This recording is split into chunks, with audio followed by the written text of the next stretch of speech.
Hey, Banana of Chaos, Cherry Bun, Friday Trait, Golden Stunlock, and Femboy Chic.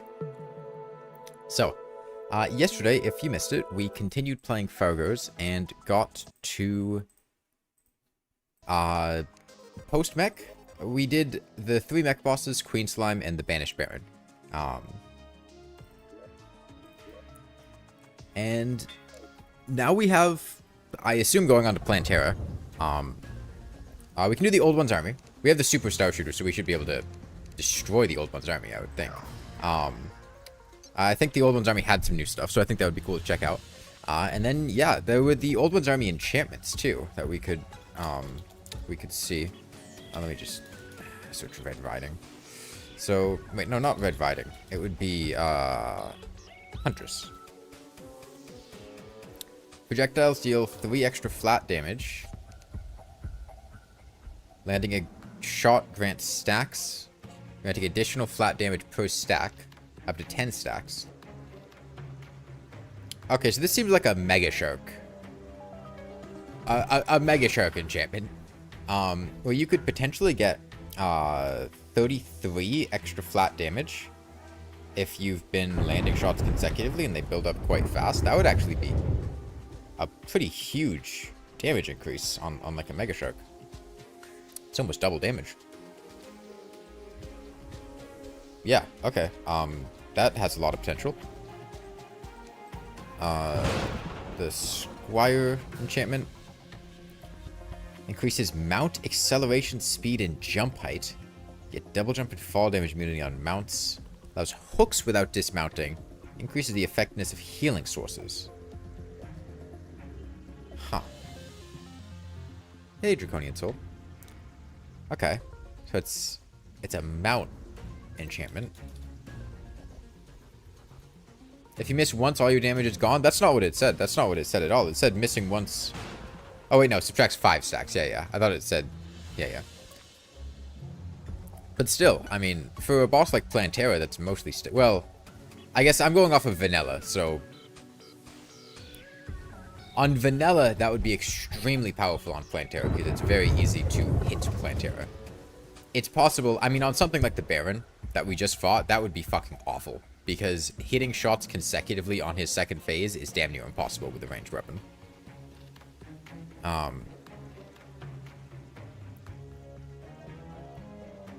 Right. Apprentice armor. While attacking, fire my next closest weapon's projectile as support. Okay, free Ichor application, tagging in, free debuffs.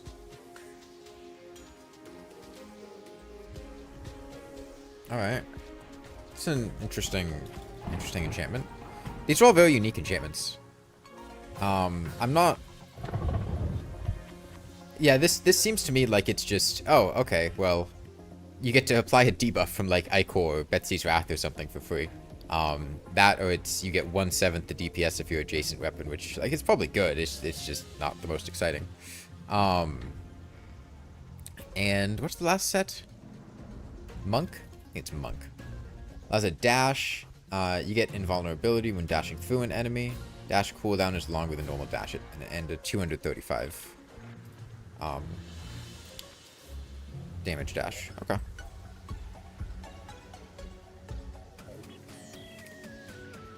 So I heard somebody suggest the other day, and honestly, I've been really resonating with it. The idea of making it so that the Old One's army doesn't actually need to have the straight horizontal arena, because the way that the Old One's army works functionally is everybody just builds a giant flat walkway in the sky in their world, and then that's it. That's just what you do. And like, if it didn't need to be perfectly flat, you wouldn't have to do that as much. But the fact that it needs to be perfectly flat, you just find somewhere to build a giant flat walkway. Hey, Agnes.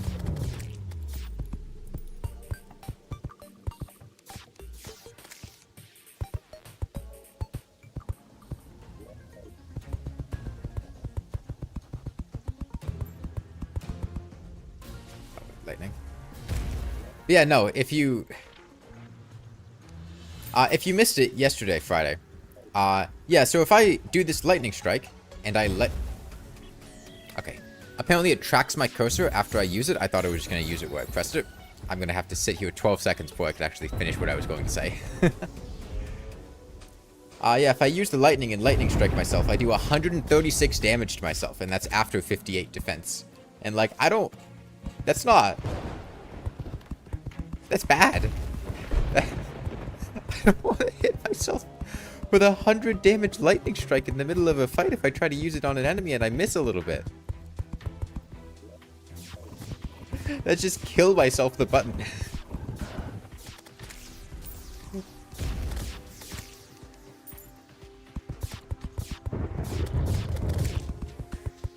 Oh, do I get the buff if I dodge it with Holy Protection? Oh no, it goes through Holy Protection, actually. Yeah, so even if I have the Holy Protection buff, it consumes Holy Protection and hits me anyway. The actual lightning only does 60, by the way. It's like 2 times more dangerous than the actual lightning strikes.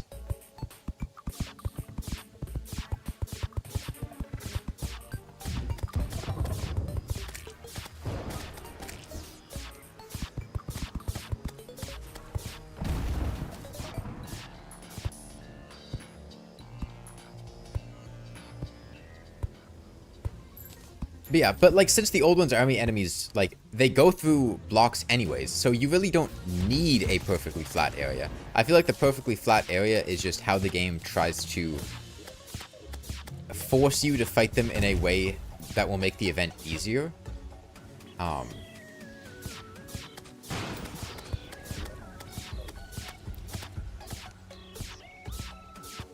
That's just 100% accurate bypass immortality suicide button. This is a Fargos revamp. It's 2.0 beta.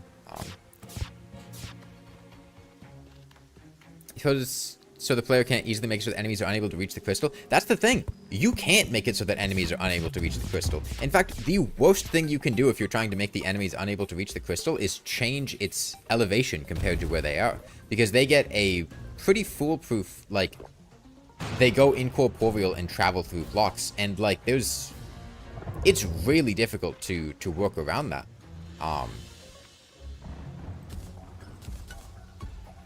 So I could just... Oh, that is a lot of end lag before I can switch off of it. I was gonna say I could swap into this and then tag off to something else, but that's a lot of end lag. Yeah, I don't think I need my banana ring anymore.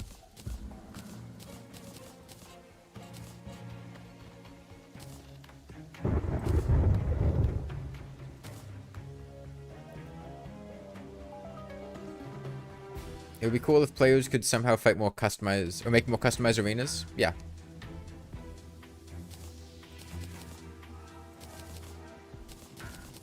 Can't blur. Okay, I should grab some arena buffs, I suppose. I don't know what we're going to be looking at in terms of Old One's army, so I guess I should grab the Hout statues and Hout Lantern and whatnot. If this was vanilla Old One's army, a superstar shooter would more than be able to kick their ass, but if there's some kind of revamp, we might want to be prepared just in case.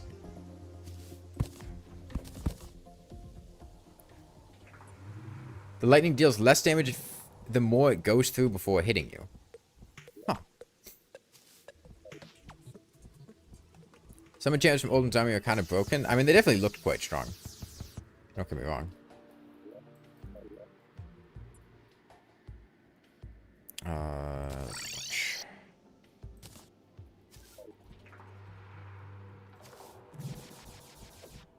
Would I recommend the mod for worms?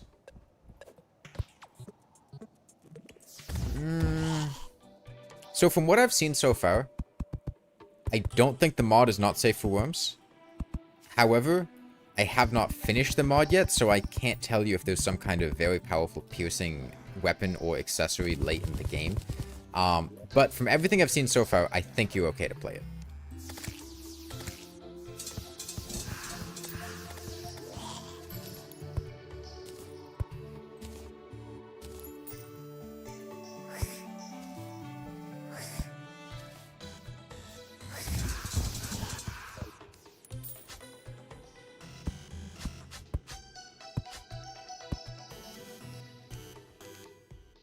Okay. Let's go.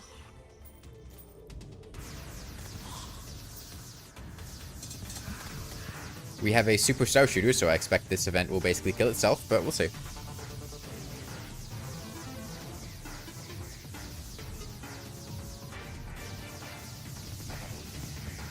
Oh, they're like dashing. He has a dodge roll? That goblin has a dodge roll. I was iframing my projectiles.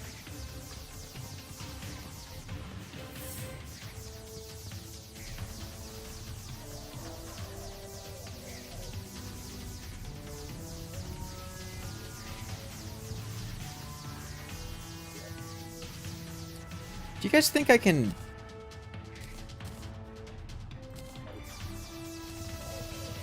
get extra Atonia or Aetherian mana drops with the Platinum enchantment? Let's see how many I have.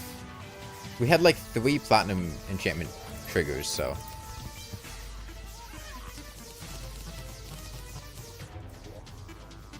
So we have 20 on this side.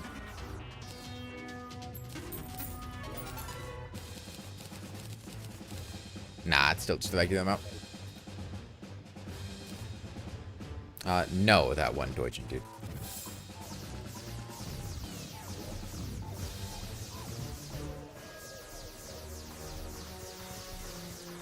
Go on to Drakens. Is the Adamantite enchantment still goated?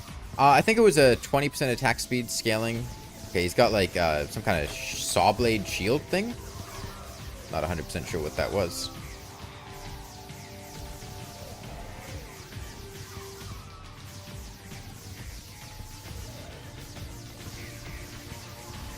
Okay, so the little goblins have like dodge rolls. The javelin throwers can spin their javelin, and they seem to have some kind of like projectile. I can't see it, but something's been hitting the crystal.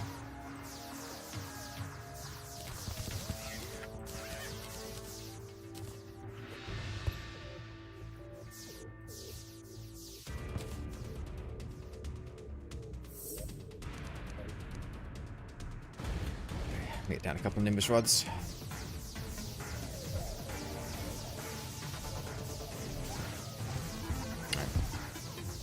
The gliders have a kamikaze attack if they die, so we need to make sure they can't get near the crystal, because that would be... Is that 400 damage accurate? It looks like they're dealing damage to things they fall on, maybe? It's very hard to tell. There's definitely some damage happening.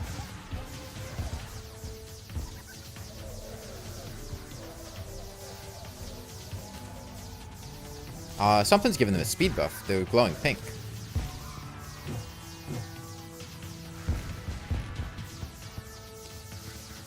Maybe that's, who's in this?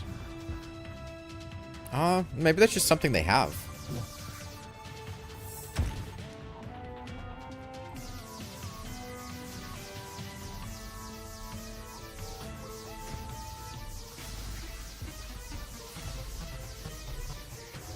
For what it's worth, I am also using the circuitry, the upgraded version with all 3 of them, if for some reason the code for that is different than the code for the base one.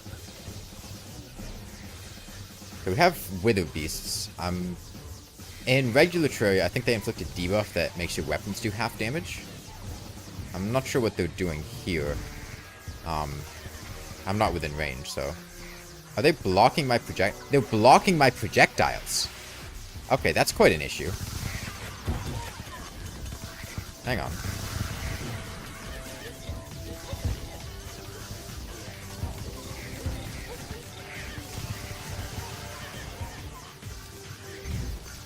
Hope he doesn't do that during the ogre. That would be pretty tough. Maybe I can airstrike him? Maybe that would be a good way to do it. Hope he doesn't block my airstrike.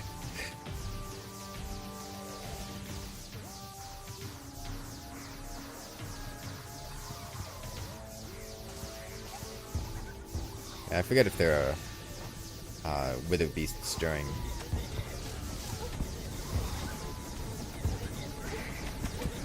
Okay.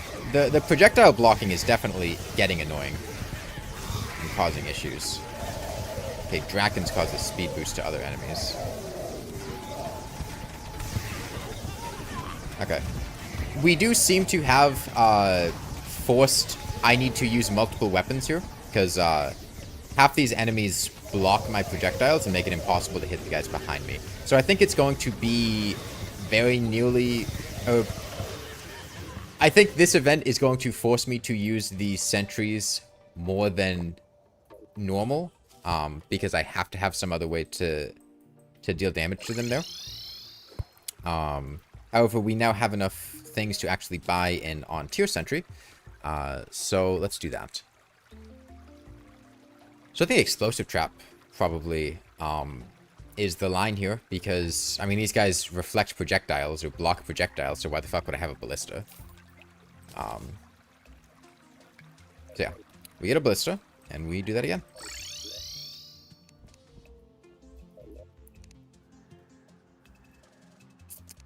Also, where's my mechanic? Due to the nature of this, 4 switches, extra wire.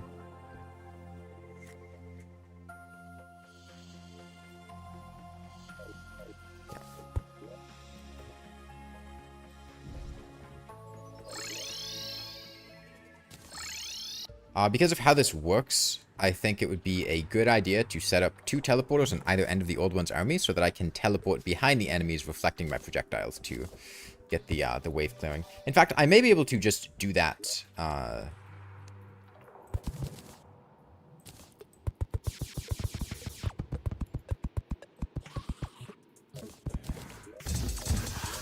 Like incidentally, like without needing them to get close first. I don't know if they turn around. One here. The teleporters work in Old One's army? I don't see why they wouldn't.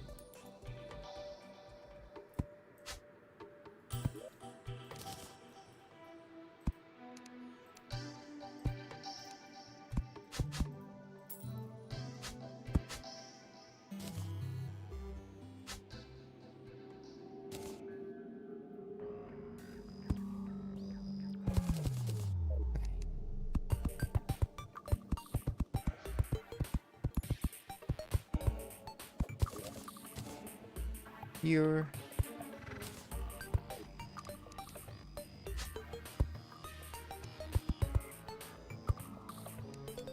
Okay, and let's try that again. Yep, it works. Ah, that's a bit of a problem. Hang on. Fun fact, you can still do explosives during the Old One's army.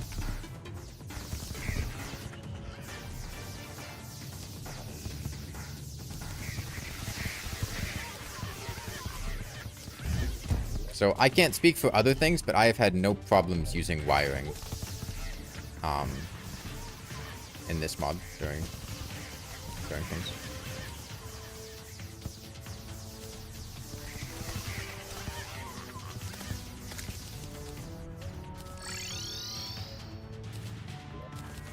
Okay, so we have 3 exploding traps. So putting them at the portal is usually a good play. It deals a lot of damage as enemies spawn in. Let's also want to put down these here, and that should do a lot of damage to guys coming out of the portal. I'm going to just shoot on the left side and see how effective this is for clearing enemies before they get to me. Oh, let me resummon my Skeletrons. Okay, I assume that guy dodge rolled through my traps.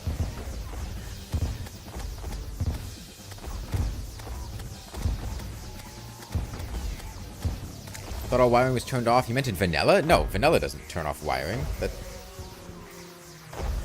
Vanilla never disables wiring. If you're in the jungle temple and you haven't killed Golem, you can't see wiring and you can't place wiring in front of lizard brick walls. But it's not disabled. No, it's not disabled during the Old One's army either. Traps just do significantly reduced damage to the Old One's army enemies. significantly reduce damage to them.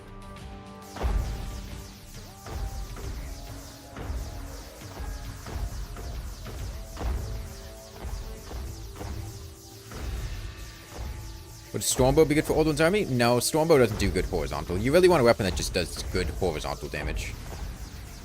And the Stormbow can be good for single targets, but in something like this, it's not going to do well. Because you want to hit the enemy right in front of you, and you also want to hit the enemies behind them. The Super Starshooter is probably like the best weapon for that. This is about the best on-tier Old One's army weapon you're going to get, at least in vanilla. But pretty much anything that does straight line piercing is good. And then you also want something that can deal good single target damage. Stormbow isn't bad for when you need to actually kill Ogre.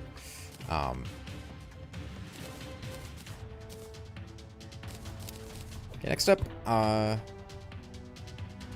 gonna put some kind of like a mid distance, because that's kind of where a lot of the ranged enemies hover.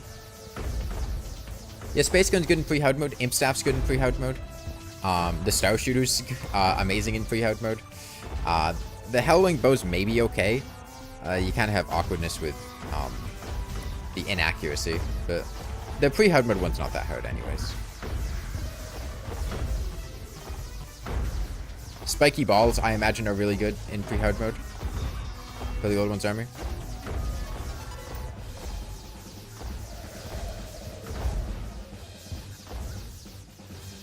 Yeah, I'm assuming that a lot of these, I guess we can test.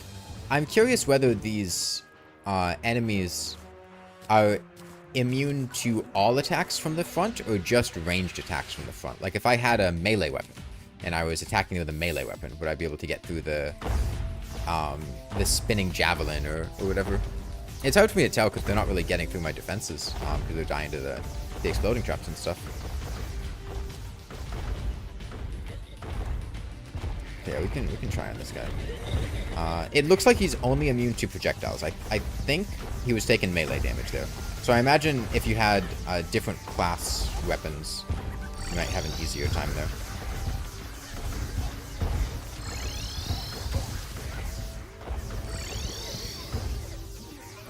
Interestingly, Wither Beasts seem to just delete the projectile when it touches them, even if it's not touching their cone. So if you hit them from behind, their projectile still gets deleted. I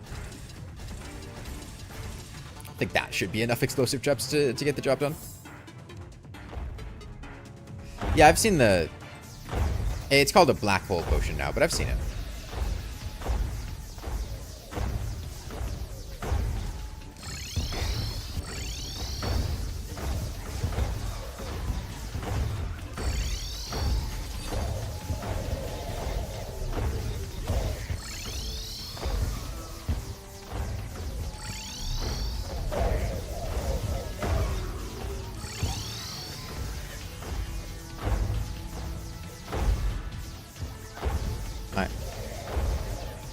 Yeah, a lot of the reworks here are cool.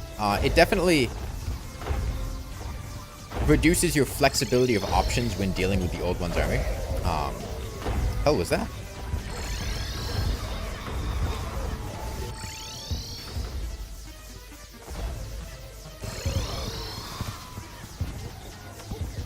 But I do think it makes the event more interesting and presents more interesting challenges that you need to actually deal with in order to beat it.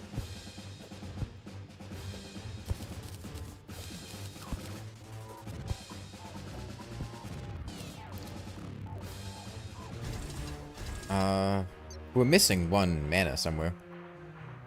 That's right here. So this should still be 1.4.4, which means boss always spawns on the left. Let's see if we're right.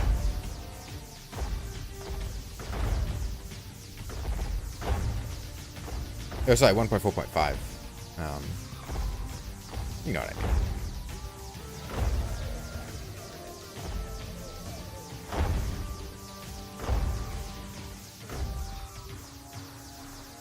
Can bosses spawn on the right in 1.4.5? Yeah. Okay, we gotta shoot from behind here because we have a Wither Beast.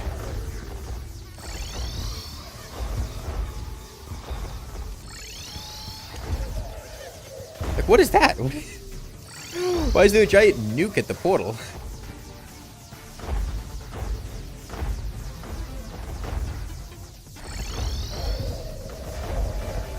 Okay. This wave definitely feels a lot more boring than the previous waves. I don't know what the mod is changing about this wave, if it's enemy spawn rates, if it's the enemies that are spawning. Oh wait, do enemies have invulnerability coming out of the portal? It kind of looks like they do.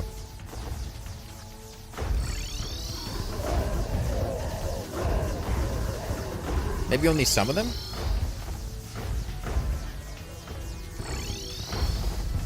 I mean, the ogre's definitely doing something.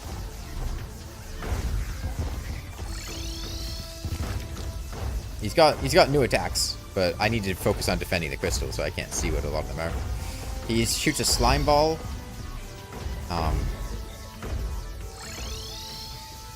He seems to... Is he blocking projectiles, or is something... Okay, he's jumping. That's why I'm not hitting him. Because I was going through periods of not hitting him. Did we get a double ogre? We get... Oh no, we won the event. Okay. We got a ghastly glaive and a buckler. They also jumped in 1.0.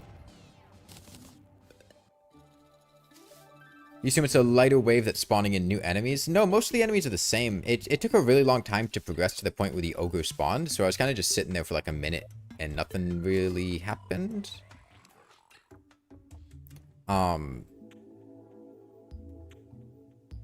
So we have enough metal for an armor set. However, if we want to do tier 3, and it looks like there are unique enchantments and stuff, we want to have enough for at least a tier 3 sentry on top of other stuff. So I'm going to go ahead and do one more just to make sure we have enough for that. Yeah, I think for the most part this was okay, but when we got to wave 7, it was just kind of like really slow. I don't know if it was the number of enemies that were spawning or what, or just how fast we were killing them. Is B/Betsy Dash still goated? I don't know. I haven't used them. I've been to Burger King in a long time. I don't really have strong Burger King opinions.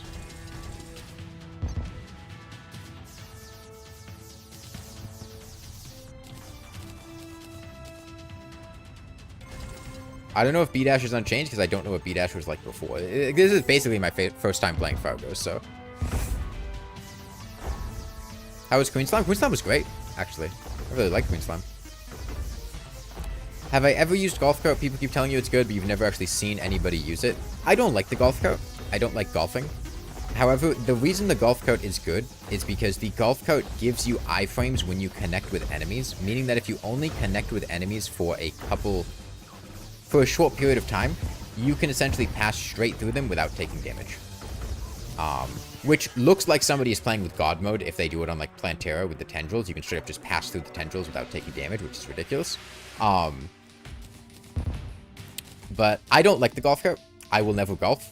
I would rather use like anything else in the game. But it can be used very effectively.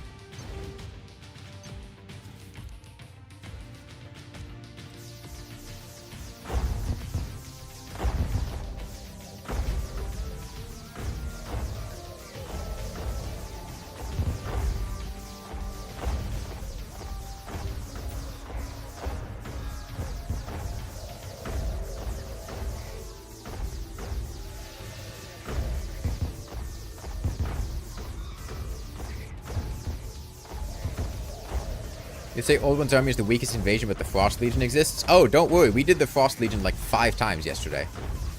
We're gonna... At the end of this playthrough, we will have fought Frost Legion many more times than we fought the Old One's army.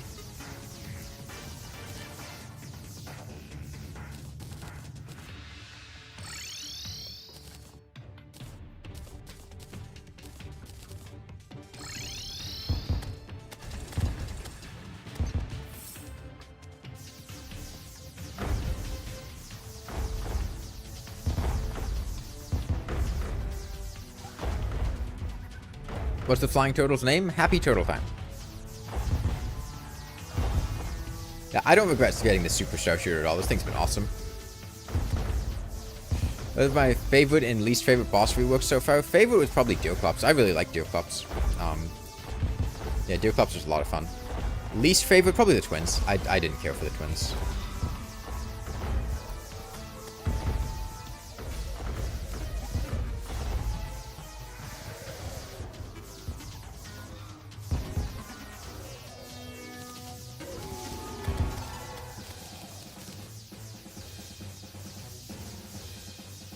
I mean, Deerclops got basically a complete overhaul. Would I say it's an overall positive boss experience so far?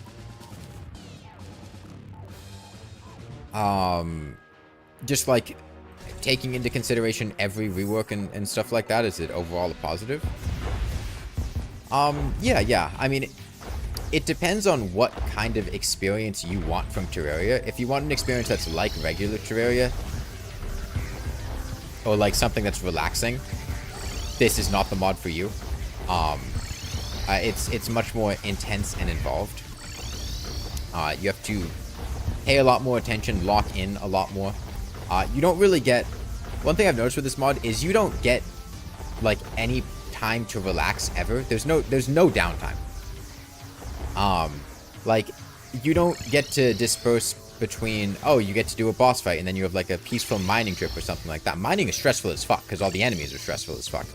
You don't get to, like, casually go into an area and farm enemies, because they're all very tuned to try to be very dangerous and difficult to deal with. So you don't really get a period to relax ever, which can definitely make it not for everyone, I think. Especially with how intense some of the bosses and enemies can be. But I think overall, most of the bosses have been well designed. A couple of them have been, you know, kind of hit or miss, but it's still a beta, so some of them are still in development.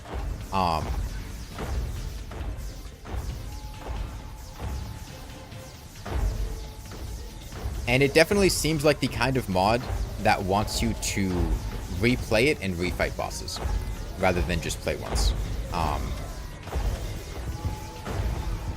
What I mean by that is a lot of the bosses seem themed around, like, memorization of what they're doing. Can I fucking teleport, please?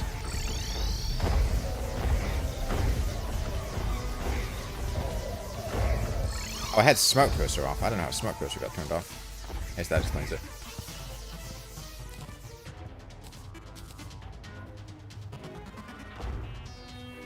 Kind of sounds like playing expert mode again for the first time. No, this mod is very, very heavily focused on, like, memorization of what the boss is doing.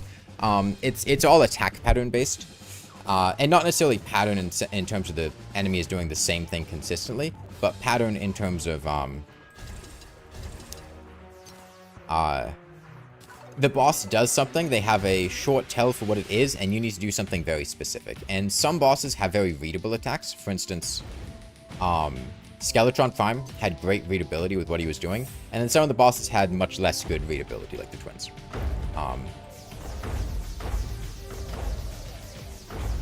The plan is for 2.0 to be playable in multiplayer. It's multiplayer with stuff like this is always really difficult to do,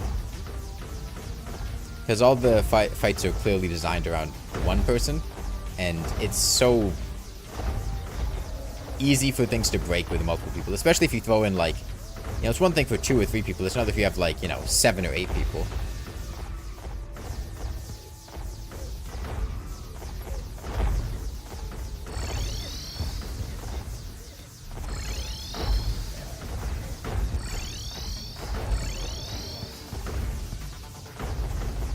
Have you seen the Lunar Veil 2.0 teasers yet? I don't know what that is, so no, I haven't.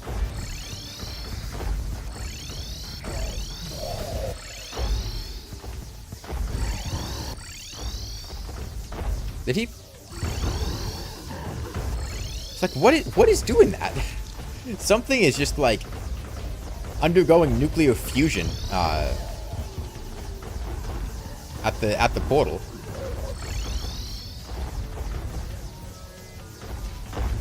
Teleports for Old One's army. Some of the enemies in this event block projectiles from the front, so if I teleport behind them, I can shoot them. That's why they're there.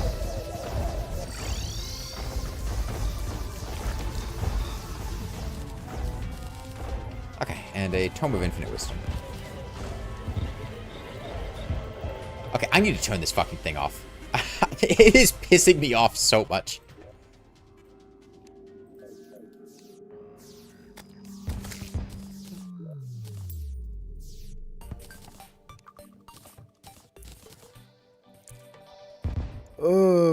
Technically we still don't have enough for an armor set and a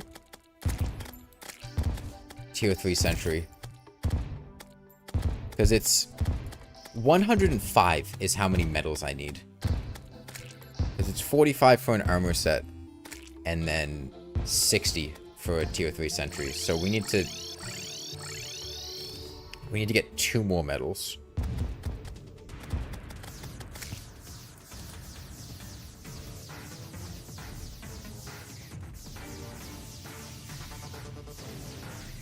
Wonder if I'll be interested in covering Lunar Veil 2.0 when it releases with its different takes on the vanilla classes.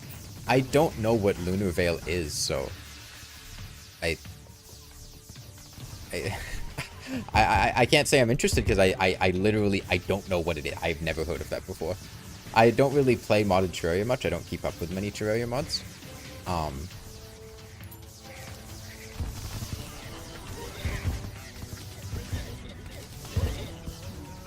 I'm not big on modded Terraria in general, so I wouldn't commit to covering something when it comes out. If it seems really cool, I might, but it depends on what's going on when the time comes. That's what I'm gathering, Katie, but I guess I could be wrong. I'm not really sure.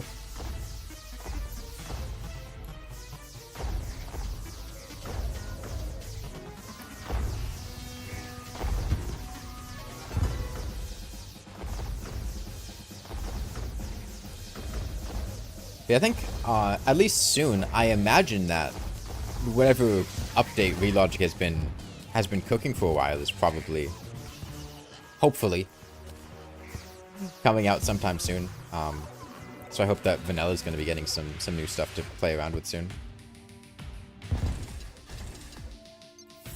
I don't know how it's been, what, 5 months since the last update? It's been a little while. So I assume that whatever is coming is probably going to have a good amount of stuff in it, and is probably going to hopefully be good. So you assume Fargos multiplayer doesn't really deliver the casual vibe multiplayer usually does? Yeah, I mean my issue. So I played Calamity multiplayer once,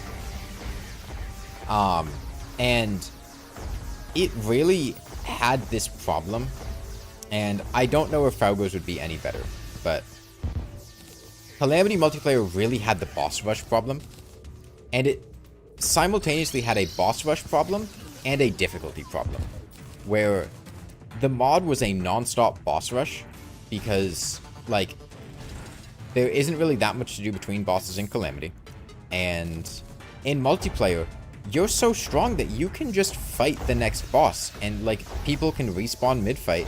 When you've got that many players with bosses that are not designed to be fought in multiplayer, they just die, they get destroyed. So you never have to do anything to upgrade between bosses. It's always just, okay, well, I guess we do the next boss.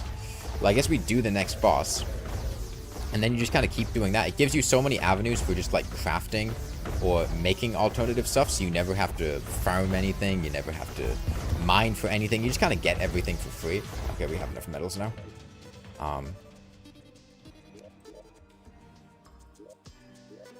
And, like, in multiplayer, that really gets to the point where it just feels like nothing matters. And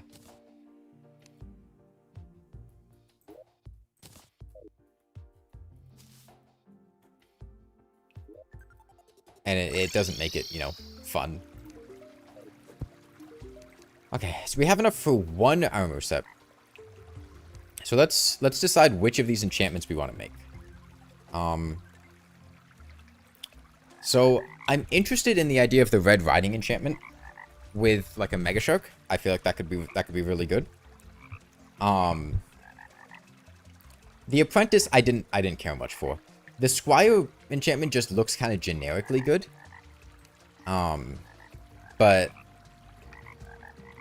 I'm not really using mounts, so I'm not sure that's going to be doing too much. I think it's Red Riding. Yeah, I think we try the Red Riding enchantment. Let me see what that needs. Oh, please don't need the Phantom Phoenix. Wait, no, not Red Riding. Huntress. Damn it. Can I craft this? Then, oh.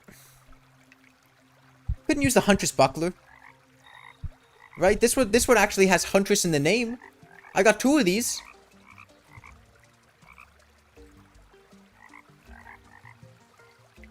Check Abomination. Oh, this is a sword thing.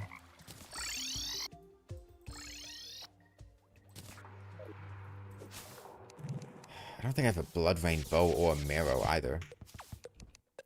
It's okay, we have the Platinum enchantment, so getting a marrow probably won't be too difficult. Where is he? It's okay. Usually 100%ed journey mode research? Nice, how long did that take?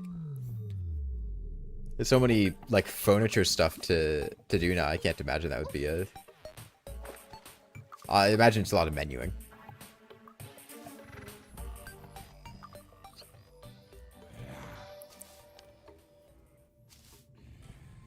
What does a marrow have to do with Old One's Army Huntress? Dude, what does the Blood Rain bow have to do with Old One's Army Huntress? I would think the Huntress set would take Huntress's Buckler, Phantom Phoenix, and Huntress Armor.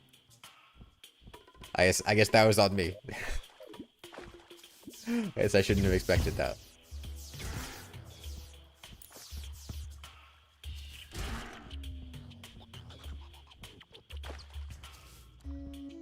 They made it by throwing away items, you duplicate them automatically? Yeah, I know.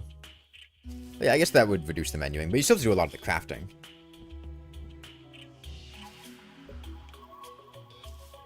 Use drills over pickaxes because it feels nostalgic to use drills. That's fair.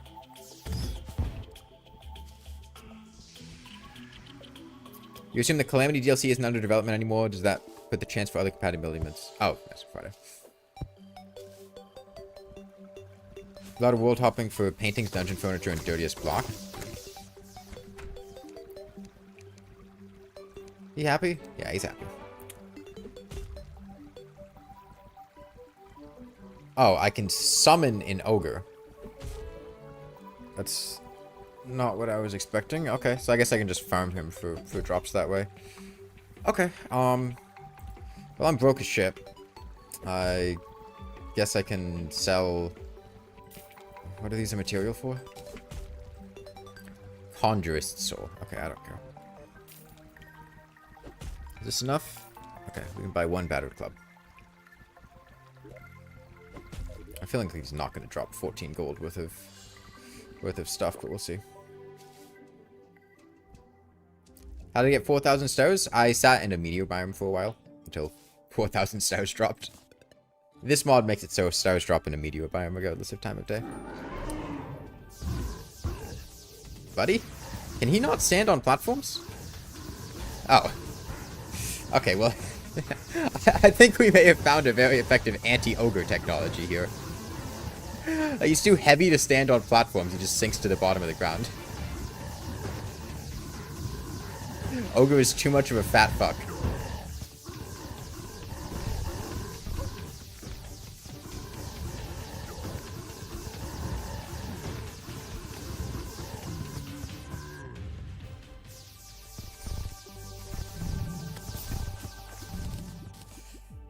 Ah, there's a Phantom Phoenix. Good.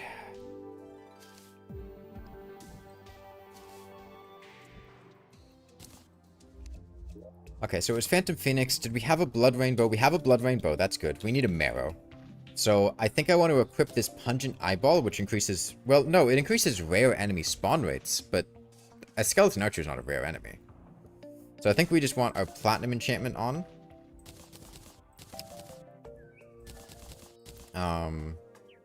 Yeah, we put on Platinum enchantment, and then I guess we just sit underground for a while. This gives us much higher drop rates, so... Yeah, let me get my water candle back. The unicorns are scaring you? The unicorns are scarier than the ogre.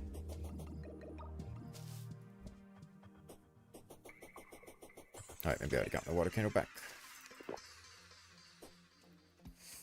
Right, well, luck is good. Luck is good. Let me get some gems or something. I got rubies. Yeah, I got some rubies. Let's sell some of these for money. So I can shimmer coins to increase luck, because luck has a really strong effect on it's not worth that much.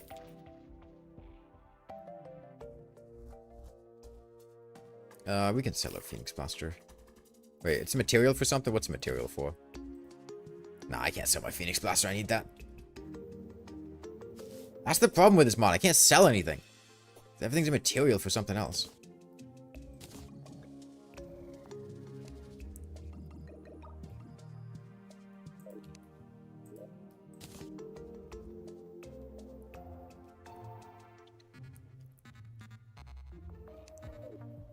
Okay, let's get a little bit of coin luck. And then the best thing to do would just be to get a shadow candle here.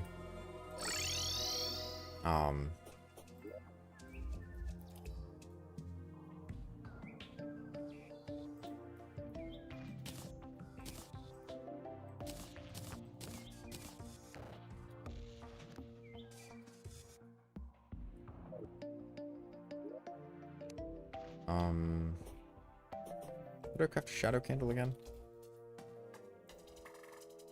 Okay, yeah. All we need is a graveyard.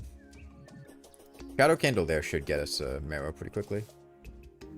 What isn't a material in this mod? Explosive trap game.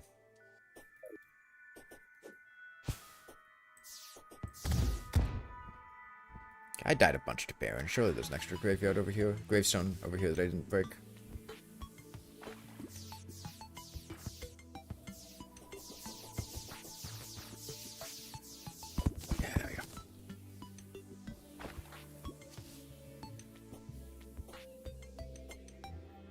Look up the wizard enchantment? Nah, I don't like magic.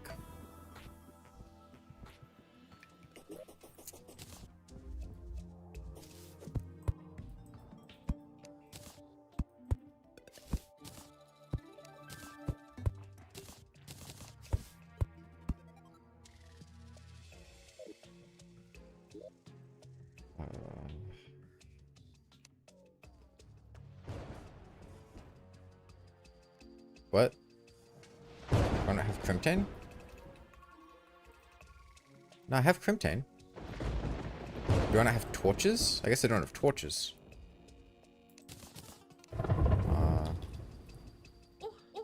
What?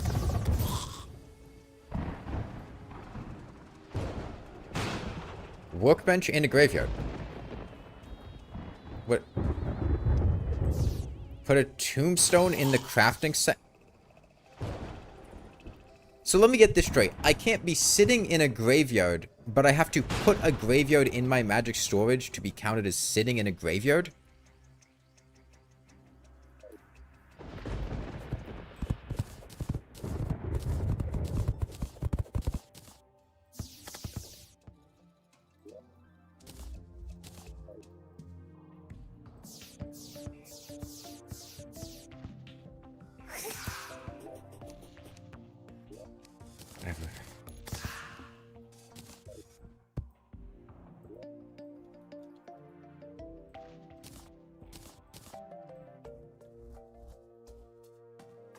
It's a magic storage problem, not Fargos. Yeah, no, I'm not saying it's a Fargos problem. I'm saying it's stupid.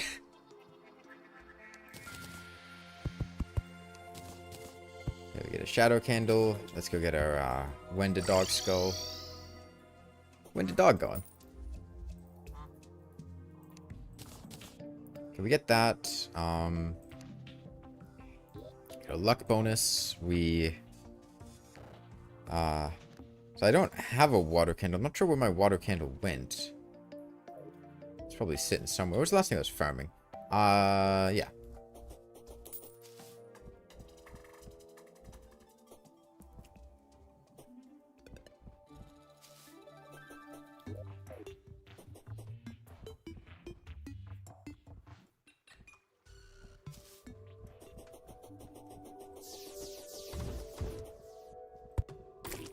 Hello, Wyvern. Goodbye, Wyvern.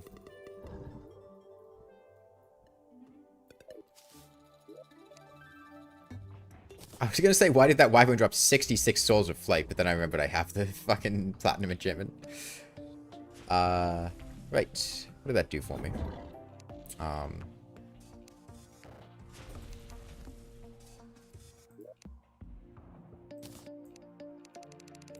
Got my water candle back. Okay, and we get a battle potion.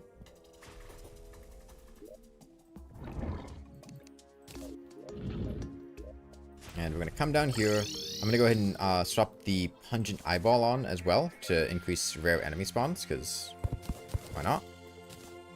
Get you. Shimmer these coins.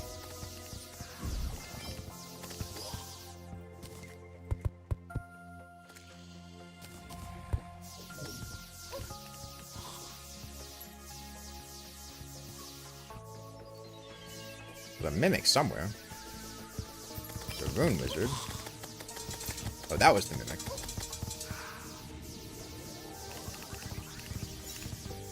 9,000 HP, jeez.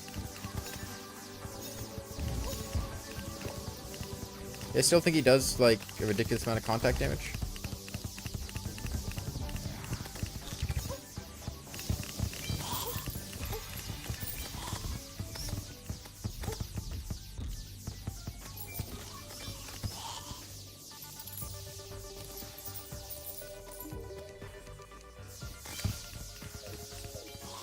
Did he despawn? Did he die? What happened to the rune wizard?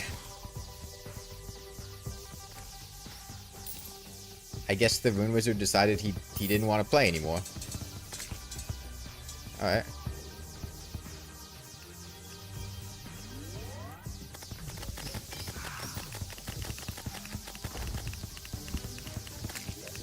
Let me get this back on.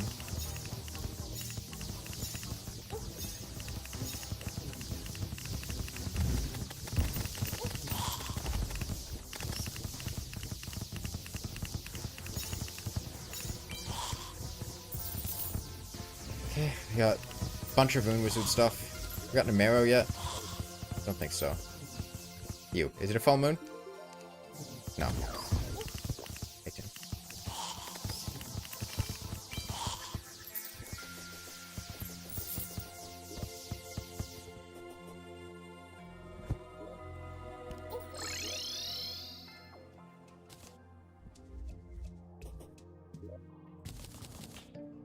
Works from inventory, grants immunity to suffocation, automatically use mana potions, increases mana regeneration. Okay, so mana flower on a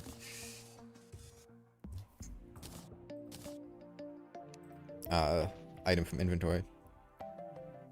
Okay. Molten quiver is an ingredient for... You need both? Oh, any quiver. I see. Hang on.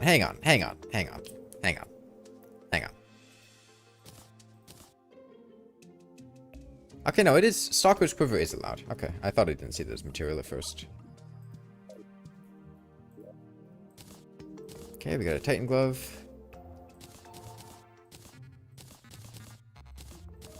Gotta make some more inventory space because we're really filling up quickly.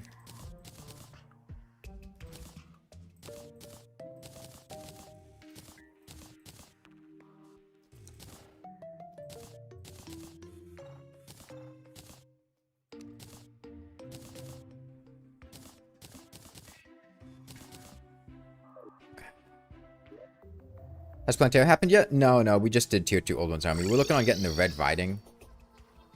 No, not Red Riding. Huntress. Oh, wait, no, my Wendigoth skull's gone. Hold on.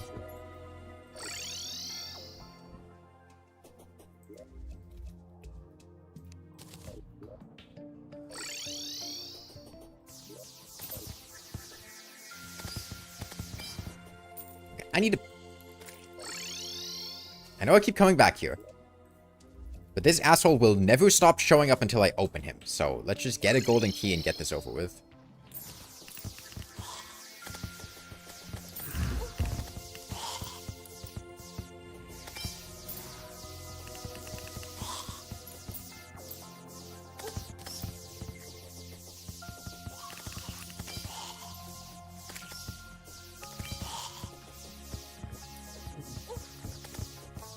some reason, those skeleton or armored skeletons are just dropping through the platforms when they're falling from above.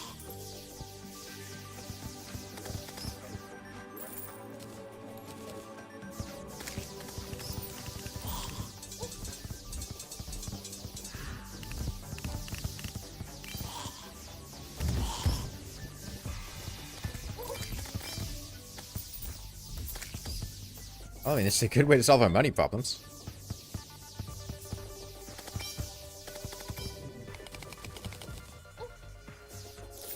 Yeah, the shadow candle lets us farm enemies here without the NPCs mattering. Which is good, because this is basically... The shimmer is basically an automatic mob farm. Or a natural one.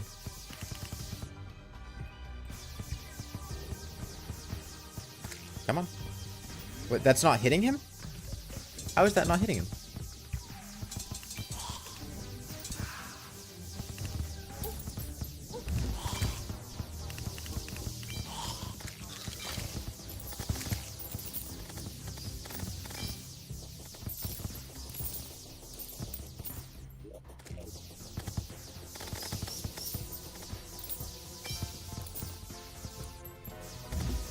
Surprised I'm not getting 500 Medusa spawns? Well, I don't think there's a marble biome nearby. There's one to the bottom left, but I'm too far away from it for it to count.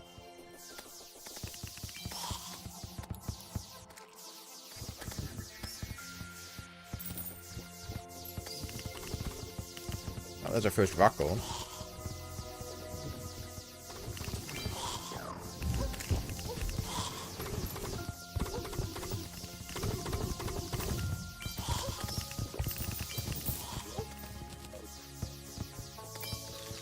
He dropped ore? Platinum ore, look like.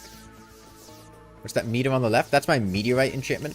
It drops a meteor when it's fully charged and I hit an enemy like that. Still no marrow.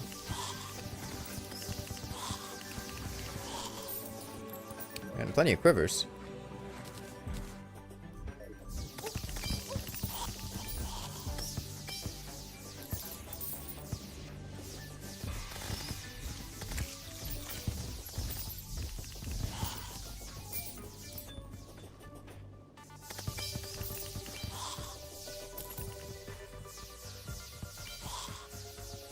Do I want a Z? What? What's my opinion on enchantments? There are a lot of them. And...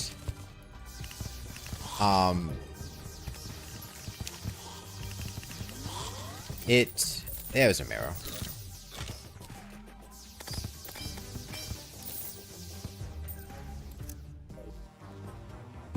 Because of how many of them there are, I feel like most of them I just kind of glaze over and go, okay, well, this... There's something else I could be using instead. And a lot of them just kind of feel like, oh, here's a way to increase your damage, and it does it in a kind of cool way, but at the end of the day, it's basically, here's an accessory that increases your damage. Maybe it drops a meteor. Maybe it gives you a damaging aura around you. Maybe it makes your cursor, or maybe it lets you attack with an extra weapon. Maybe it does something. But it's basically just, oh, this accessory increases your damage. And you just try to pick out whichever ones you think are cool. But the problem is, with me personally, the coolest weapon for me is just a weapon that shoots in a straight line and works effectively. Like a sniper rifle, or a handgun, or a gun. And most of these are like really flashy effects that I'm not really a big fan of conceptually anyways.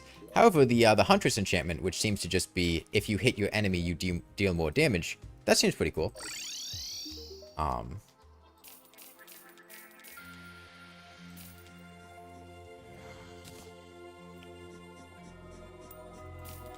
Wizard had some materials, so I guess we should hold on to it.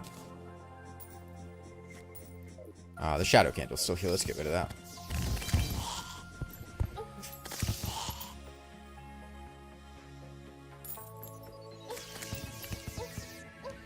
Can't even see the shadow candle. There it is. Get my water and shadow candle in here.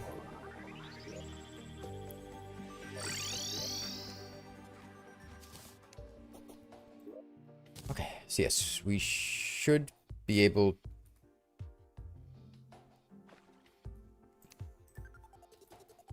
Did I just sell the mirror? Oh, I might have. Whoops. Okay, we can go get another one.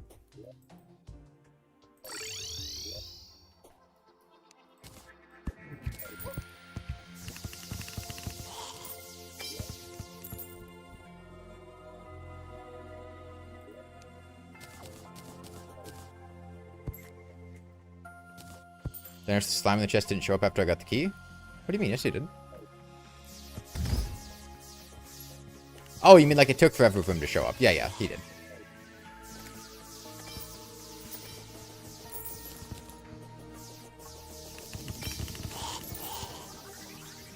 Make sure it took a sweet time.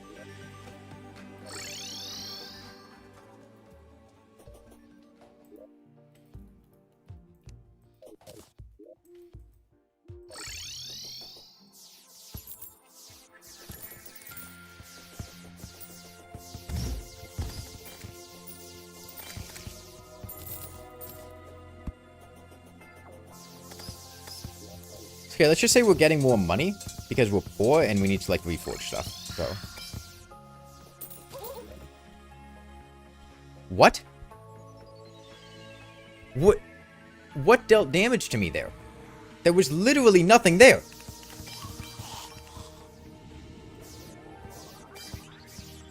What? Fake couch? What the fuck do you mean fake? There's nothing there.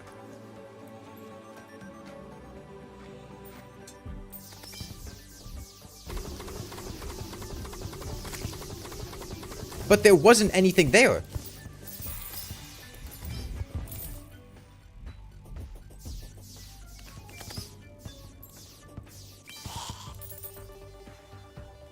I'm gonna rewind the fucking stream. Like, there was nothing there.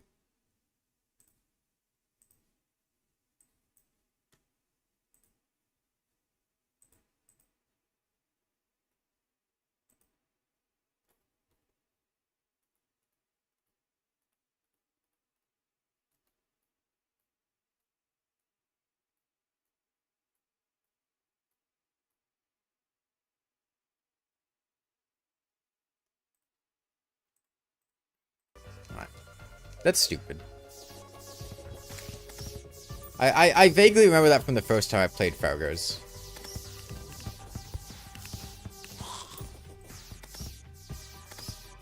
That's a stupid mechanic and shouldn't be in the game.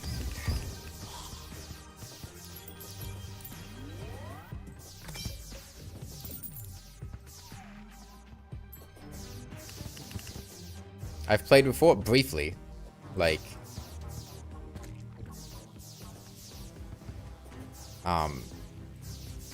there was one time where I tried it for like a couple hours and didn't really like it, and I vaguely remember that happening.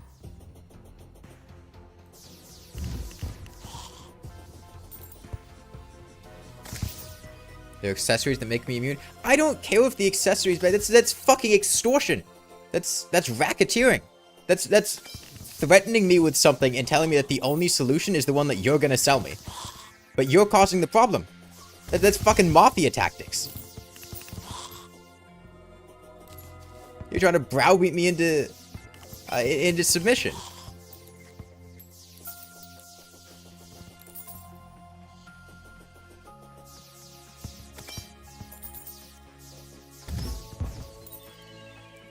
Yeah, don't worry about it. We got all these debuffs here, and they're gonna be crippling, and they're gonna really rock your fucking shit.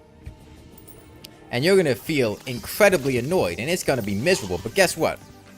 I've got the solution. Right here. Me. Only me. You do what I say, and you're fine.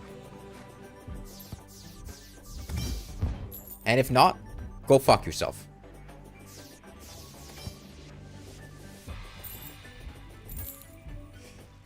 What is the shimmering hour? It is the fruitiest letter of the alphabet.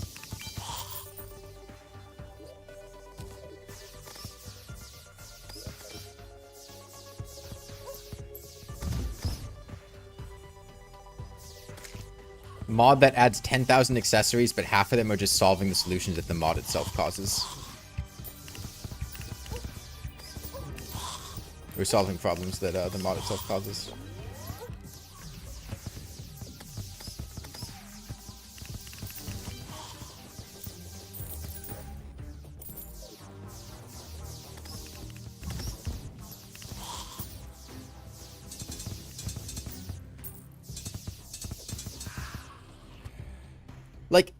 So I just can't pick up this loot. Ever? Like, what? I can't loot the enemy that I killed. I just don't get to do that. I have to, now I just can't it's just there. It's just there. Like, it's still there. Oh, that was a real heart. Okay. But, like, why? Why? Why not let me just, like, loot the mimic? Why make me wait? It's a gotcha one time, and then it's just inconvenient every time after that.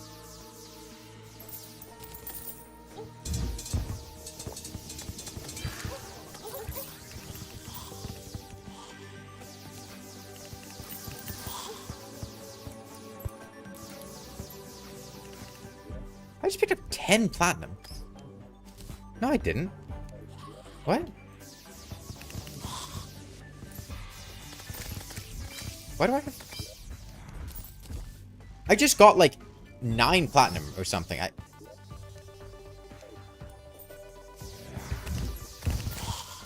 don't know what just happened.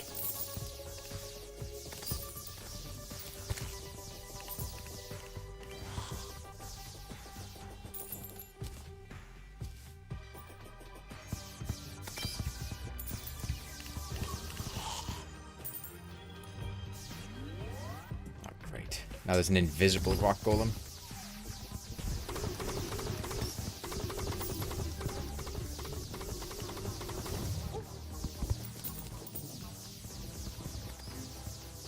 I should have just put blocks down on top of the shimmer here. Would have made this way less of a hassle.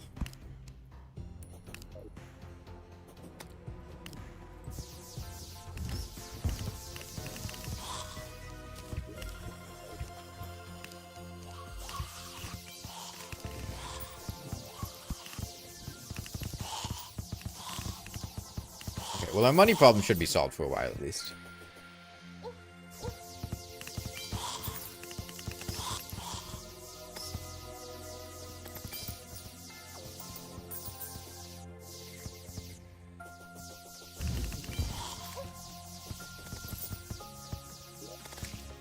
We don't need lead.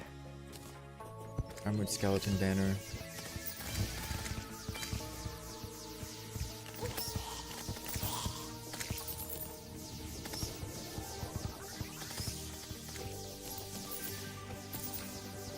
Might have gotten hit by the Midas debuff. I thought Midas was a buff. Okay, there's Mara. Of course, that's a fucking material. Why wouldn't it be?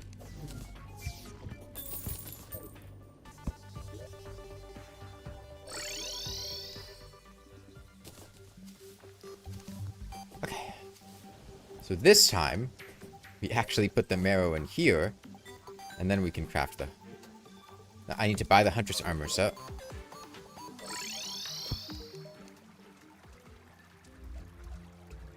Yeah.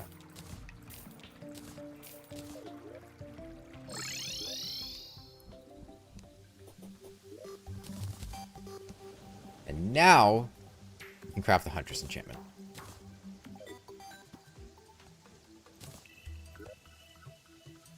So let's just get a feel for this thing. That's potato chips. That's not the Huntress enchantment. They're very similar. How do you distinguish?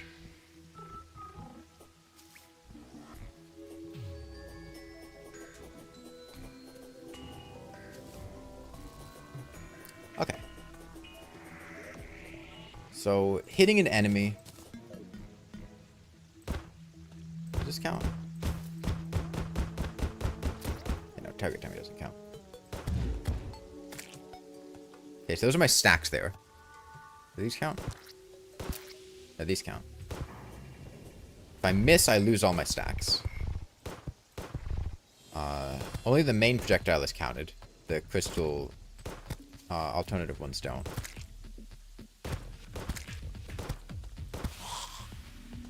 So right now I'm fully charged, and I'm doing 71 damage.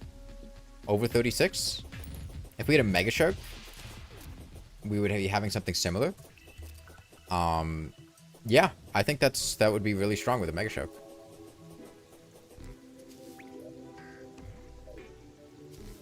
You fixed the lightning? Awesome, nice. Okay, so Mega Shark, it's not nighttime. At nighttime, we'll go buy illegal gun parts. In the meantime, I guess I can go check in with the...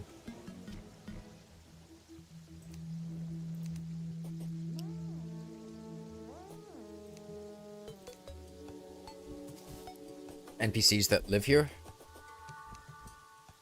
Or the Fargos NPCs, see if they have anything to tell me. I can turn off the effect toggles. Plantera inflicts venom that works into an enraged frenzy if she stacks enough hits on you.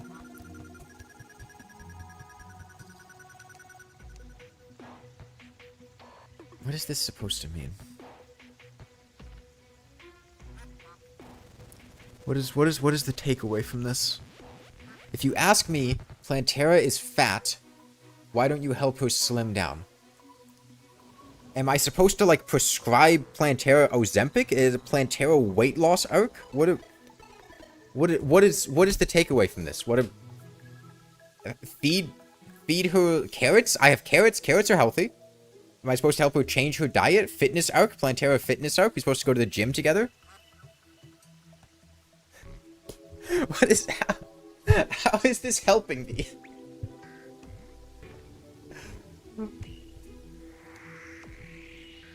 Everyone's learning to project auras. If you look at the particles, you can see whether it'll affect you at close range or at distance.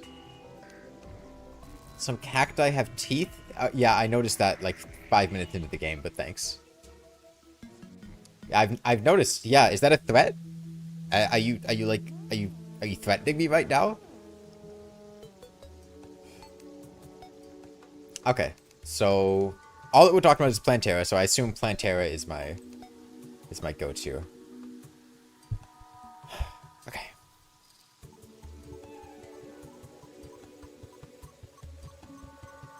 Gnome, Tim. I need to turn Plantera into a bonsai. Attractive ore.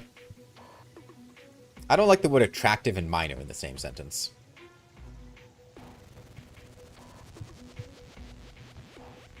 $76 gold for a mirror. Wait, hold on. There isn't a deviant help for this, but there's a boss before Plantera? Okay.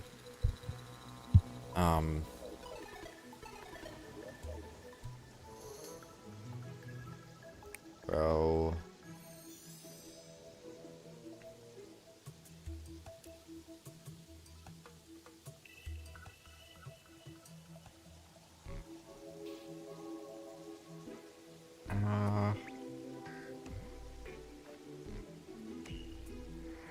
It's not the champions, that's Luminite. I assume it's not Duke Fishron.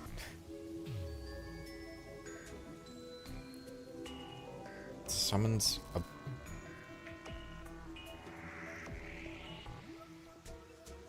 This needs abominable energy, which I don't have.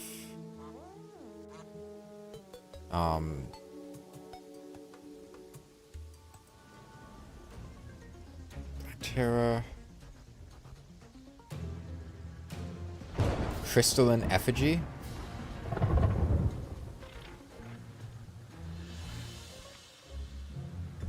Okay, maybe it's not under boss summons. It's not under boss summons.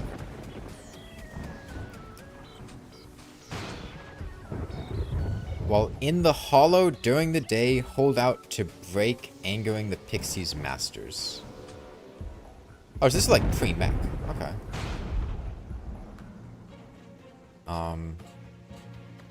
What if I just search by non-consumer? No, of course that doesn't work.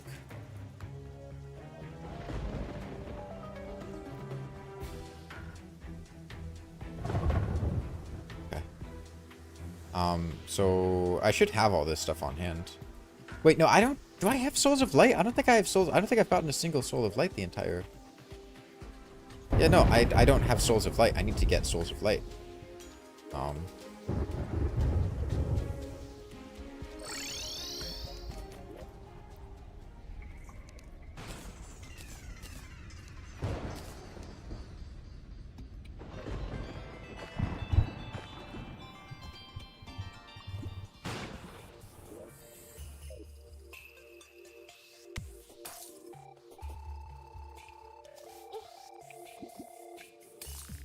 huh. So, if I'm walking in a hallway like this, I just take damage automatically from the icicle spikes before they fall, it looks like.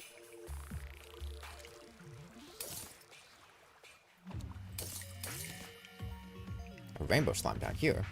Oh, new rainbow slime effects.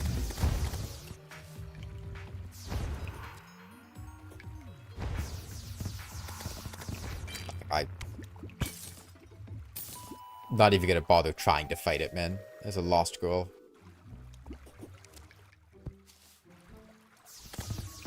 Rainbow slime doesn't want to fight me. Oh, perfume. We can get smelly. Immunity to hexed attacks produce life-stealing hearts occasionally. I don't know what hexed is.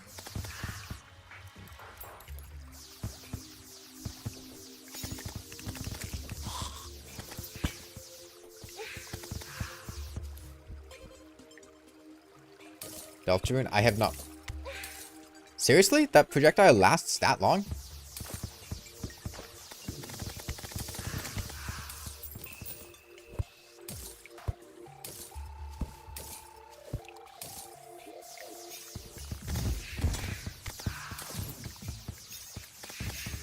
I see it. If I shoot the projectile, it gets destroyed. Oh, and if I... You know what I said about how a lot of the enemies and areas just have changes that make them incredibly annoying? Yeah, what if we, upon getting hit by the Chaos Elemental, cause you to randomly teleport around the area for like 4 seconds?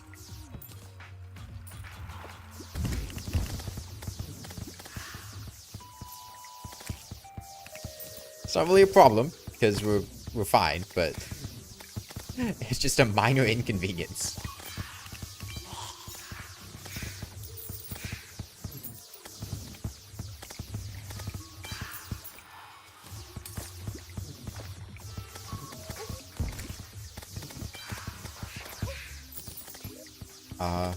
I'm gonna get some extra souls of light just in case other recipes later need more souls.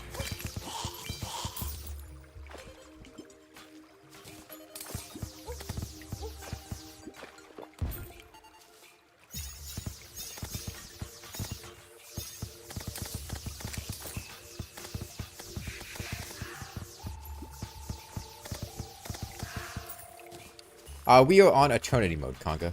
It's written in the FAQ in the description.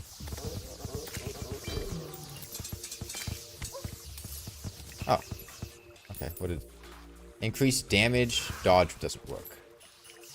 Okay, so Smite increases damage taken by 20%. Totals ricochet upon being hit. It looks like.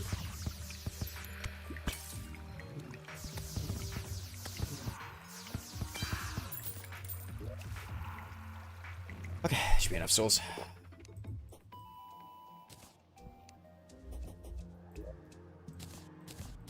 Okay, I think there's a hollowed upgrade to magic storage. Yeah.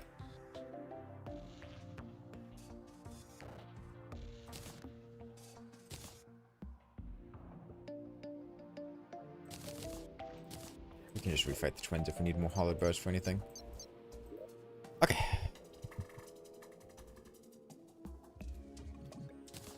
So we get our smelly in here, gold helmet in here, cross necklace, armor polish, philosopher's stone. Did it full moon? No.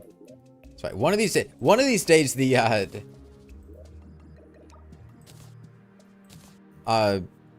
magic lantern ship will come in. I believe in it.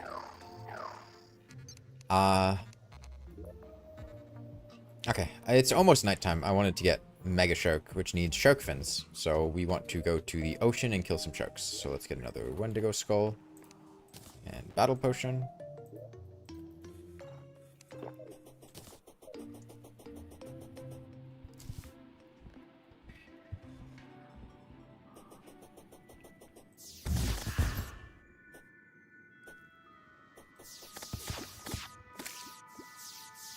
And hopefully shouldn't take too long. One of the things I really like that they did in vanilla is make chum buckets increase shark spawn rates. Oh, I see. Anglerfish are like stealthed in water, but they have a little light to show where they are. That makes sense, because I remember thinking that anglerfish just kind of jump scared me out of nowhere.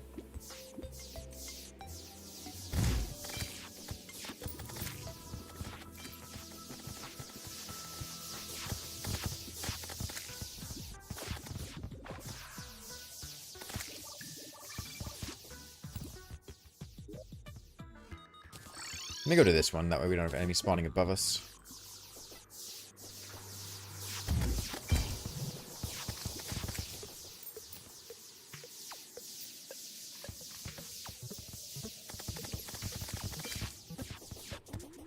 And that's all the shark fins we need.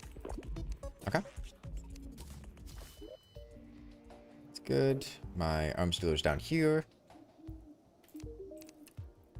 Mini shark, gun parts.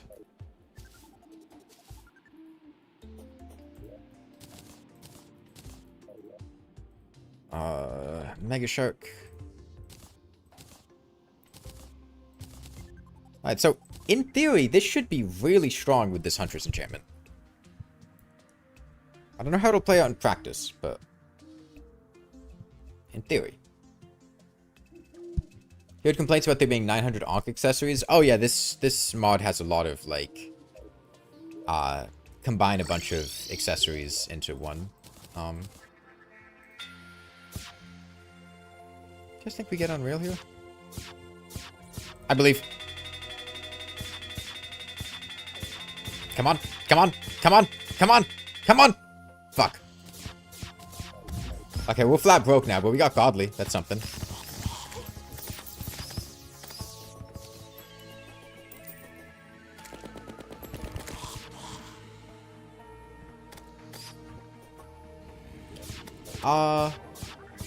I need to check something.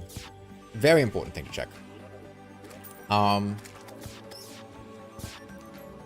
Does my Red Riding or Huntress bonus... Wait. What? Something's not right here.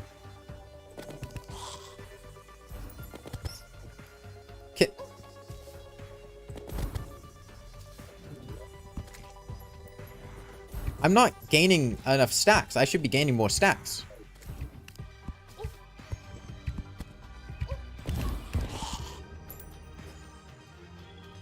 Okay, okay. I'm at 0. I shoot 3 shots.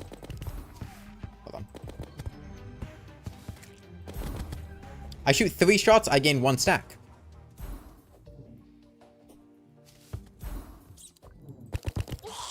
I shoot 4 shots, I gain 1 stack. I'm capped to how fast I can gain stacks? That the accessory doesn't say that. You think piercing projectiles? It's not a piercing projectile. There's no piercing.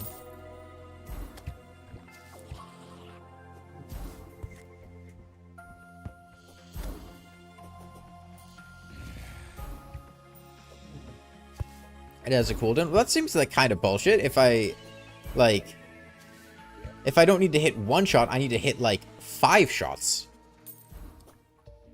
Because with the rate that the Mega Shark fires, if it's got a cooldown of half a second, its use time is, like, 8.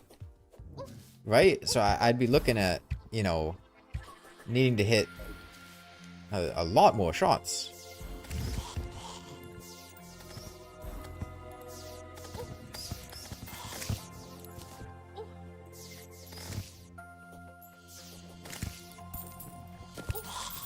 Well, the idea was I wanted to tell if it affected the crystal shards. So 50, 32. That was a 32 damage crystal shard. I don't think it does affect the...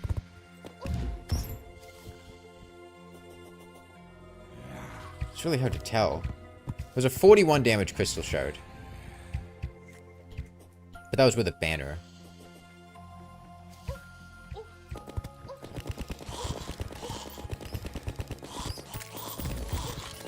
Yeah, like sitting here firing in a straight line, I've got like no stacks because I'm just losing all of them. Because I miss one time, but I'm shooting like...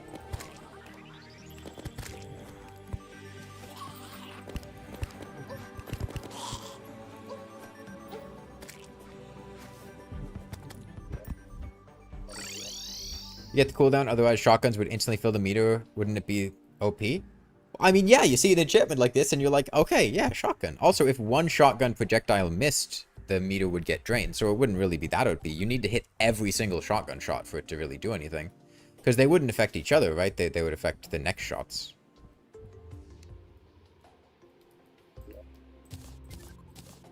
Okay, well that's a lot worse. I guess I can try it on whatever this boss is. Maybe it'll still be able to... homing weapons can't use it, no?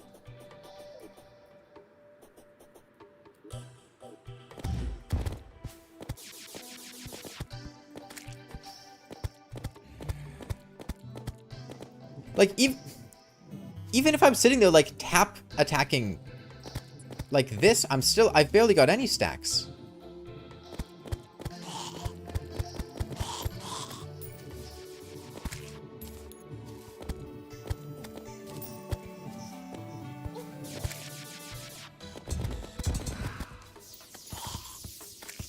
I think this accessory is just bad.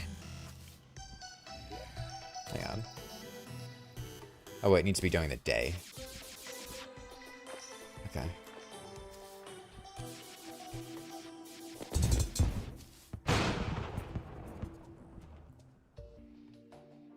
Huh?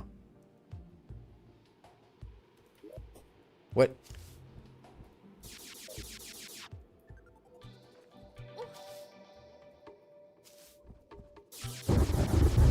Oh, lasers count as electric attacks. Okay. Let's wait for the daytime. Yeah, to be fair, we haven't actually tried using the Mega Shark on something yet. Maybe it'll be different once we actually start, but...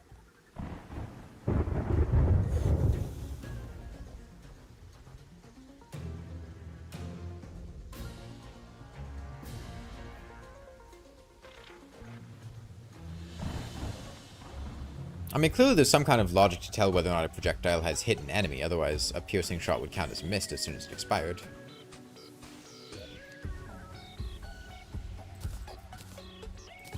I don't need goldfish anymore.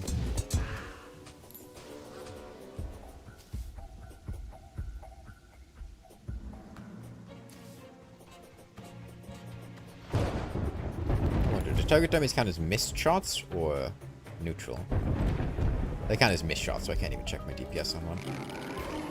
Okay, life light.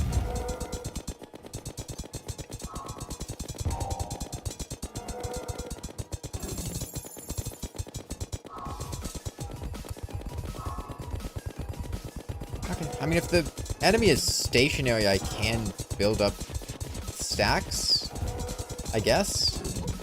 Like, we're keeping large stacks here fine. That did a very large amount of damage.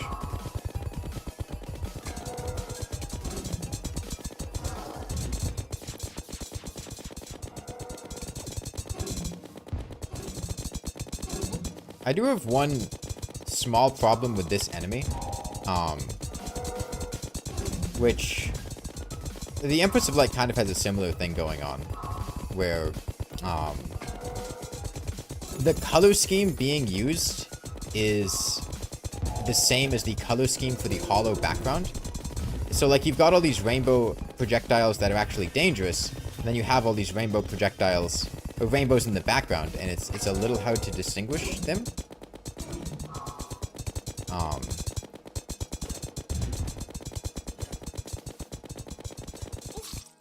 Okay, that's not very hard. Just set up heart statues and actually pay attention to what's going on. We basically died because we got hit like 3 times in a row because I didn't really get what was happening.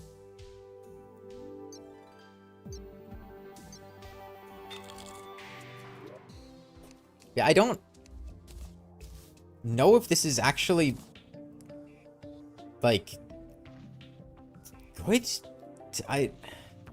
Yeah, no, it was good. The boss wasn't bad at all. Let me get my statues back.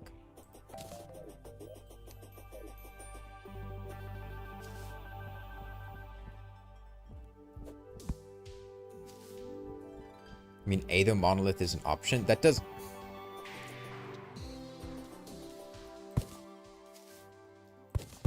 If the visual clarity of a boss isn't great, the solution is not to use an accessory to fix it. The solution would be to do something to fix it as feedback, right?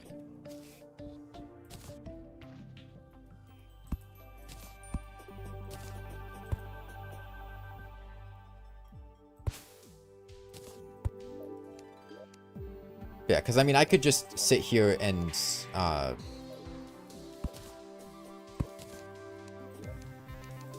just turn off backgrounds, and the boss will become much, much easier playing like this. This is kind of a not super fun way to play. But, like, objectively, this would be the best way for me to fight this boss.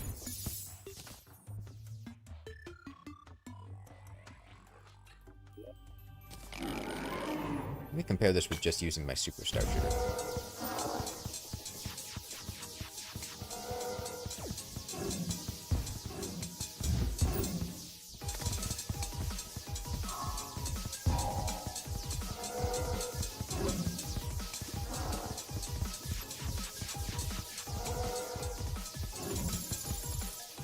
It doesn't really seem to be much different than just using my superstar shooter on this. Honestly, this still might be slightly better than my Mega Shark with the oh, I was hoping I could get out of there in time, but I guess it really wants you to sit in the middle of it.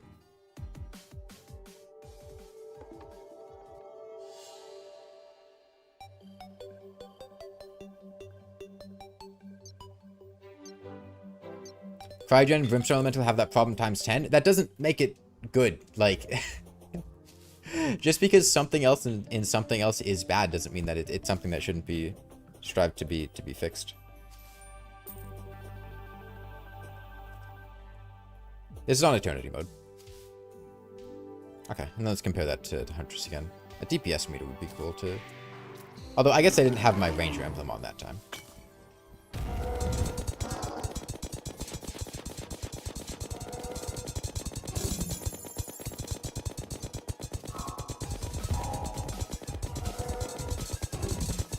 Yeah, I still think this is lower damage than my Superstar Shooter. Maybe the boss has a lot of defense. I noticed my shots, even when charged, are not doing like a huge amount.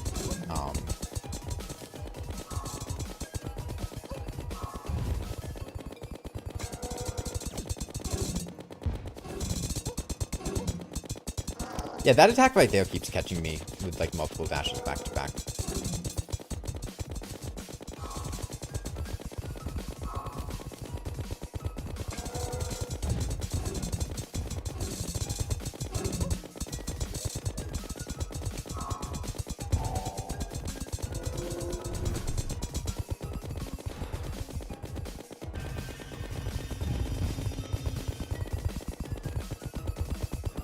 Okay, that was nice. I like that attack.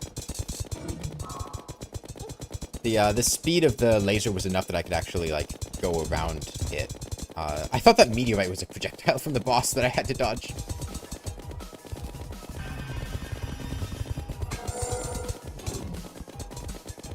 Okay. Yeah, one of the things this boss is doing really well, that some of the other bosses, Quince, were not doing that well, also Baron, is the projectiles feel fairly readable, and you can intuit what is happening and where you need to go to avoid it, without needing to think really hard about it, which is a really good thing for a boss to do. Shit. Yeah, I'm gonna get in there.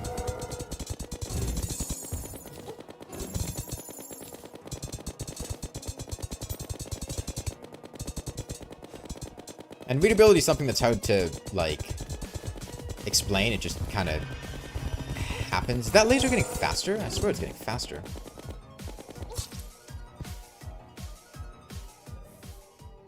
This music feels too happy and upbeat. Yeah, I'm gonna compare this to my Super Star Shooter with the Ranger emblem. The thing that the Mega Shark does have is a bit easier to aim because the projectile's faster. But yeah, I'm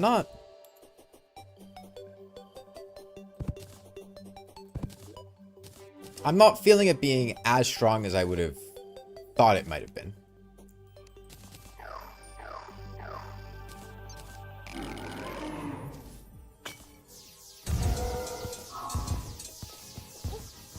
But can't outrange that. Okay, so I see. There's like an arrow on the boss when it's dashing towards me. But I can't quite go down that fast. Yeah, in this like first phase, the boss has these chain dashes that it does, that keep throwing me off for some reason. When it does like 3 back to back, I usually get hit by 3 back to back. I'm not sure why.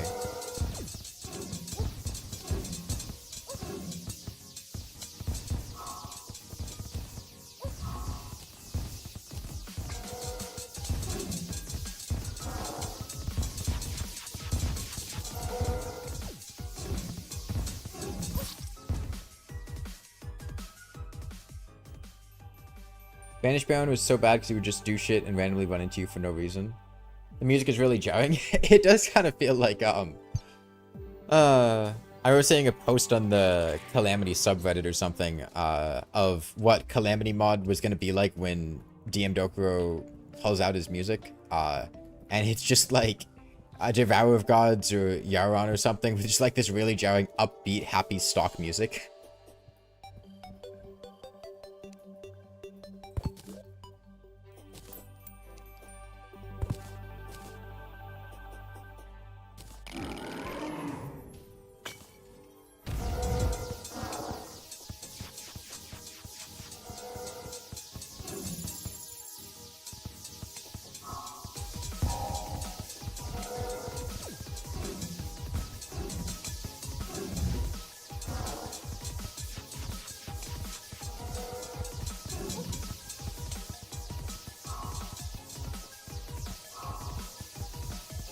So we seem to just get a lot of defense when in that closed state, which makes sense. It's closed.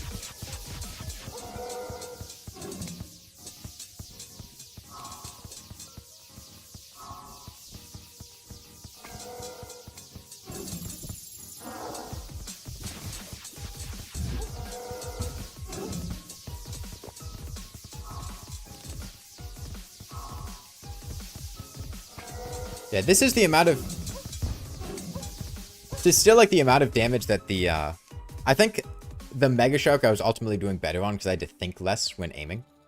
I have to think more about aiming the Super Star Shooter, and I think it's making me a bit more distracted.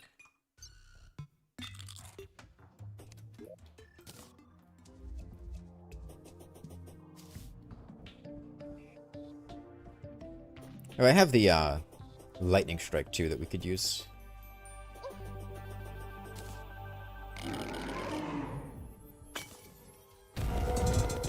Let's not forget about that.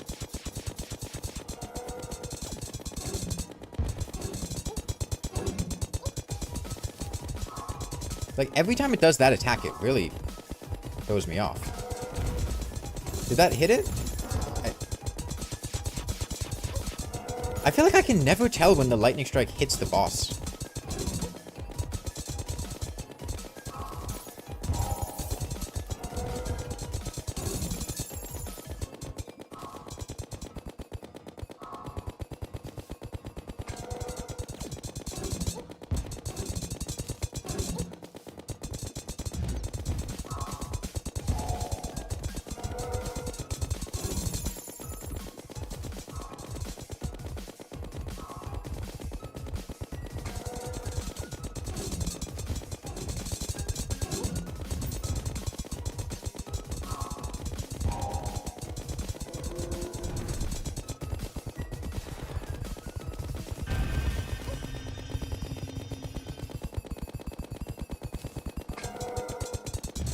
not sure if that lightning hit or not. I assume it did, but it really doesn't feel like it has much.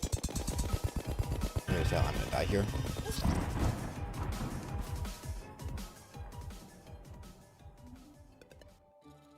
The loading aspect of boss in Fargo is quite annoying, but it's part of the bosses. I mean, I don't mind the loading aspect when the boss has, like, good readability. And stuff feels intuitive. I do mind the loading process when the boss doesn't have those things. Like, I feel like that's the difference between this boss and something like the twins. Where it felt like the twins, it wanted me to do something very specific to dodge them, but it wasn't clear what that was. And trying to do anything else, you just get really, really punished for trying. Whereas this, it's fairly clear what you need to do to avoid things, and you have a lot of options with avoiding them. Like this attack, you can stay at a bunch of different distances. You don't have to just go to one specific area. This one, I can try to stay in between things. I can weave between them. This one, I can just get far away. I can weave between them as they're close. The boss isn't doing things to cut off my movement and force me into other projectiles. I'm just fighting the boss, which is something the twins were doing, because as you try to dodge Spasmatism, you'll get forced into Retinaser. So I feel like that's a pretty significant difference with loading.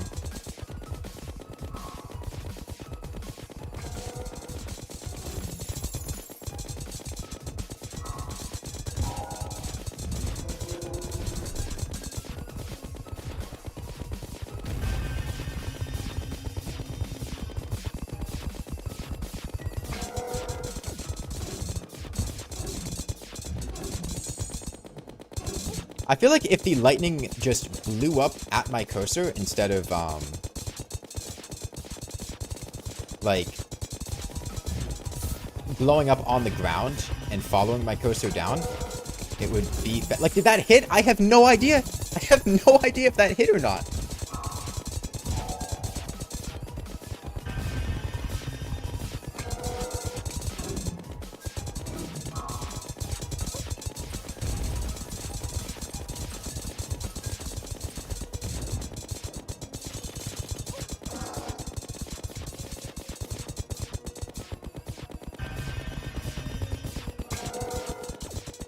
Yeah, the boss definitely doesn't want you to be far away from it, because if you're far away from it, you can't really avoid the laser beam attack, which is a problem.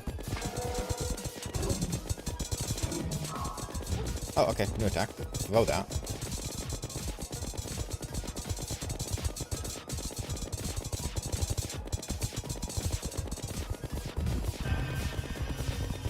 You gotta stay close enough to circle.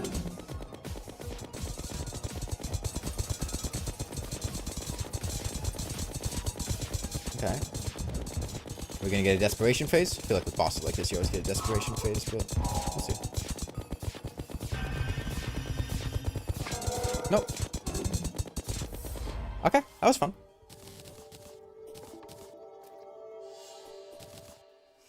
Instead of learning something, you just try to brute force it to learn it. I mean, I think what it comes down to, whether it feels like you're brute forcing something or not, is how easy the game makes to learn for you. A game that is good and that has a good feeling will make it easy for you to learn what is happening, whereas a game or a mod that you feel like you're always brute forcing something isn't set up in a way that makes it easy for you to learn what's happening. And sometimes it varies from person to person. Some people have an easier time with different things. But I think what can be frustrating is when the game doesn't make it clear to you how you need to, or it doesn't help you learn, right? There are some games that are just incredibly obtuse, and once you figure it out, you know, it can be fun. Noida, for an example. Noida was fucking miserable to try to learn, and I stopped trying because the game seemed to just try to, it wanted to make the learning process as miserable as possible. I can set my spawn point. Okay.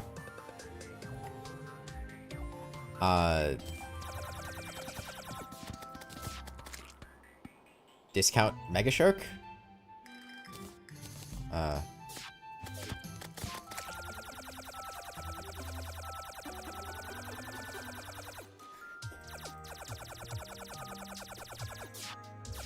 I can fire a Pixie Bomb after hitting 40 pixies.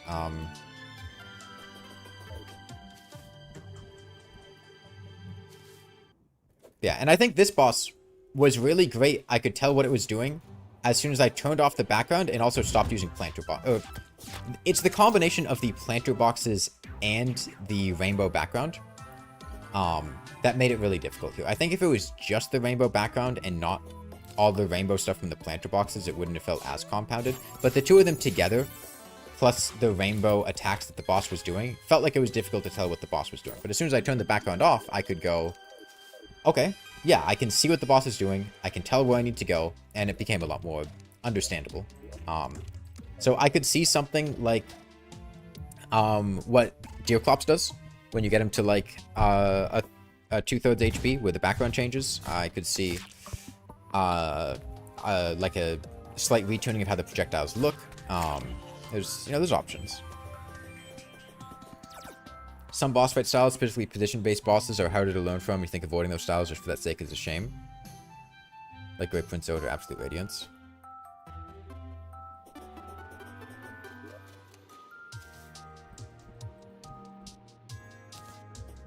It's tough. I think the worst thing that a game can do, or like the thing that annoys me the most when it comes to learning a boss in a game, is when the boss or fight or event or whatever wants you to do one very specific thing, punishes you severely for not doing that thing, but doesn't make it clear what that thing is. Or it looks at what you want to do intuitively. Like, Elden Ring has a lot of bosses like this, where naturally an attack comes and you go, okay, the boss has stopped what they were doing, so I can go in and I can attack them. But then it turns out actually they were doing a very delayed second hit that makes no realistic sense. It's only there to throw off the player, and you just need to memorize that they do that. It's not your intuition. The game doesn't make it clear that it's happening. In fact, they're trying to hide it just to trip you up to make it more difficult. I don't like stuff like that. Where you have something that you want to do, the game knows that you want to do it, so it intentionally designs around that to make it so you can't do that, and you need to do something else, and you just need to memorize that happens.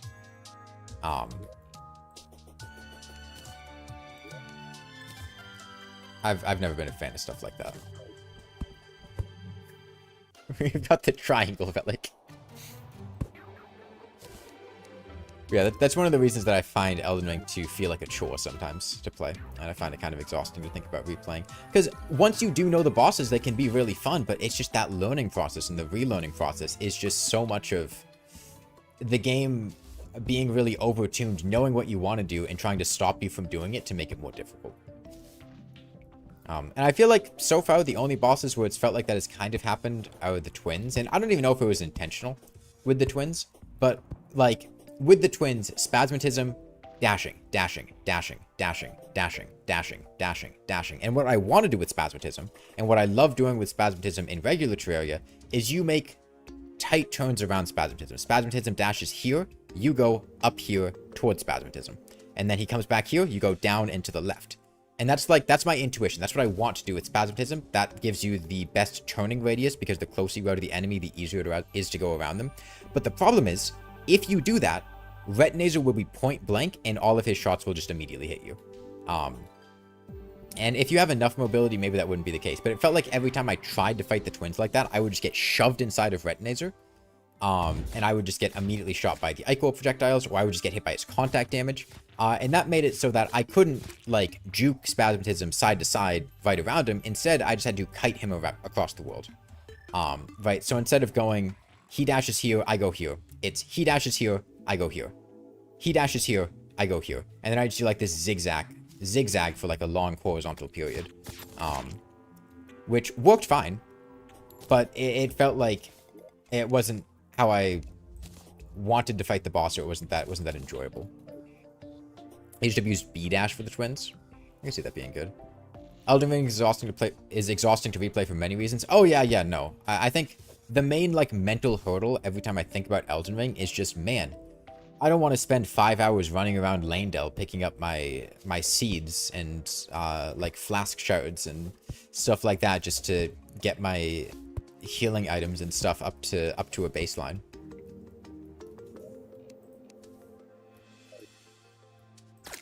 Okay, so Plantera next, yeah?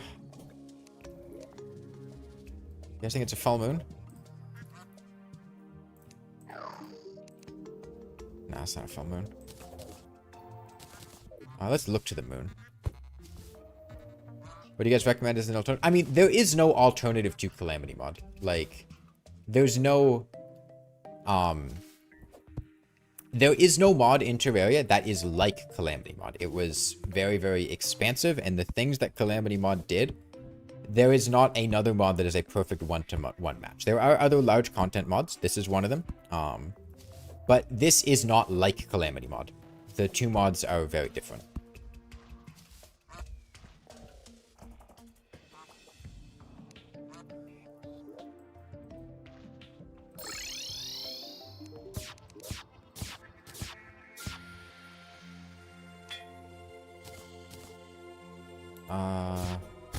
Is this a new Reforge? I don't... This is not what Powerful used to do. This is new. I don't know if this is a rebalance or what, but 25% speed, 33% velocity, 14%. This is kind of insane. It's a really good Reforge. Okay, I wanna test that Pixie Bomb.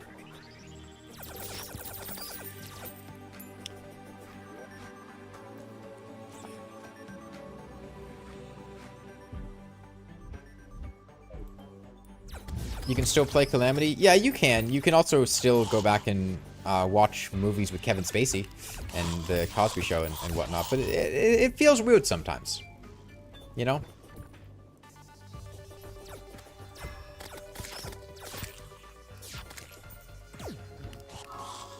That's a lot of damage.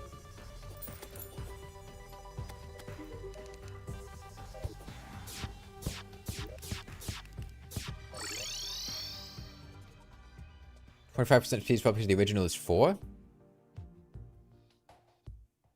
Oh, when I do the right-click mode, it adjusts things. No, the original speed would have been like 7 or 8. Because my speed after the Reforge is 6.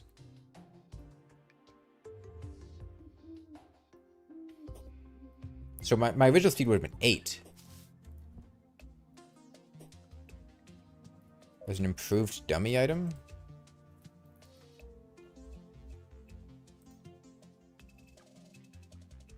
I'd have to get gizmo parts. They're sold by the squirrel. And there's no other way I could get them. I don't know how I would.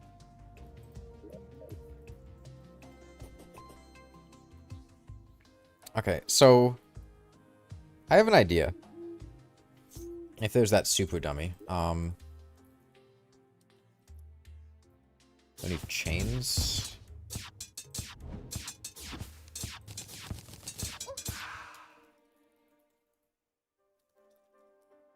It was glass too.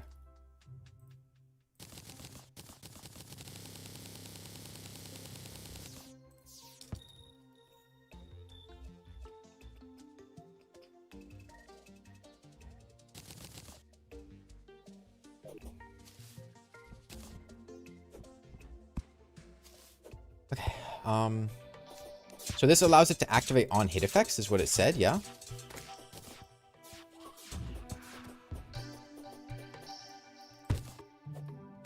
I have an idea.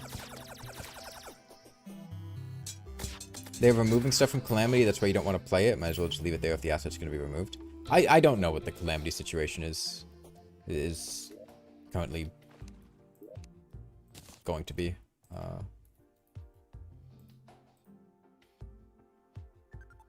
I can make a super Deathbringer fairy. What? That's a lot of words, man. I can perform a short skeletal punch dash. Punching an enemy berserks you. Early game debuffs. Increases dashing and falling speed. I don't care.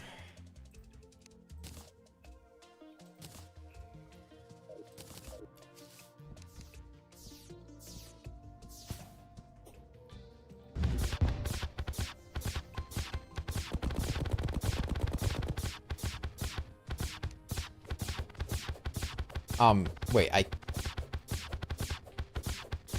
Can I not remove it? Oh, I see. It spawns. You guys seeing what I'm seeing? Because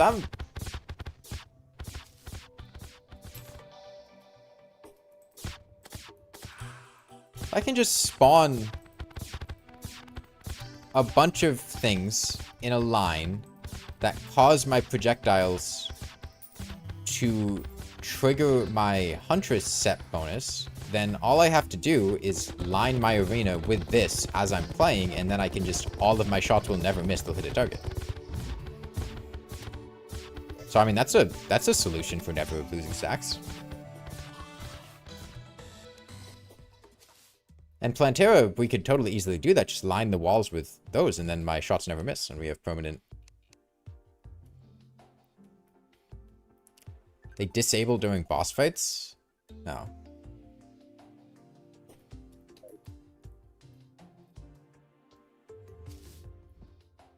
Well, I guess I can fully charge at the start of a boss fight, but I guess that's about it then. I don't care very much about this then.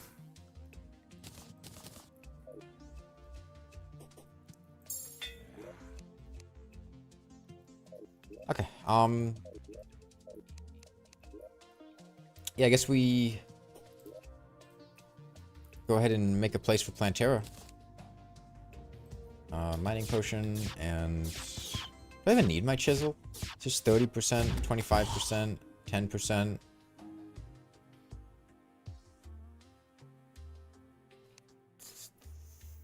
$35 plus 30. If I had ambrosia, I would be okay.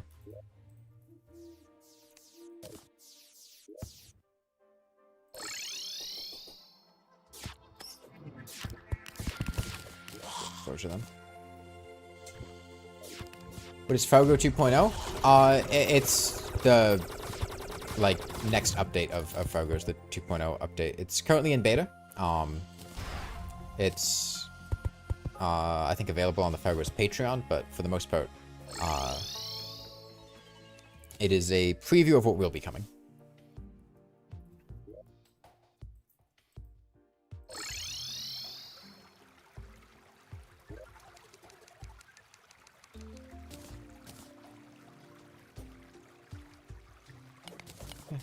B-door. This area is already pretty open up, so should be good. I'm gonna need to make a pickaxe axe. Because otherwise the floor fight's gonna be an issue. People are dissing the rainbow rod. Is it because of how much it lags other people's games in multiplayer? That's a valid complaint.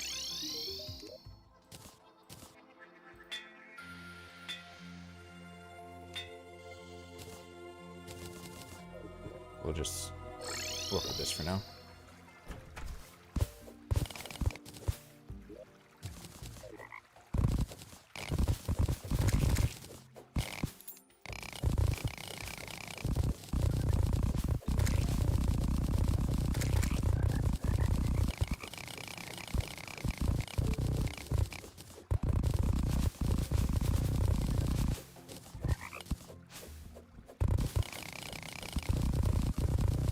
Friend is playing Satanist mode specifically because it's being changed, and she's like 700 attempts into the final boss. How do you make her stop?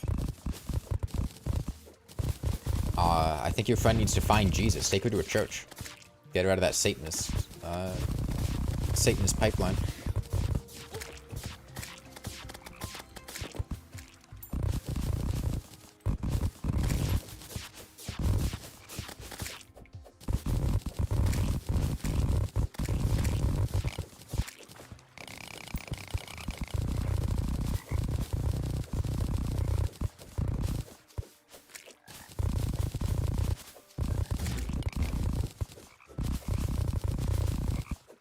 Well, I'm really not sure how... Plantera is weird because Plantera is a very, arena-focused boss. And without knowing what Plantera does in this mod, it's hard for me to know how much space exactly I'm gonna need. So I think I'm gonna start with something a bit conservative, but potentially depending on the boss, we might need to expand this arena quite a lot.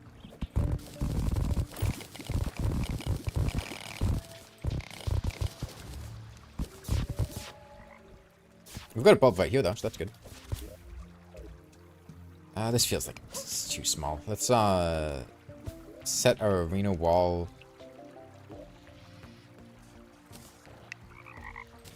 here. Is there any good mods other than Calamity? Was Calamity a good mod?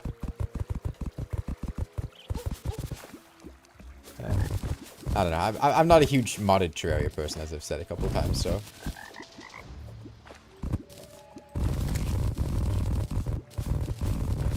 I couldn't give you a tier list of best mods.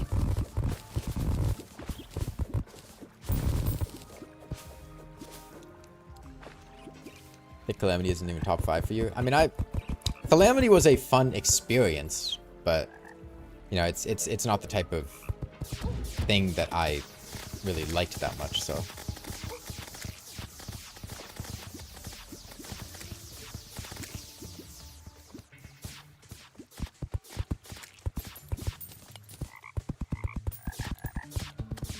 There's also Calamity. It had this weird effect on the Terraria community and like modding communities where it kind of had this reputation of people treating it like the second coming of Jesus. And like, oh yeah, Calamity's the best thing ever. Calamity's the hardest thing ever. You gotta play Calamity. A bit more of a thing, you know, a couple of years ago as opposed to now. But, yeah, people kind of build it up and hype it up a lot. And it's just, you know, it's good. It's not bad. I didn't dislike Calamity, but...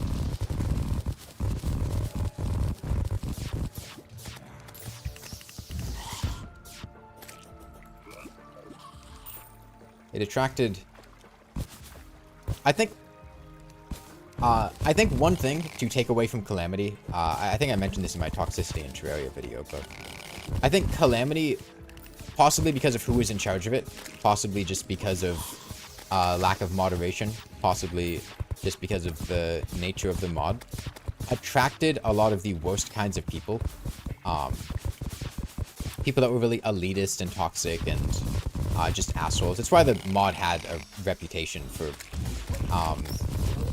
being really toxic for a long time.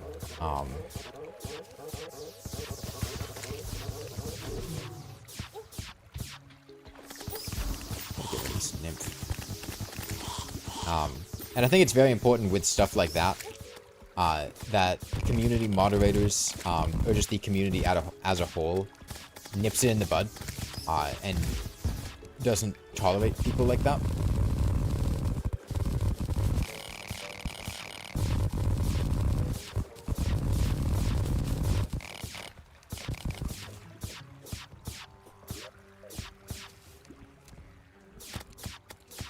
The slow updates and outdated bosses made Calamity even worse. I mean, I can't blame the Calamity devs for getting a little burnt out or not having the highest productivity, right? Like, it's tiring.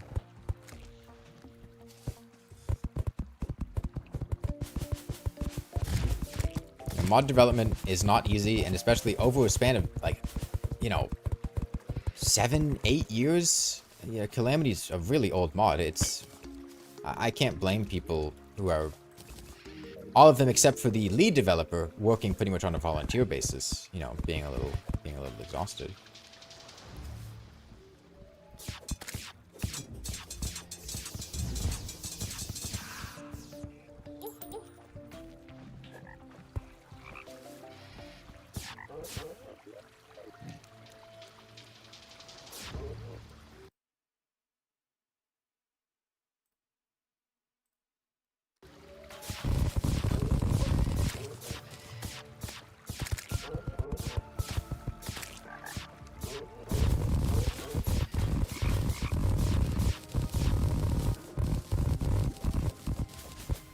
A mod the size of Calamity undoubtedly had a horrific amount of tech debt over the years. Oh yeah, no, and it's built on top of Terraria's inherent tech debt.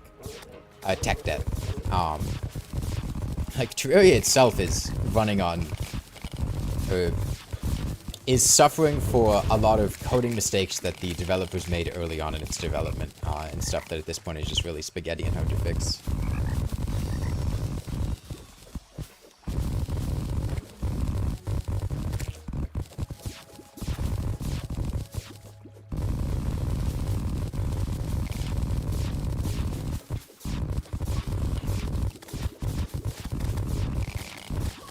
Probably something I can do with life fruit that's new. I feel like mods always add life fruit recipes. Calamity is focused on adding new content instead of high quality content. I do remember that being one of the takeaways that I had when I played the mod for the first time, is it just had an overwhelming amount of content, but a lot of the content wasn't stuff I was particularly interested in using, so it was just kind of, there was always something, but it wasn't something that I particularly was interested in or liked. Whether it be, you know, you kill a boss, here's 8 new weapons you could make, or, you know, you've got 4 different armor sets you could use, or stuff like that, and it just, you know, I just didn't care.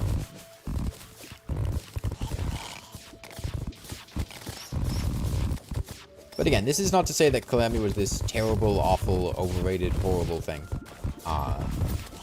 Just that it wasn't really my style. And I'll be honest with you, Fargos is not like super my style either. There's some stuff that I like about it. You know, a lot of the reworks are cool and stuff, but this isn't like, you know, the type of thing that I would be like, yeah, no, I'm itching to do this again. Gotta find ways to optimize this or really like go at it again. I've liked it as an experience.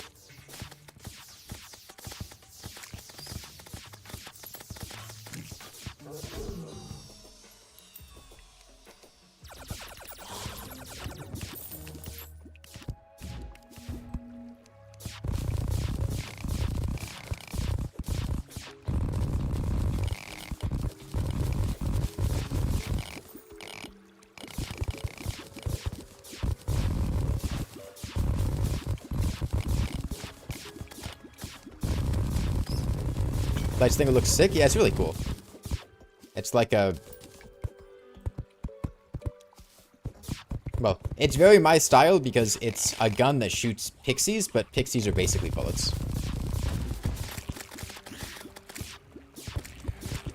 Thinking something is good isn't elitist? No. The elitism in Calamity would be people that are like, oh yeah, no, don't bother playing base Terraria. Calamity's way better. Or... I don't know, man. Like, you played Terraria, but you beat this boss. Did you beat it in Calamity? Did you beat it in Death Mode? Because otherwise, you didn't really fight the boss. Like, oh, okay, you having a problem with the Moonlord? Fuck off, dude. I fought the Moonlord in Calamity. Well, it's way harder. Like, stuff like that.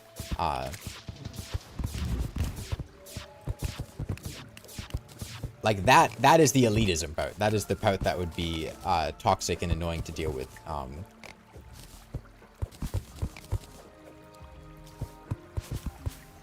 Stuff like that will always happen. Yeah. And I think it's important for communities to nip that in the bud and make it clear that that's not the sort of thing that people should be doing, or that you don't accept people doing stuff like that. Because if you let them get away with it, they will, and then you're going to drive away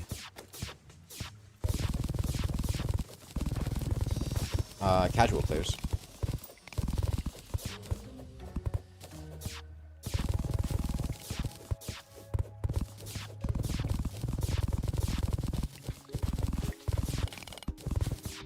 On a surface level, Ultra Kill is like that as a community, but when you look deeper, it's not much of a problem. Yeah, I think a problem is that when your community impression has that as the surface level takeaway that people looking at the community will have, I keep noticing the mimics are changing colors. They're going from wood to gold, which is strange. If that's the takeaway that people get at a surface level, well, a lot of players won't look past the surface level. You know, if I start playing a new game and I go to their community, maybe I visit the Ultra Kill Discord server, Ultra Kill subreddit, whatever, and then I see a bunch of people that are acting in a way that makes me feel like shit for being bad at the game or being new or stuff like that, then I probably just won't go back to those communities. I'm not going to stick around to see if they get better under the surface. What are the two bars on the left? Those are my abilities. So the first one is my meteorite. When I hit an enemy when it's fully charged, it drops a meteorite on them, which does not a huge amount of damage. It also functions as a magiluminescence. We're probably at the point where we could swap out the meteorite for something else. I just like the magiluminescence effect.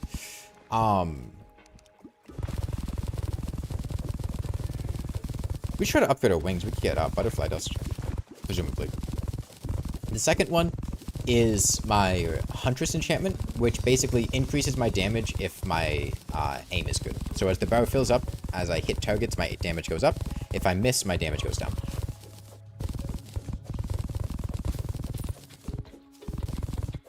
And then occasionally I might have another one show up with if I'm using the Light Slinger. That one is basically charging up a missile that I can use every 40 shots that hit. And the missile does a lot of damage. Or bomb? I think I called it a bomb, but the same idea. You get it. Big attack.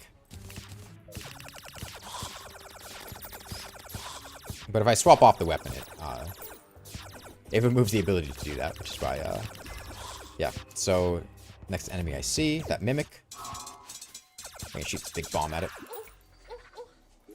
I got my money. Is it worth playing Fargos right now, or should you wait for 2.0? I have no idea. I haven't really played the existing version of Fargo, so I can't really tell you how much different this is compared to that. Some people don't handle self-affirmation well. They can't just be proud of having beaten a difficult boss. They have to put other similar achievements down. It's unfortunate. It is, yeah.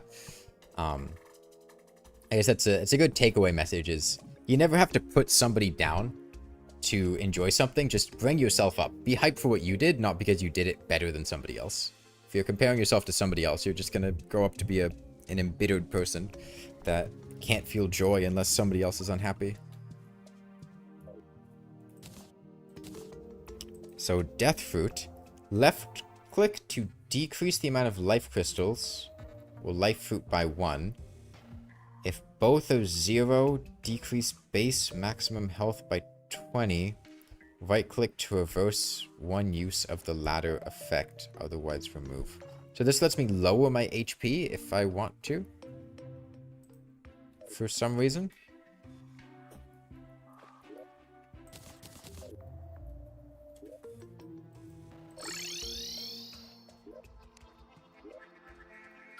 Okay. So selectively lowering my HP as an option. Quality of life for for testers and no-hitters. I see, I see. Still not a full moon. Okay, let's go mining for some life fruit. I feel like that's gonna be pretty helpful going forward. Extra 100 HP. If I can get this with speed reforge, it would be really nice.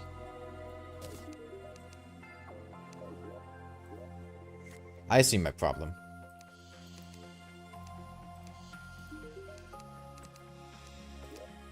That's why my reforged were all expensive. I thought they felt more expensive than they should be. Nasty isn't speed, is it? It is speed.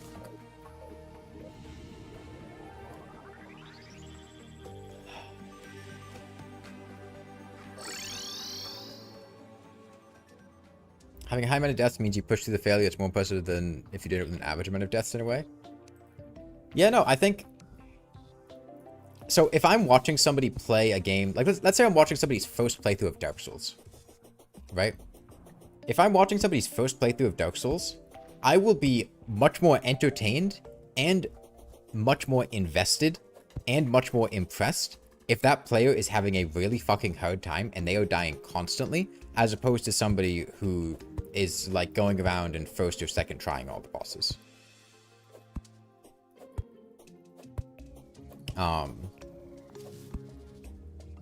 Like that makes for just a much more entertaining and interesting viewer experience and a player experience. And you can feel that the player is having a good time, and you're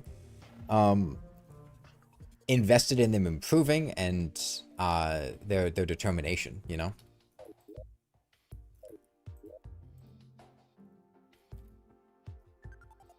And that's why it's satisfying to overcome something that is fair and that you really have to put a lot of effort in for. But at the same time, it becomes exhausting if it feels like it isn't fair, or if you're just really not in the mood for it, which happens to me sometimes.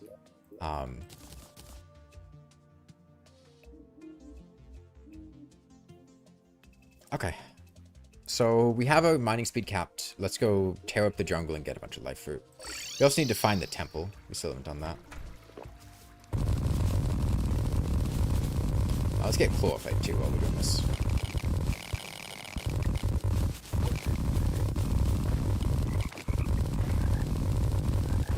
When you watch someone that's bad at a game, it's more entertaining and not in the way of laughing at them. It's genuinely more interesting. Yeah, and you also get to see, like, if you're watching somebody that knows the game like the back of their hand, or is doing a walkthrough, or is getting, even just like getting advice from chat, right? They end up doing the same things every time they play. Whereas if you're watching somebody that doesn't know what they're doing, or is bad at the game, they do these weird things that make no sense, but make the game more interesting and entertaining. That's kind of the beauty of playing something for the first time. They have misunderstandings and misconceptions about how things work. They misread things, or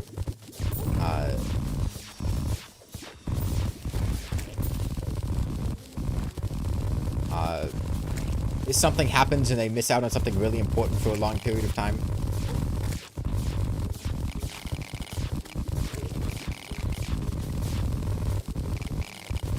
And stuff like that can really make for really fun experiences.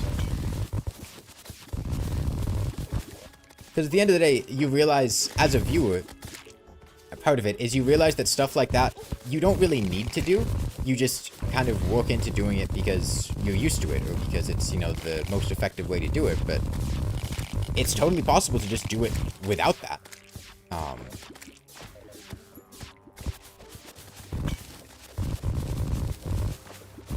That's pretty fast mining. Yeah, we have capped mining speed right now. We mine 60 blocks per second.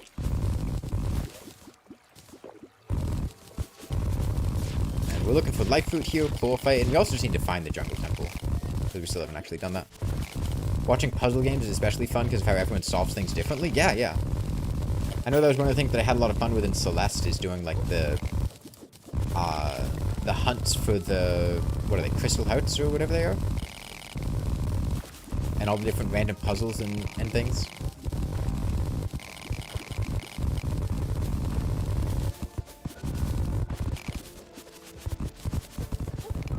How do you oppose a strict meta in games? I mean, metas are understandable. It's natural that as people play games, especially in franchise players, they're going to, you know, develop into a pattern of, okay, this is good, I will do this. Especially if the game is competitive, or if it's a, you know, a speedrunning game, or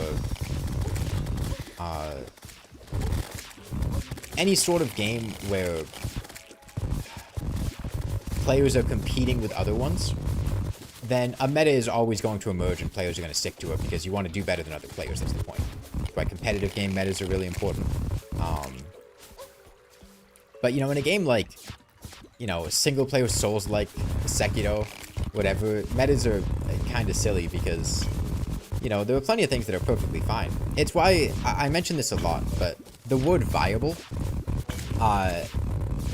always annoys me a little bit because... Do you guys know what the word viable means? It doesn't mean good. Viable does not mean good. Saying that something is viable does not mean that you're saying something is good. That is not what that word means. It means that something is possible. Viability is possibility. That's why a fetus is viable. Right? Like a woman's pregnancy is viable if the child can survive. It doesn't mean this, like, child's gonna be good. And so if you're calling something viable in a game, you're saying that something's possible. Now, a lot of the times people... There's overlap with that being good because, you know, you think in a competitive game, well, something being viable in a competitive game means that it needs to be able to do well against other players who are using good stuff. So something that's viable in a PvP game is also good. But something that's viable in Terraria is just possible. Right? It doesn't mean that, you know, saying that the Dark Lance is viable doesn't mean that the Dark Lance is, you know, a really good option. Asking if it's viable is not going, hey, is this like the best thing I can use against the Wall of Flesh? It's just, is it possible? And yeah, sure, it's possible. The answer to is something viable is almost always, yeah, sure.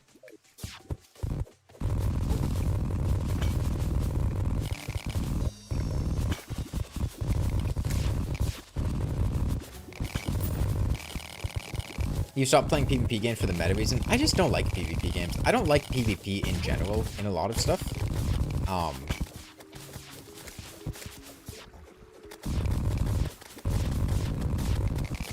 Because I prefer playing cooperatively with other players if I'm doing multiplayer as opposed to competitively against them. When you say viable in multiplayer, the context is always implied because it's so narrow. Yeah, I totally agree there. But in a game like Terraria, I feel like calling things viable is silly because what they really mean is this good? I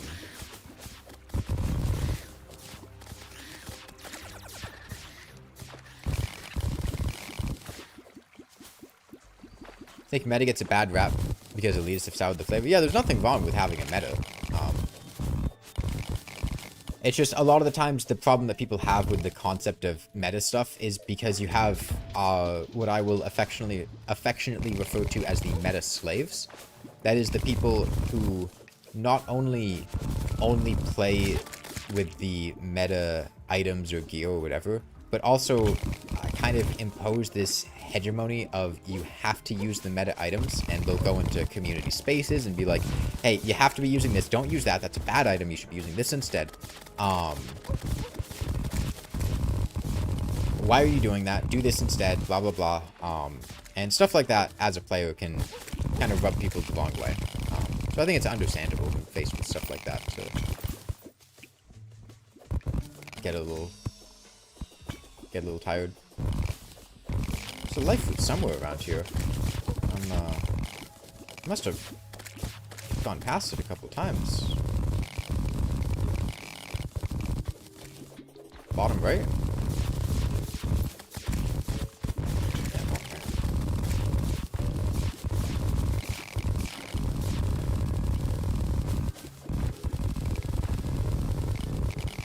Still no sign of the temple. Damn, the jungle's quite big. Gotta be here for a bit.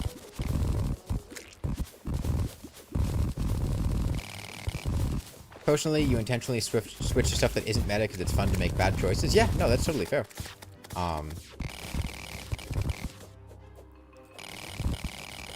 A lot of the times playing stuff, you know, suboptimally or off meta can be a lot more fun. That's why I like doing challenge runs a lot. Is because you end up doing stuff that people usually don't do, and it's usually fun.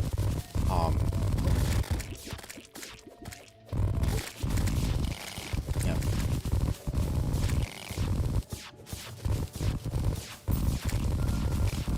You play Mac and Smash Ultimate, so you get a lot of crap for being off meta. Yeah, I've never been able to stand fighting games. Whether it be Smash or any other one. They're always so competitive and so, like, in-depth, and they've just never really been my style. I have a lot of friends that like fighting games, it's just not really me.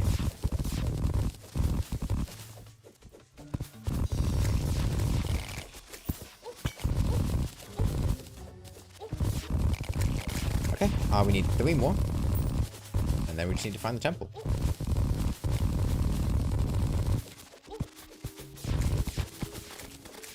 Third Strike is a lovely place to start because the community is generally very chill. I guess that's actually not true. There is one fighting game that I played and had a good amount of fun with. Ultra Fight to Counter 2. That was a good fighting game. Yeah, that one was good. That was a fun time.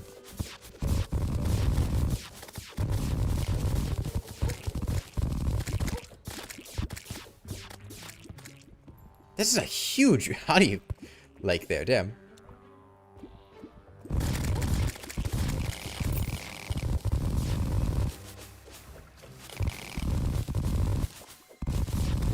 there's our temple. That's good. Wonder if Golem has a pre-made arena. I feel like mods usually like doing that.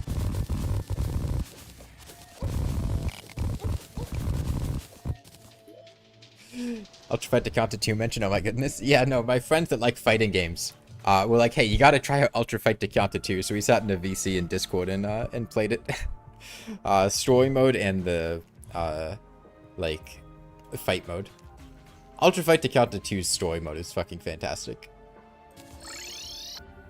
You can also tell immediately looking at the reviews for Ultra Fight to Counter 2, which of the ones played story mode and which ones didn't.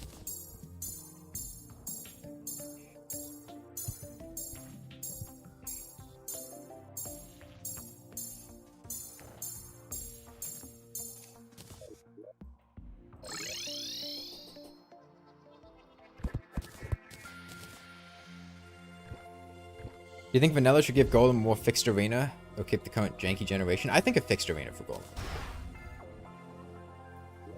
Doesn't need to be completely fixed, but better minimum parameters than what it has. Is the story mode bad? The story mode is completely deranged and unhinged. It's a free game on Steam, I'm pretty sure. I don't want to spoil it for you, but if you haven't played Ultra Fight to Counter 2 and don't know anything about it, just download the game on Steam and play the story mode.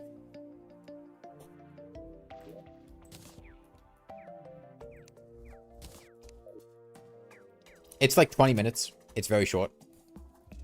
It's not a long game.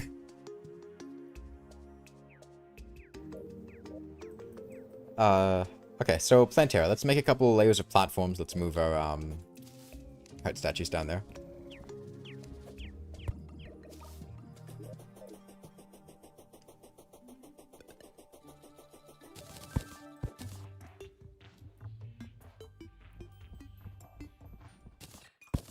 What kind of quality of life do you think ruins the game for you after over 1,000 hours on modded playing vanilla? Playing vanilla was so nice since you weren't able to easily get everything with 3 gold. So I think where quality of life starts to hurt the game is when it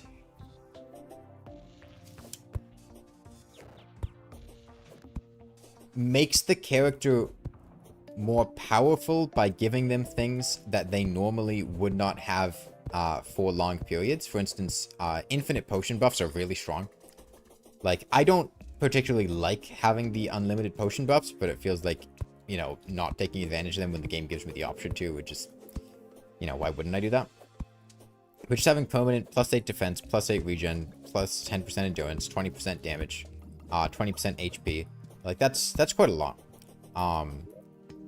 I don't like when it takes away from parts of the game that I like. For instance, stuff like Vein Miner, I feel like takes away from the mining experience and makes it less fun.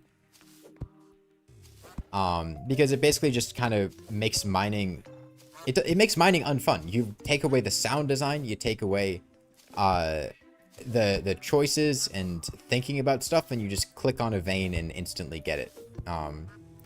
It makes it faster. It's just, I don't like it. I'd rather just have a quality of life mod that increases mining speed. Get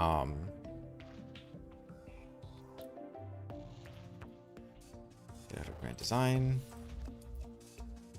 Timer. And the wire.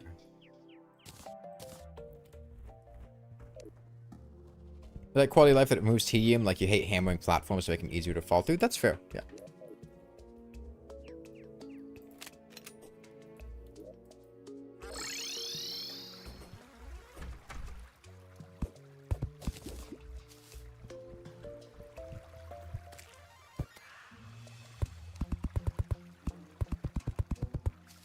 I think a lot of quality of life forgets that there's joy in playing the game instead of it just being a boss rush. Yeah. I feel like quality of life that it's tough. It's tough. It's tough to generalize because a lot of it is contextual to what you're doing, and just, you know, player to player. Different people like different things. It's not that quality of life stuff like that is bad. It's just that it's not what I like.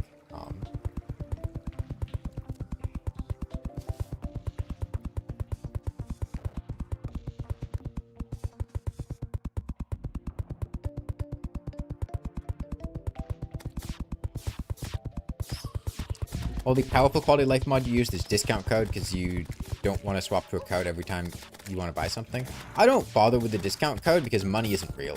I don't fucking care about money. It's monopoly money.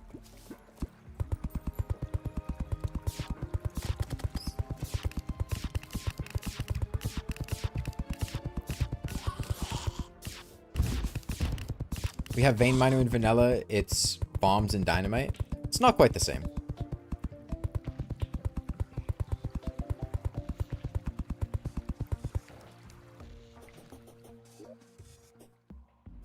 Best quality life mods is stuff like flight time display and Calamity.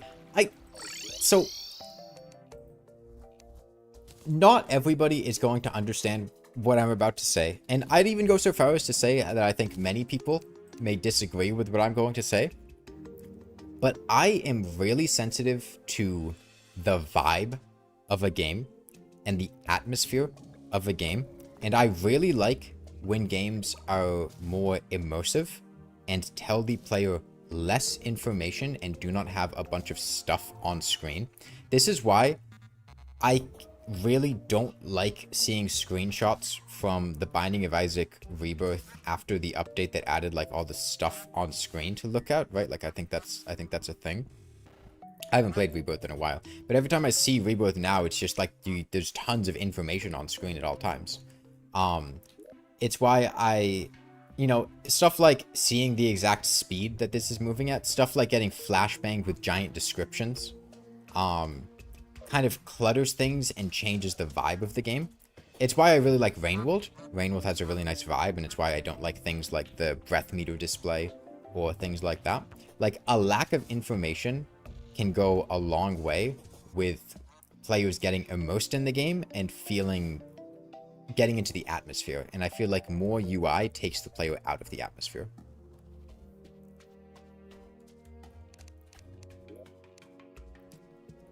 I want better wings, so let's get our farming setup back on.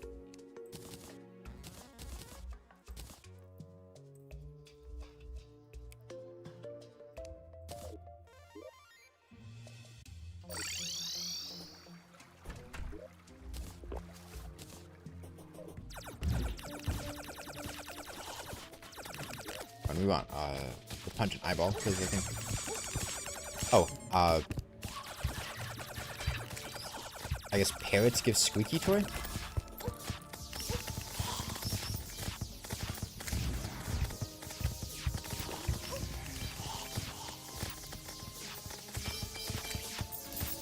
Oh, okay. Well, bee wings. Oh, jungle mimics are a possible spawn in Fargos. So it's got Plantera tendrils. It functions like Plantera. It kind of moves around like Plantera. Okay. So that projectile doesn't go until hitting an enemy. It goes until hitting a surface, it looks like. Or maybe until hitting an enemy or surface. Okay. Let's take off our Wind Dog Skull.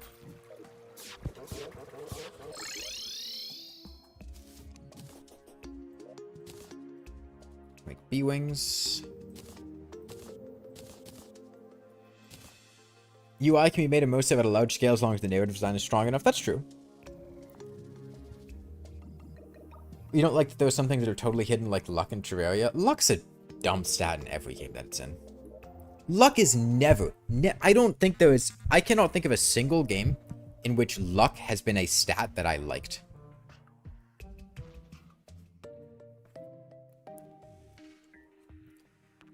Like... Best case scenario, luck is just the stat that you spec into when you want to farm a rare drop. But it's never a stat that I like. I'm never like, oh yeah, I want to make a luck build. It's never something that like I'm excited about.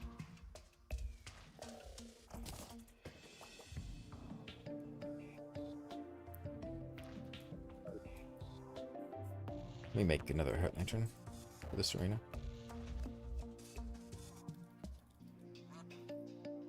I like luck stats for crit builds. Closest thing is games that unify luck and crit chance, yeah?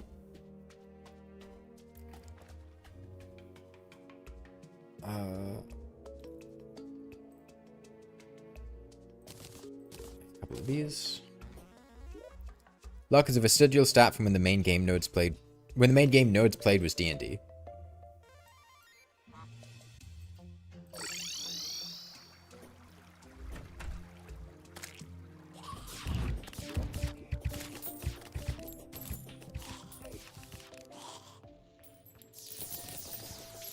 Min-maxing and meta-slaving are not the same thing. A good example, I used to play D&D with a guy in college. His name was Ian. Nice person. And he was very, very much so a min-maxer. He loved trying to find ways to look within the rules of 5th edition's D&D. 5th edition D&D. And find a way to min-max the shit out of one stat or break one specific thing. He would find one thing and comb through every supplemental D&D material book to find every possible way to support that and optimize that one specific thing. And it wasn't, like, amazingly powerful. It was very, very far from whatever the fuck the D&D meta would be. It was just maximizing that one particular thing. Min-maxing and using the meta are not the same thing because you're not always min-maxing the meta thing. Min-maxing is just optimizing one particular thing at the expense of others. You're maximizing one thing and minimizing everything else. It's not always the best thing. You're just making that one thing that you want to make as good as possible. Like min-maxing mining speed, right? Or min-maxing sentry builds. So it's not always the same thing. They can be, and you can min-max the meta stuff, but...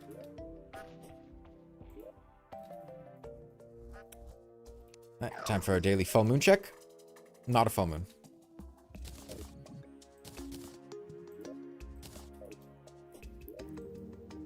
Okay, let's check on Plantera. See what she does. I think we're set, more or less.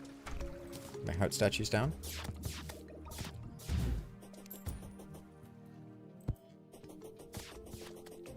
Meta-slaving is when I play melee.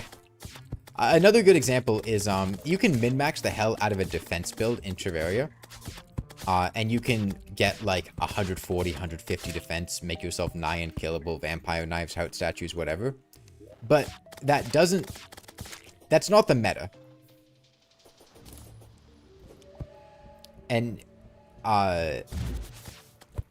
honestly, playing the game like that is really unfun. Okay, let's see what's up with her. 84,000 HP. She's blue? Glowing mushroom Plantera. Okay. Hold on, I need to sneeze. Sorry about that. This doesn't... It feels weird having the... Oh, okay. That I can't touch that. Deals damage.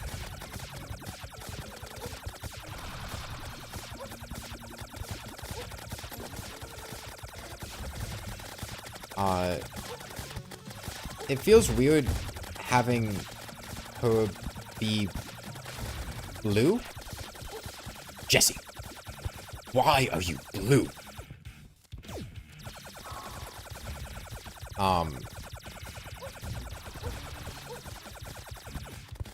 Okay, I think I get what's going on here.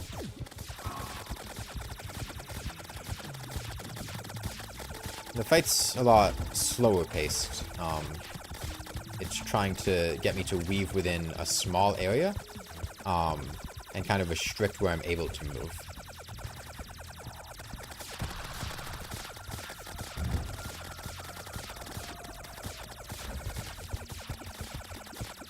It's, much less... regular Plantera is very just kind of general mobility. This one's trying to force me into a small area, and within that small area, have more concentrated mobility, and intentional movements.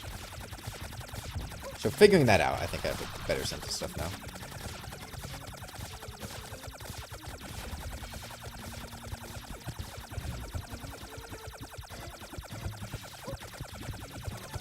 It's very, very bullet helly. I need to remember I can do my fire shot. Should be pretty good on Plantera, things considered.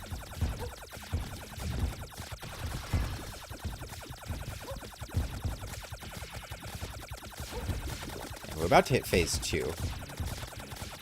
I'm not sure what's going to happen there. I hope it despawns all the projectiles.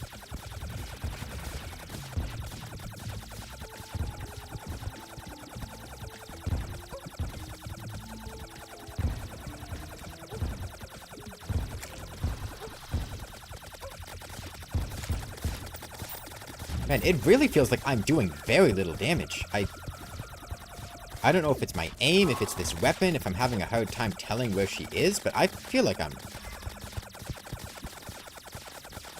really weak here. Yeah, I don't know that I liked that. That was really confusing.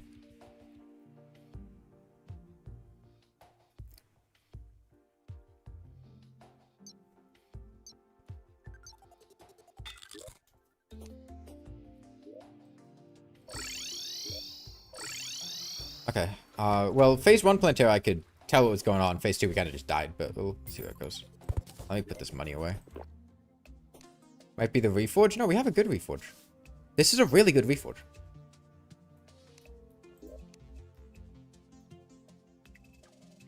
Like 14% damage, 25% speed? That's huge.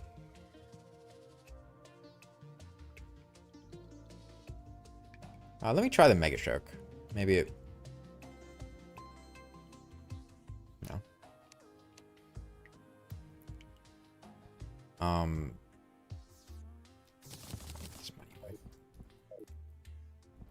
My Terraria is very tanky. She does have 84,000 HP, which is a huge amount. So it might just be that.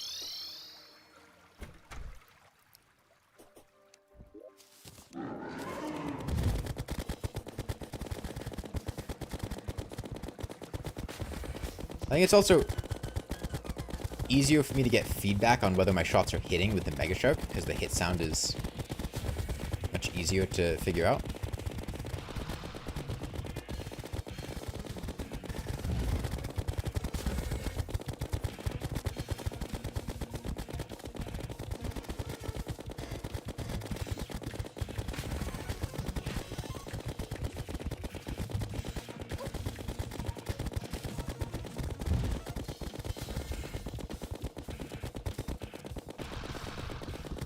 Let's compare that.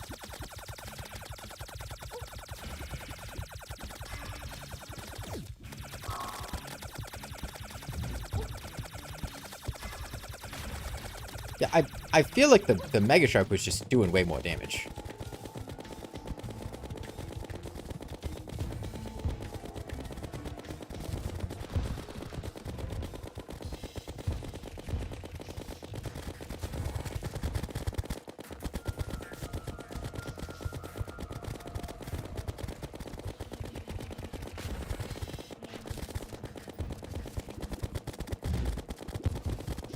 I keep thinking the meteorite is attacking me. I don't know why it keeps falling on me. I guess if there's not an enemy close enough to me, it defaults to falling at my position.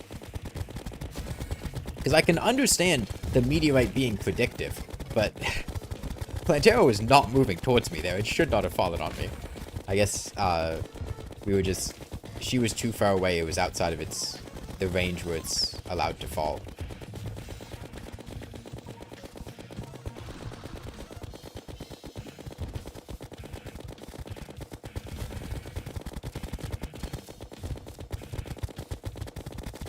Yeah, I don't know. I feel like on Plantera, she's spending so much time off screen. I'm not sure that my Huntress enchantment is doing better than just an emblem here.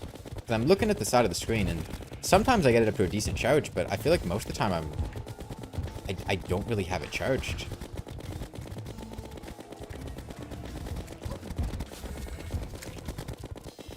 Because it takes so long to recharge, and it's... You know, all I have to miss is one shot, and basically all my charge is gone. Here, I think I just take this hit. Grab these hearts.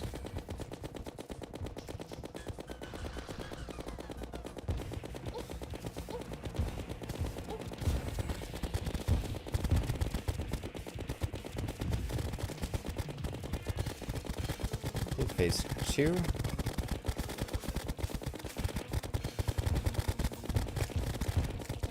I cannot tell what's happening, man. There's so much going on screen right now. What the fuck is that? What am I looking at? What? Why did she turn into a giant piece of spaghetti? Like, what is this? She's got like 40 fucking tendrils. Okay, and they deal damage. Okay.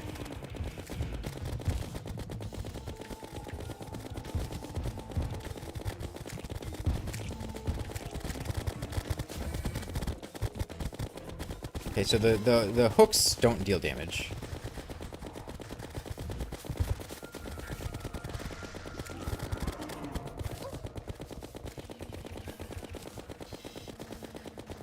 I don't deal damage, dude. We are doing no damage to her.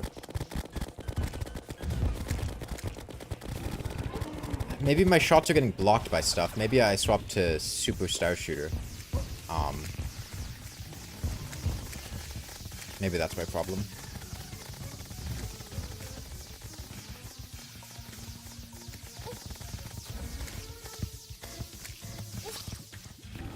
Okay, yeah, I think I need to use Super Star Shooter phase 2. My shots are all getting blocked.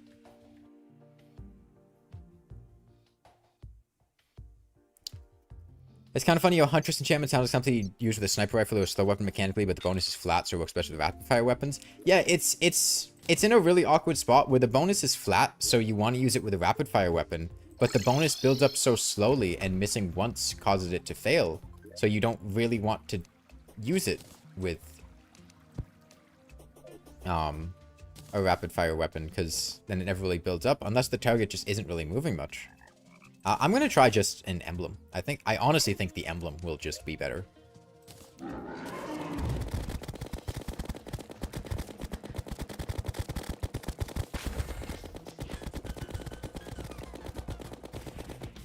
Back. The Super Star Shooter might just be better.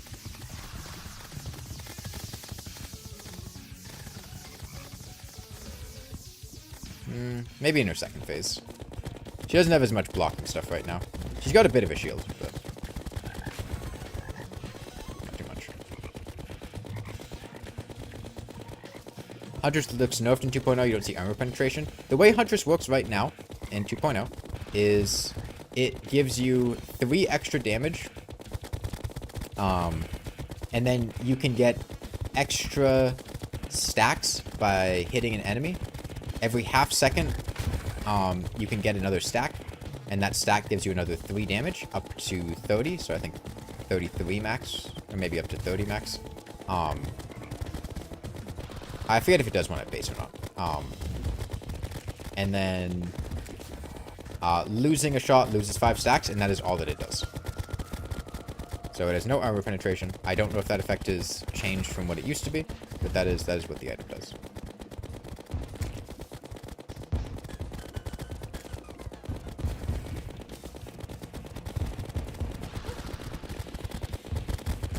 And 15% damage on a Mega Shark. Got what, 30 base damage?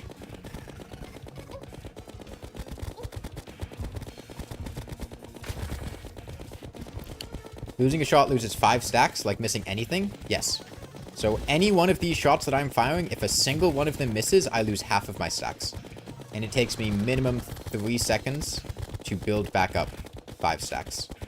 That's 3 seconds without missing a single shot of a Mega Shark, which is firing, like 8 shots per second. If it's a boss that is stationary enough for me to be able to build up a lot of stacks, it's decently strong. But man, on anything that's moving around even a little bit, it's really brutal trying to build up those stacks. And like here, Plantera is not aggressive enough, and it's tough.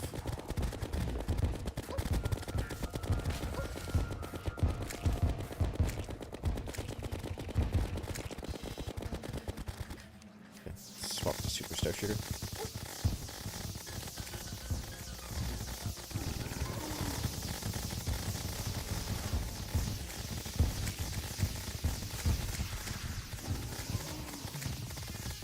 Okay, she has her tendrils. They're all dying.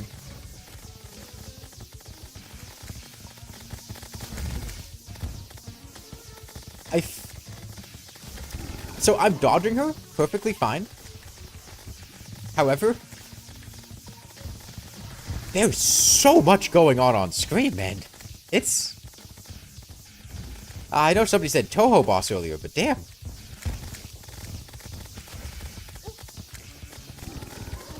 Yeah, using the superstar shooter, you need some kind of pierce for this phase. If you're just using a straight single target weapon, you're gonna get destroyed. This phase is kind of easy. Like, there's a lot going on screen, but it's not very difficult. I feel less pressured than in her first phase, honestly. This is easier than her first phase.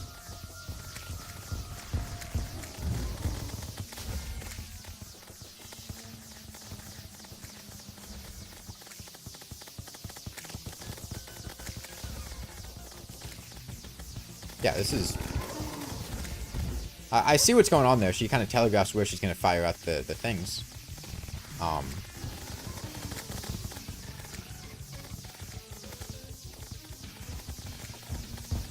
Yeah, this isn't bad. I think it's a bit visually cluttered, especially in the second phase. Like, there's a lot going on screen, and most of it doesn't matter. Most of it isn't very dangerous.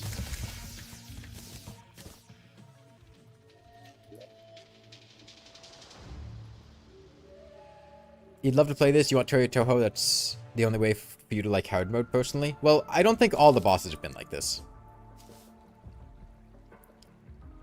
Did they remove phase 3? I guess there's not another phase here. On Mascus mode, you remember having to time light slinger bombs between the mushroom shield? It was hard. Not that bad. You like how it's so chaotic, it makes it seem more intense. Well, so, it definitely made things feel intense, but it felt like it was kind of a Subnautica intensity where I wasn't actually in danger. I was kind of just, there was a lot of stuff going on screen, and it looked kind of dangerous, but most of it wasn't actually very dangerous, and you just kind of vaguely move away from the boss, and then when she does the thing, just go away from where it is, which is fine. Like, it might just be the way that I'm playing is really effective against this Plantera, but it definitely felt like one of the easiest bosses so far.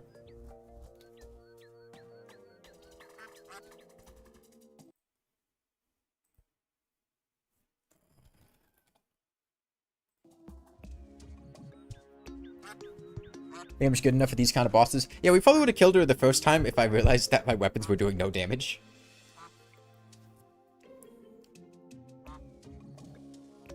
Seemingly chaotic, but not actually how it only works if it's short enough to not realize that it's not actually dangerous. Well, again, it might just be that I'm good at seeing what's happening and intuiting and reacting to it. Hey, Waspin. Waspin's not an ingredient. So... this gives us an arena for Golem.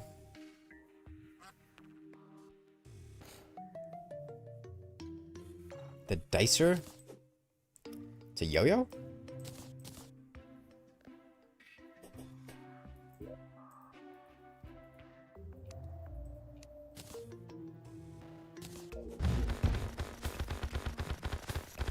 Okay, so as I hit, it gets bigger.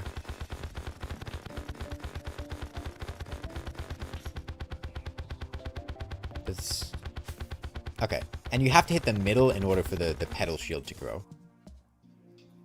Okay.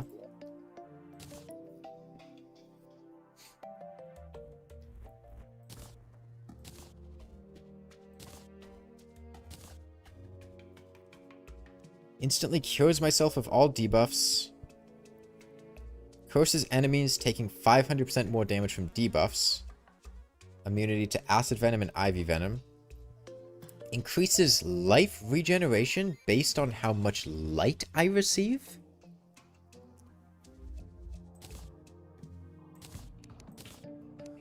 Hell does that mean? So right now my life regen is 11 per sec. So moving around in broad daylight, I'm at 9 per second. Goes down to 3 per second, or 6 per second there. So 5 per second, I get 1 per second in low light. So I get 4 HP per second in high light conditions, it looks like. And I have the ability to cleanse debuffs. And my attacks inflict ivy venom.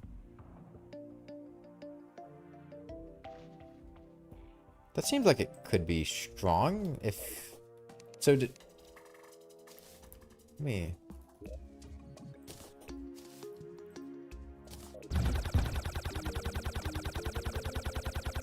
So... I see. So it's about a second, and the longer I build the debuff up for, the more DPS it deals. Like right now it's doing 50, 53, 56. Where does this cap out? 60? So 60... Looks like maybe 2 or 3 times a second. So either 120 or 180 HP per second. Debuff, and then if I don't know why I still have Lightning Strike bound. I'm just going to unbind that because it... Okay. But then this should deal 500% more damage for a period of time if we fully build this up. So this should be 300 damage ticks. 360. 360? Oh, 500%, not 5 times. So 6 times more. So a brief period of 360. So it's probably... That's probably like, if it's fully charged up, 1,000 damage. Roundabout, if it lasts for about a second. Oh, for 5 seconds. Oh, if that lasts 5 seconds, then...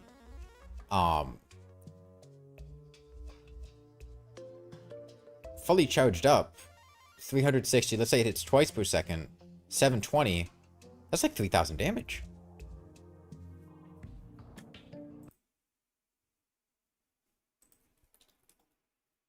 If I'm understanding this correctly. So that seems like it would be quite strong. Maybe I swap the Meteor enchantment for this now. I feel like we're probably at the point where the Meteor enchantment's not... The 53 magic damage from the Meteor enchantment, I don't think is doing quite that much.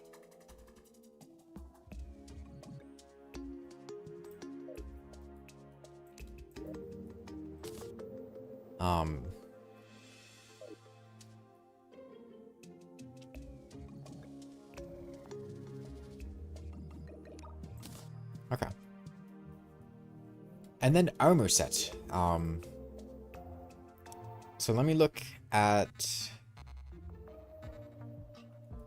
Actually, let me ask the Deviant, because maybe there's some other boss in the meantime here.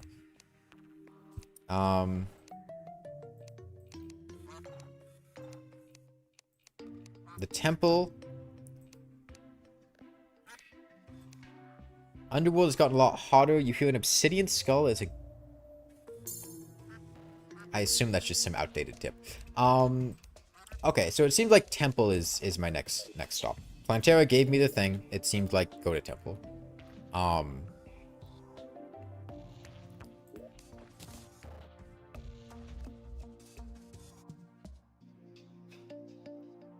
So assuming Golem isn't immune to that, it's hopefully good.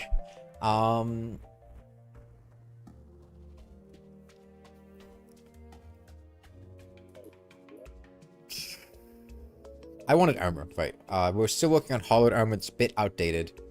I wanted to search for armor and vanity that says ranged in the tooltip. So it doesn't look like we have new ranged armor sets.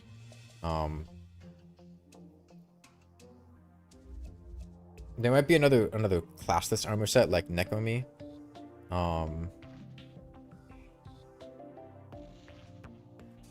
Just search the word damage. There's Gaia's plate. Ancient manipulator though.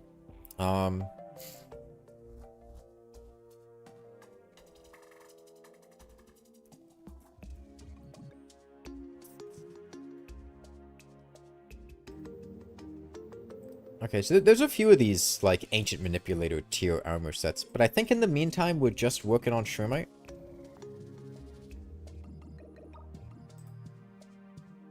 Gaia plate is something I could make. One, I haven't killed Golem, so I can't get Beetle Husks. 2, I don't have an Ancient Manipulator, so it's not something I can make. Oh, but yeah, I can just filter by mods or search armor sets from Fargo Souls. That's right. Oh, there's a squirrel arbor set. Guess I missed that one. I can't make that. Don't know what Crucible of Cosmos is. Eliminate Omniforge. Okay, so yeah, I don't think we're missing anything. I'm just gonna make Shroomite armor. So, how many glowing mushrooms do I have? 55. We're gonna need a truffle. I gotta make a surface mushroom biome, which means I need to move my dryad to an underground mushroom biome for jungle grass seeds. Or maybe there'll be something easy.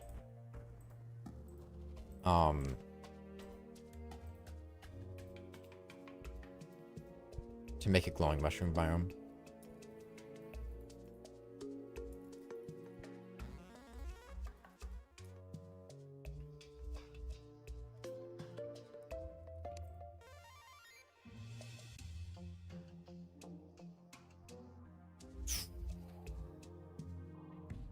No, I think we have to make one. Okay. That's fine. We'll make a house. Where's my glowing mushroom biome? There's one near spawn. Yeah, I think the one near spawn is the easiest.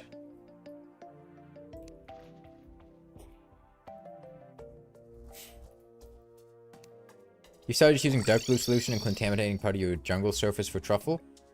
Well, the problem is to get dark blue solution, you need to have a truffle to buy the dark blue solution from.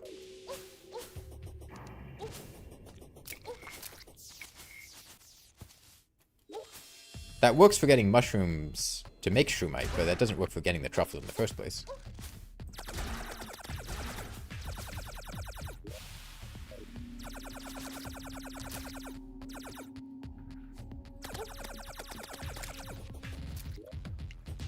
Oh, actually, with that dummy, I could check the Mega Shark versus Light Slinger. Wait, no, I can't because I don't have DPS meter. Yeah, no, I mean that works for protecting the mushroom or the jungle from corruption, and it works for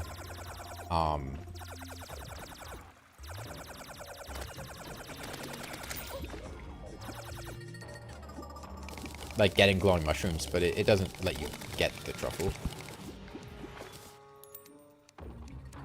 You just make a mud table and put glowing seeds around. Yeah, that works. The fastest way is you can buy glowing mushroom seeds from the dryad if she's in a mushroom biome. So if you make a house in a mushroom biome, move the dryad there, you can just buy, 100 seeds and make the biome really quickly.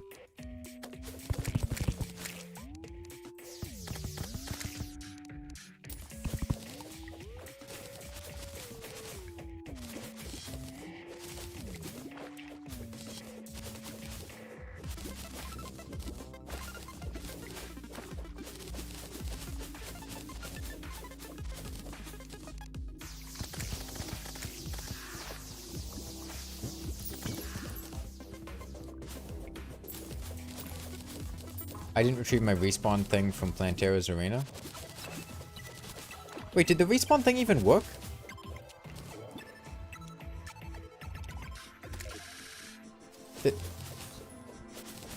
Because I recalled that.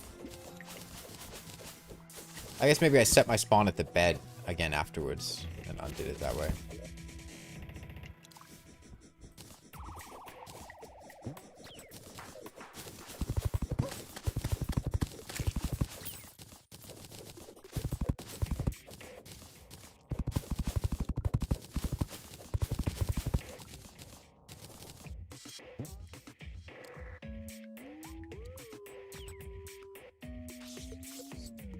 The main gimmick of the vanilla brain has been fully removed.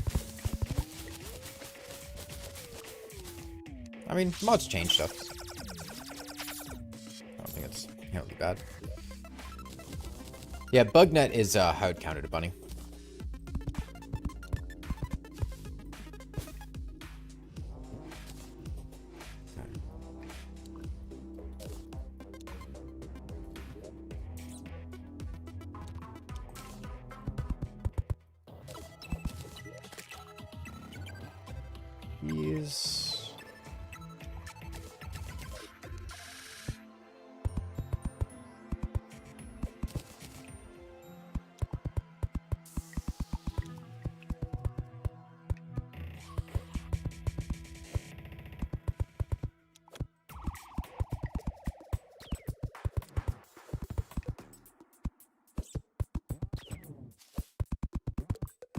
That's right, that's right.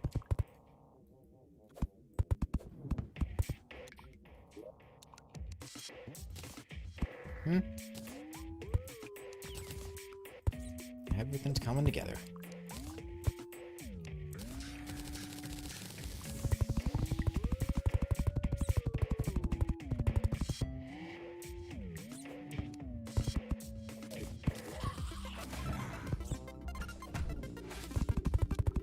What am I making? It was literally just on screen. This is Plantera. You have Plantera's tendrils. They've got the hooks at the end, which are the demon altars, and it's phase 2, so she's just got fucking like 50 tendrils flying out around her and you can't tell what's going on. And she's happy.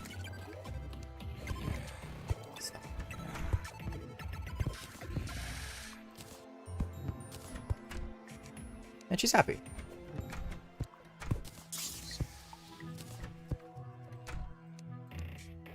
Okay, move the Dryad in here, and then let's get the Abomination so that... His sword goes through blocks? Okay.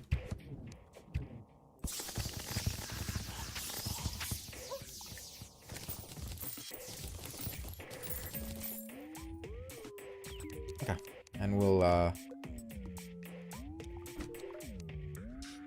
Huh. Guess they're not happy. Okay, that's fine. Oh, that's enough mushroom. Oh, she buys strange plants. Those strange plants are very expensive.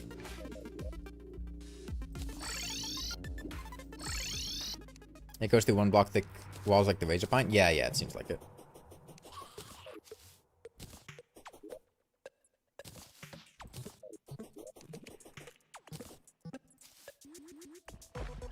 It looks like an amoeba. That's what Plantera looked like. And she was blue. She was glowing mushroom. That is exactly what Plantera was. You can go rewind the stream if you want to see it. That was Plantera. Is she in the bestiary? Hold on. Look, that was her. That's Plantera.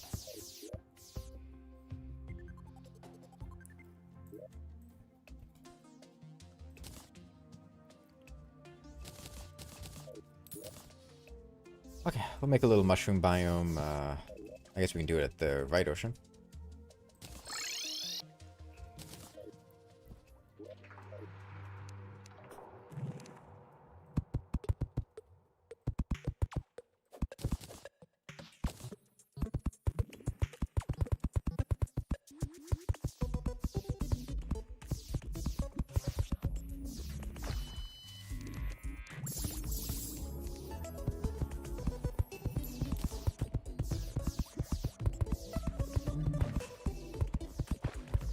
She's blue for an amazing reason.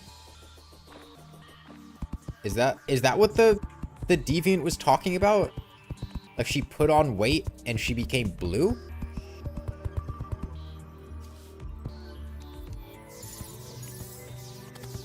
She's blue means fat?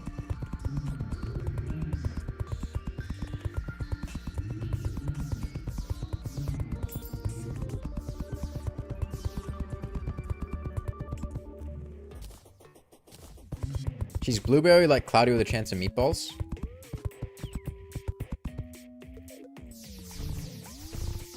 I'm not sure I understand what you're saying, but I might understand what you're saying. It's 50-50.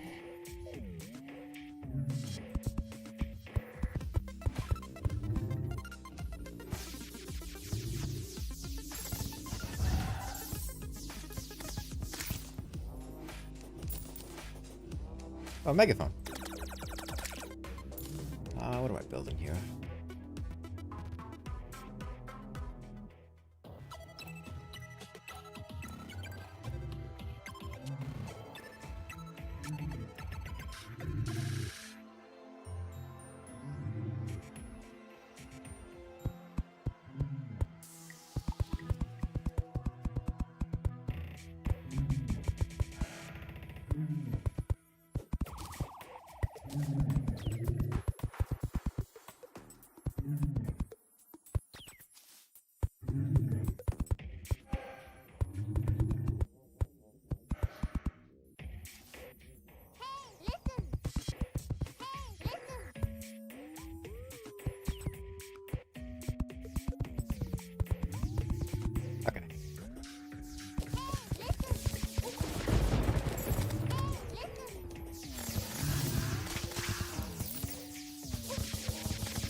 It's a shark. It's not a shark. No, no, no.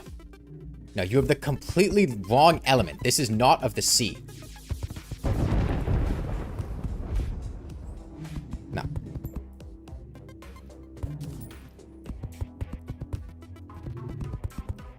Okay. It's a plane? Yes. It's a plane. It's an airplane.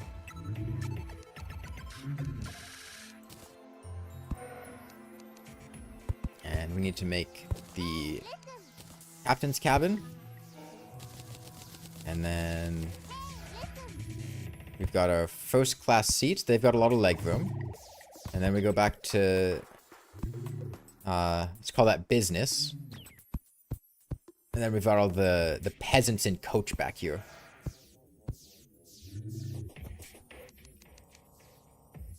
And just cram as many chairs as they can.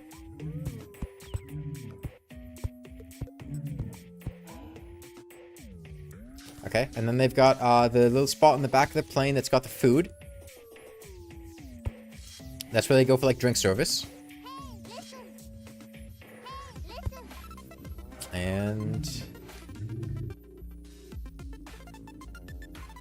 we need windows. Did you shut the fuck up, Pixie?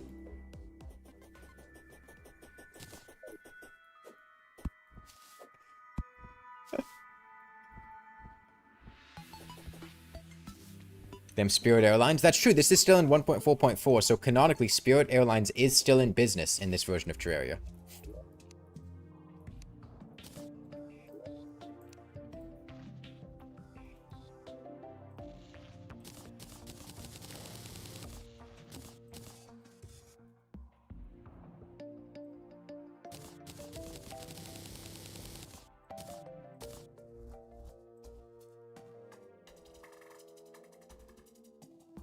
Maybe snow walls will look the best.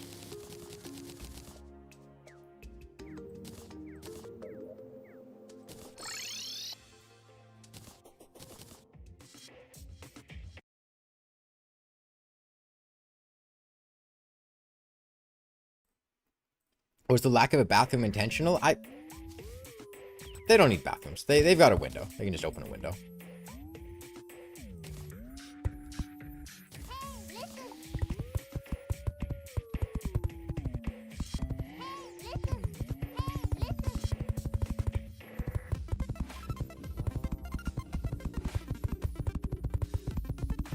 They definitely nailed the pixies being incredibly annoying thing.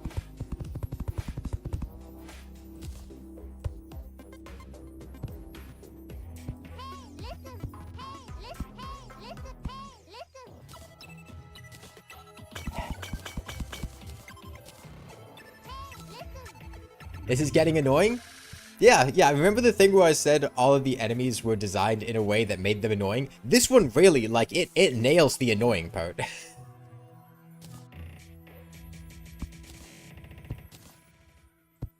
Beautiful job there.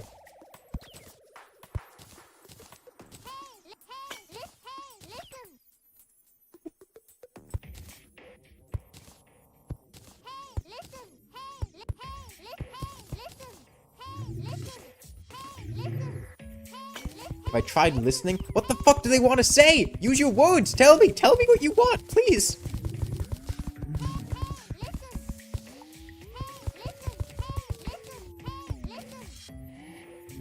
I'm listening. I'm listening. I'm here. I can hear you. Just use your words, please.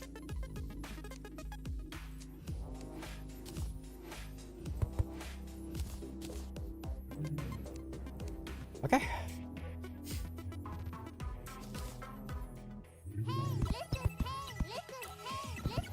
Stop it, please.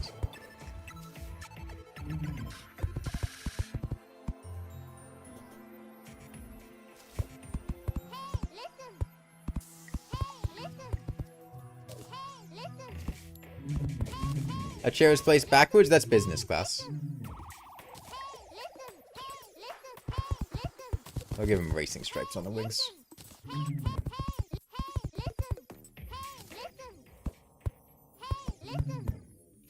Okay.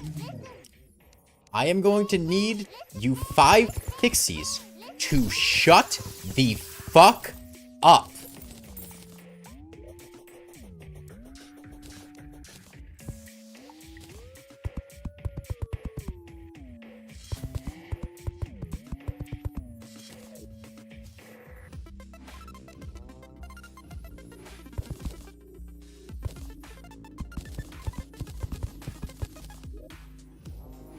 Yeah, it's an airplane. Airplane.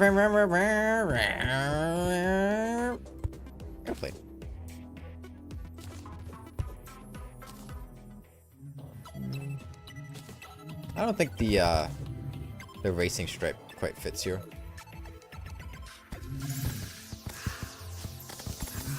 Okay, before you die, give me an auto hammer.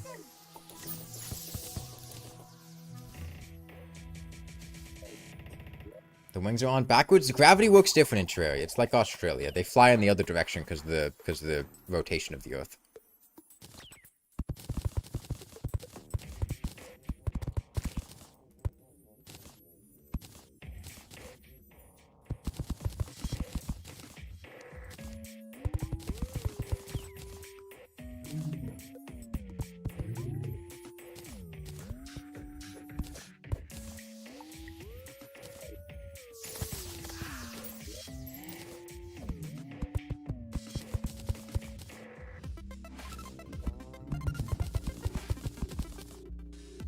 Maybe that works with the blue stripe, actually. I kind of fuck with that.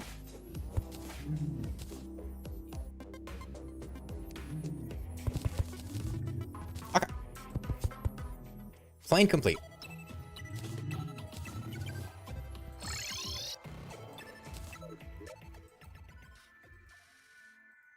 You can tell it's an airplane from the map. That's the best kind of build.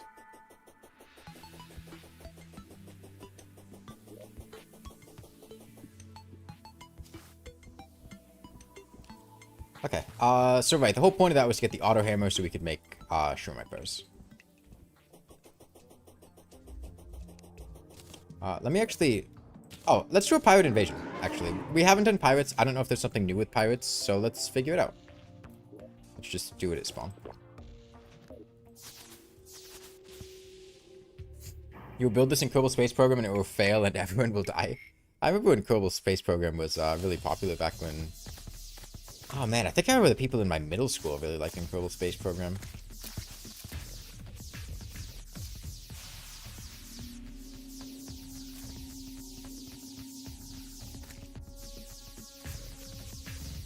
You've seen some discussion about Shroomite set bonus being ass. It's very, very, very good in these situations where you can take advantage of it, but the problem is it's difficult to take advantage of during normal gameplay.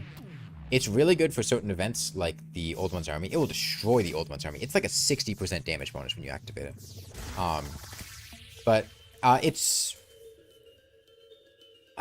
It just suffers from being awkward to use. I will also say one other very good time for it, which I've used somewhat recently during the no WASD playthrough, is with the Piranha Gun. It's really good with the Piranha Gun. You'll get like well over 2,000 DPS if you use it with the Piranha Gun, because projectile damage is set when the projectile is spawned, not updated in real time. Which means that, okay, I don't think anything is different with pirates here. Everything looks to be about what I'd expect. Yeah, the projectile damage is set when it's spawned, so if you activate Shroomite Stealth, you can shoot the Piranha Gun with like a 60-70% damage bonus. It's 60% damage and then crit bonus. And then it just inherits that damage bonus. The crit bonus is also updated live, so it doesn't apply to crit chance. But yeah, that's enough that like you can latch on a Piranha Gun, and it will basically just auto-kill Duke Fishron, and you can just focus on dodging him. Flying Dutchman's different. It locks on and does like a rapid fire. Okay.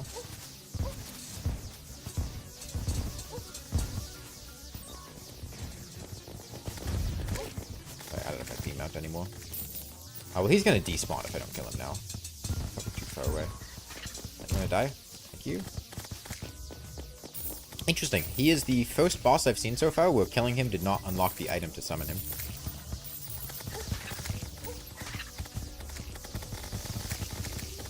Did the pirate crossbow shoot a jester's arrow? Did I see that?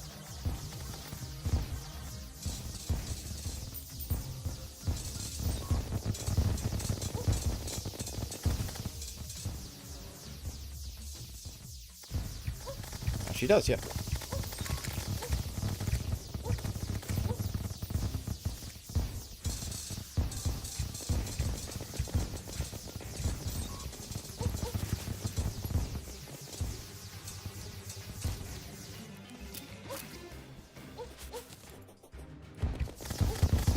What the hell?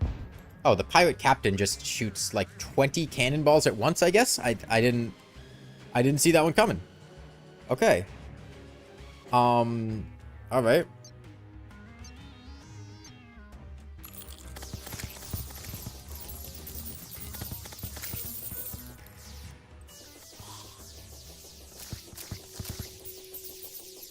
It's because Dutchman is a mini boss. I mean, we got to summon for Ogre.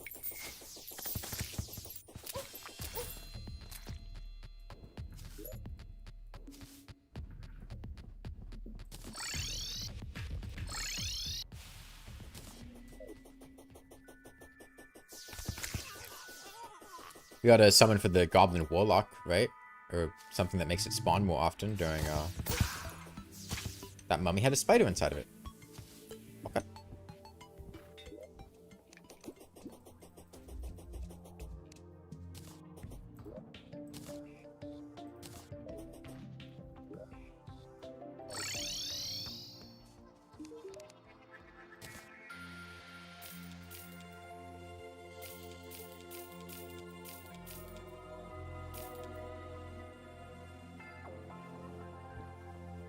Might need light shards. That was a really short invasion. I've got a superstar shooter.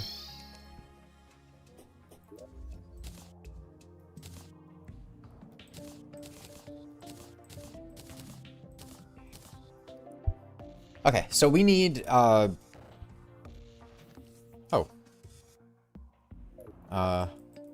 we need mushrooms. There's another one there.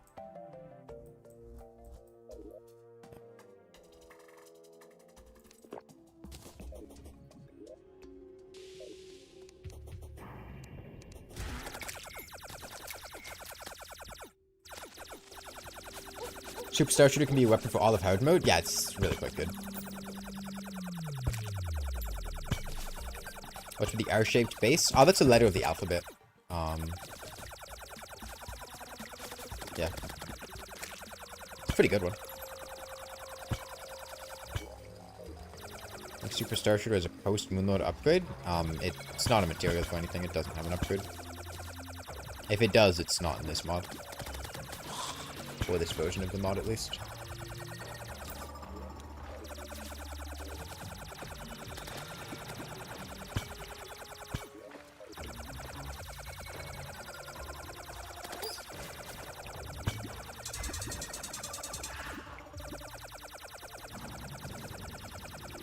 Personally, like Q. Q's an okay letter. It's kind of mid-tier, honestly.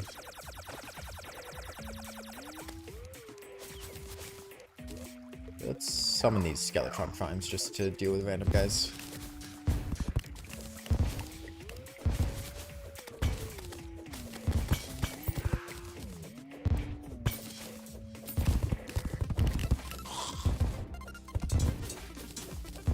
What do I think of E? I'm not trans, I'm not on E.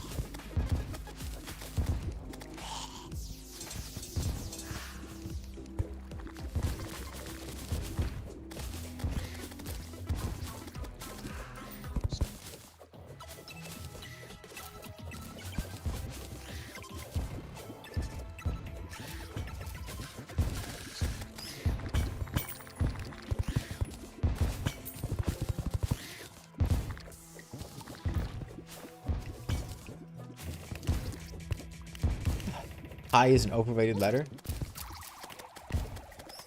I think actually, you can tell how much of a coward somebody is based on how many digits of pi they use during a calculation.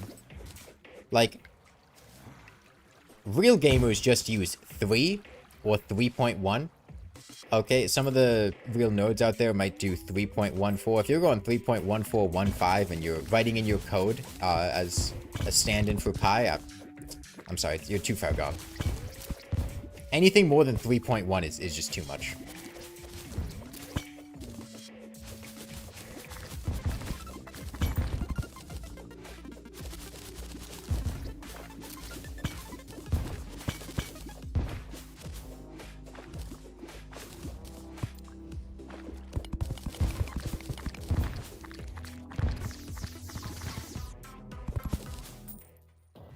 In your code, pi equals 4. Anything more than 3, it's excessive. Yeah, like, who wants to deal with decimal digits? Just use whole numbers. There is zero reason to use decimals. Just go straight to 3, go straight to 4. Either one, but not 3.14.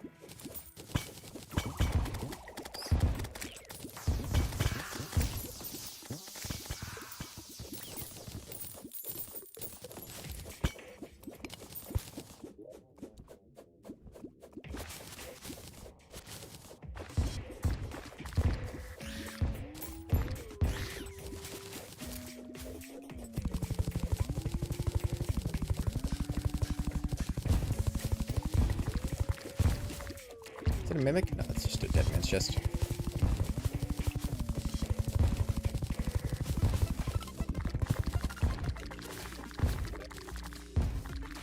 Okay. I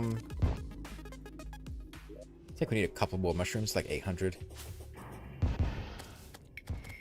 Wasn't there a proposed US bill back in the 1800s or something to legally define pi as exactly 3? Exactly. We used to be a country. We used to be a real country. Men used to go to war. Back in the good old days in the 1800s when pi equals 3 and everything made sense. I guess there was that other thing in the 1800s that was not as cool, but the pi thing was cool. I like the pi thing.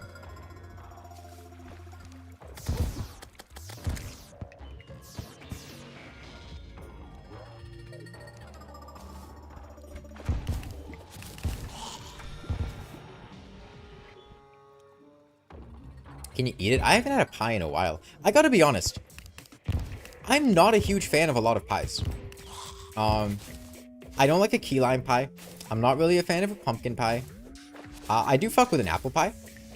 Apple pie is really nice. I like apple pie a lot. But for the most part, I'm not really a big pie fan.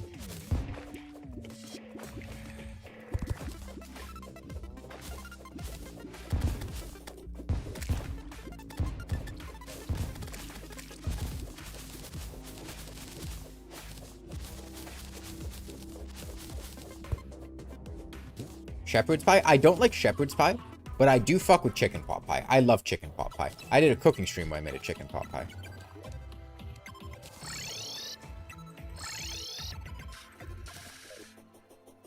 Key lime pie is a godsend? Nah. Nah, but chicken pot pie. I love chicken pot pie. It's one of my favorite foods.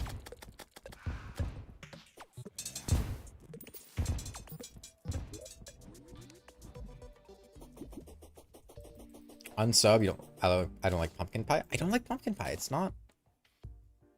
It's just whatever. Okay, so I still haven't made, like, an actual chlorophyte bow, so let's see if there's anything new with chlorophyte bows that I can make. Yeah, bullets, arrows, Truex cowl. Alright, I can make the top hat scroll upgrade, which is a magic weapon.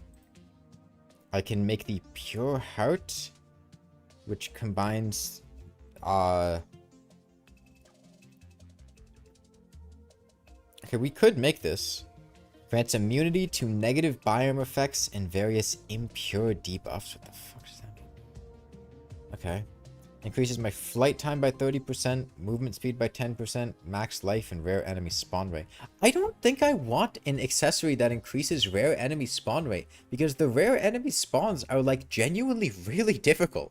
Like, walking around underground and getting flashbanged by rune wizards and Tims and rock golems and stuff. Like, I don't want that to happen every time I go underground. I don't want to just have random rare enemy spawns that are making the game more difficult.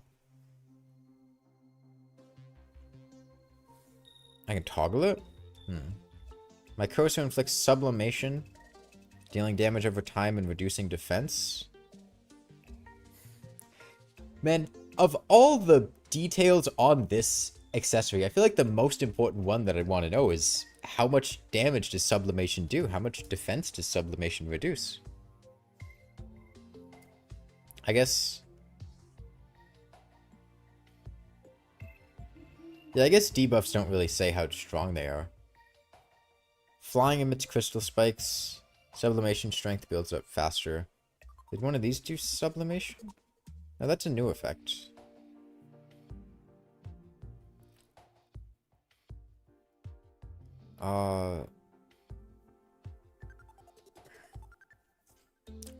Okay, I mean, I have basically all of these items on hand. We could make this just to see what it does. Let's find the steampunker. Where did she move off to? She's over there. We can get that just to see what it does.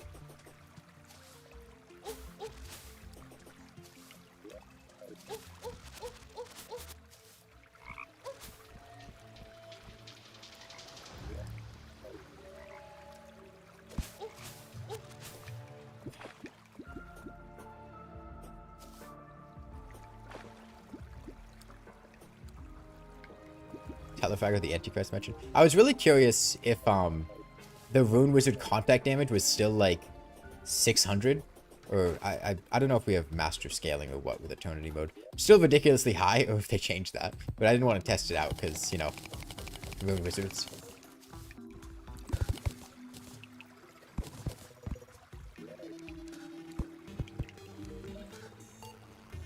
There's 50 green solution.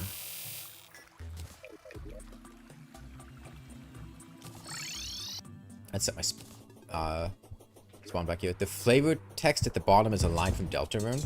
I haven't played Deltarune, so I... 6-7 solution? Yeah, we need 50, so that's more than 50. And then we have a couple left over in case we need it for anything.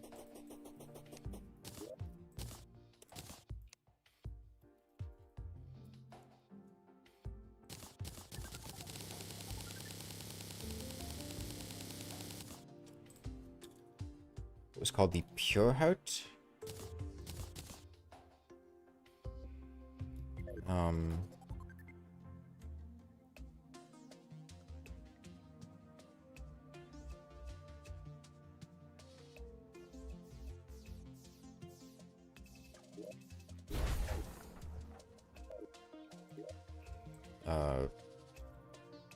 I have both those hearts.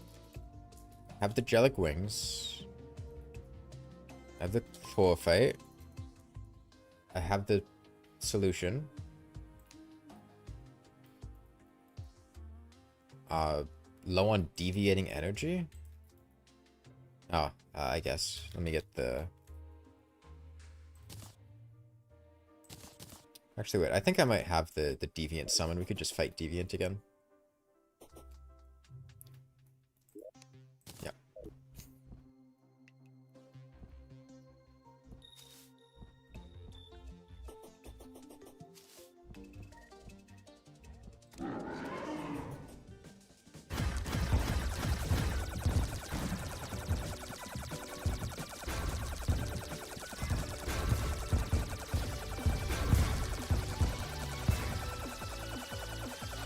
Rest in peace, my debuff stacks. Yeah, I mean that's a lot of debuff damage.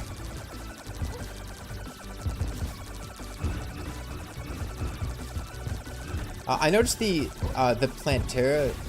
I had not seen that attack before. That is a completely new one.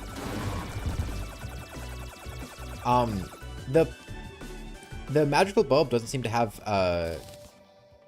I see. I have a debuff as the tracker for instead of a thing over here.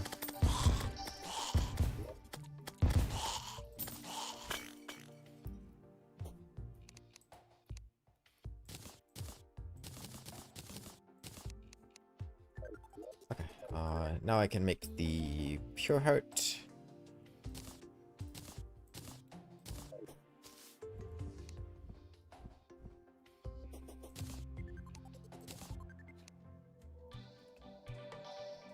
So 30% increased flight time. My Coaster inflicts sublimation, dealing damage over time and reducing defense.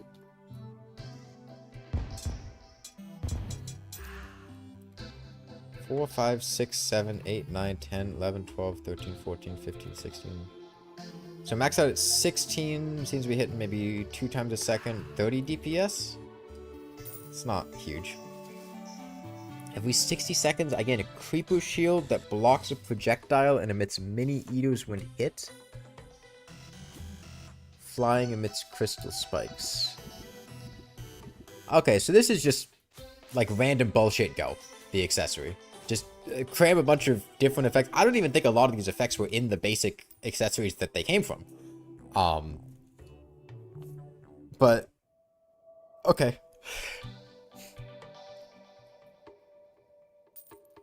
At least we don't get darkness and the corruption anymore.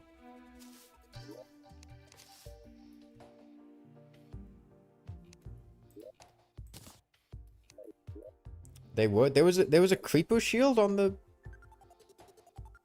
I guess that did do a creeper shield. Huh.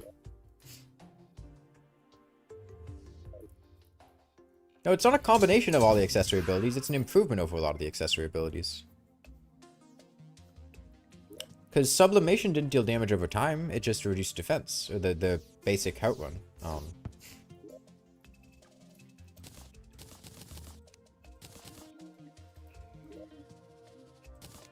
Okay, right. But the whole point of that was I was getting chlorophyte bows.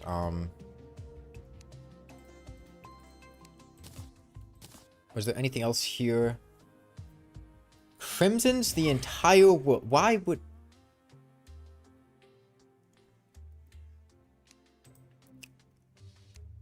Okay.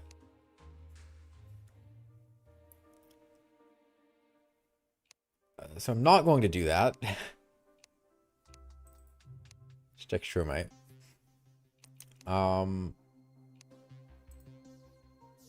Okay, it looks about normal.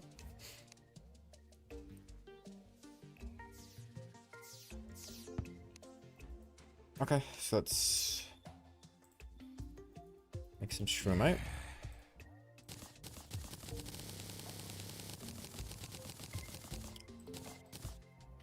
So I'm thinking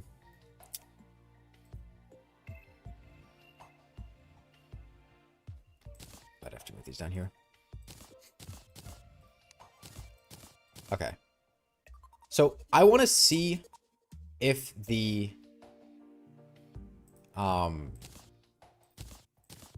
set bonus for Shermite armor has changed at all in this mod. It doesn't look like it is. It looks like it's the same set bonus as vanilla. And that's not that great.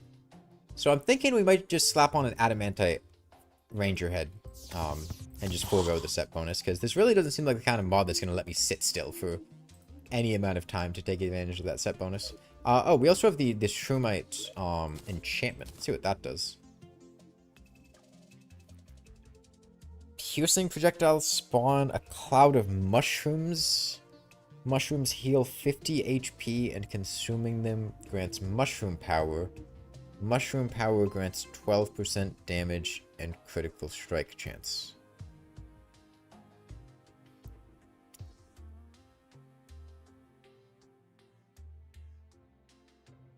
Okay, but there has to be a cooldown on this. So how good this is really comes down to how long this cooldown is. Right, because if this is a 5-second cooldown, well, okay, that, I mean, I can heal 50 HP every 5 seconds and get a refresh my damage buff. I feel like it's probably a 10-second cooldown.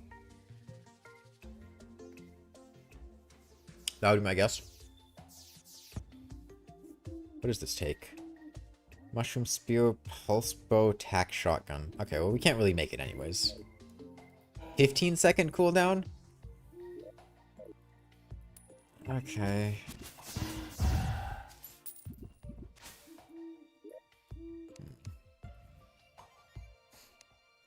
Wait, the description is confusing, but it means the mushroom item?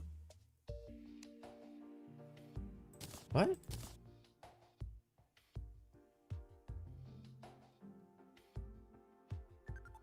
Wait. Wait, I eat the mushroom item to do this? That is not what I thought this did. Okay, I thought that it spawned a cloud of mushrooms.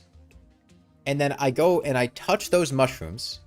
And they heal me for 50 HP. And give me a buff. This makes it so the consumable mushroom heals for 50 HP? That's terrible. This is awful.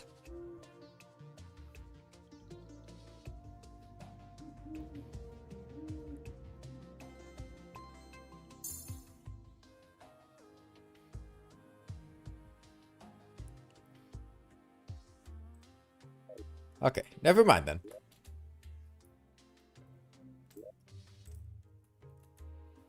There should be like 120 health or something. 120 would be a bit much because they only have a 15-second cooldown. Like, if you had enough mushrooms, right? 50 HP from mushrooms means that you would be getting 200 HP per minute, which is on par with a super healing potion, which is above rate. And so like, you know, a better healing potion and, you know, a bit more damage. It's not bad. It's just, I originally thought that it was going to be, it makes a thing that I have to go into and touch. And that was kind of like, ooh, okay. So there's kind of like a risk reward. If I can grab it in time, then I can get a bonus, like with the wyvern thing that refreshed the feathers. But that's not quite as, yeah.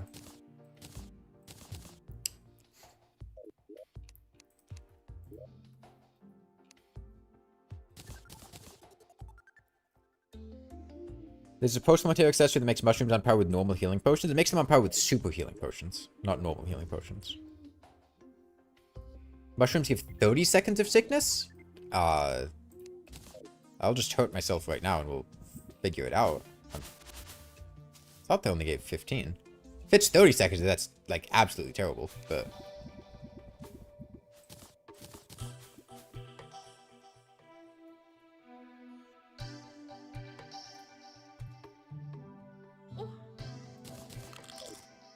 It is 30 seconds. Oh, God, that's awful.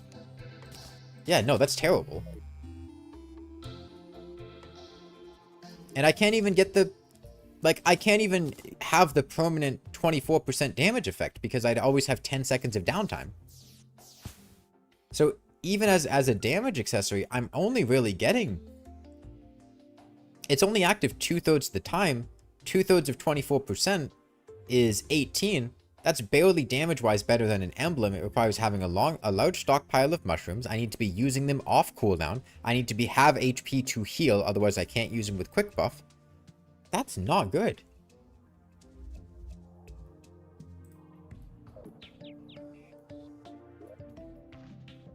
The cloud of mushrooms must be crazy strong. Maybe they do a lot of damage. Maybe. It says they do 25% of my range damage, which... It was percentage based, so maybe with like a sniper rifle? It says 25% scaling rage damage. Okay, so it's based on my weapon. So, I'm thinking... I think everything after the first line of text on this accessory barely matters. I think the first line of text here is what's important. Because let's say I have a piercing projectile. This should be a 25% damage modifier or multiplier for the first hit, right? Like, let's say I've got high velocity bullet sniper rifle. 1.25x damage on a sniper rifle, high velocity bullet. That would be a lot of damage. Yeah? You hit for 400 damage and you spawn a 100 damage cloud that presumably hits a couple times. Because why would the cloud only hit once, right? Maybe it only hits once, but... So I'm thinking that the real benefit of this enchantment is the first line, and that everything after that is just like fluff and not very good.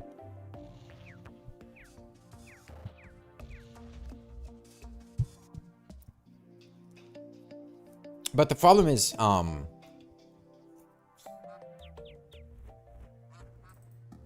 mean, we could try it. Do I have traveling merchants? No, I don't have any traveling merchants, so. Okay, well, let's go do the dungeon a bit. I want to get some drops from there.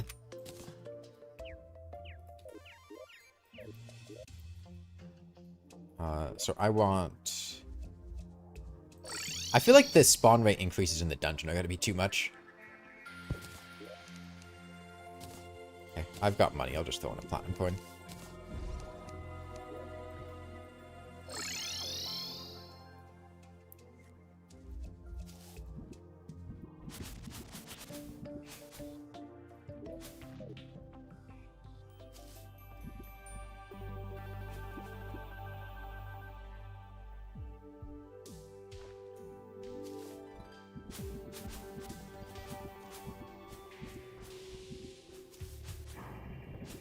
I kind of hate this accessory, I'm not gonna lie.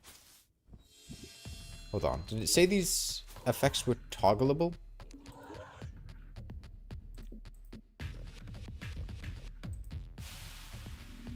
Okay. Honestly, most of that just annoys me. I would rather not have the effect. Oh, interesting, this protects me from the thorns.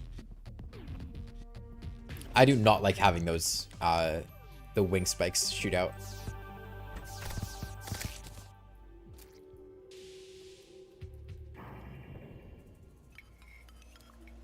And I'd rather my cursor just function normally.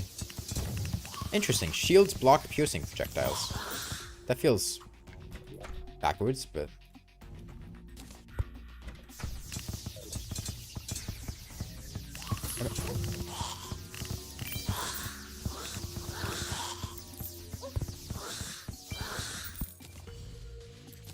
Yeah, we get plenty of ectoplasms from these guys.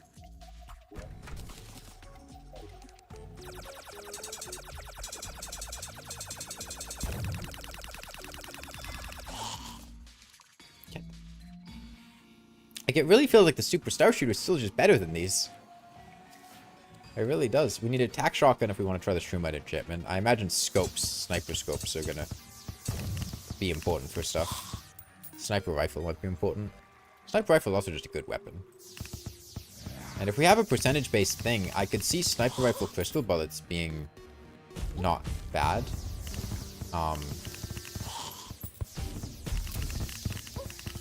Whoa, did they just spawn a giant cursed skull? What was that?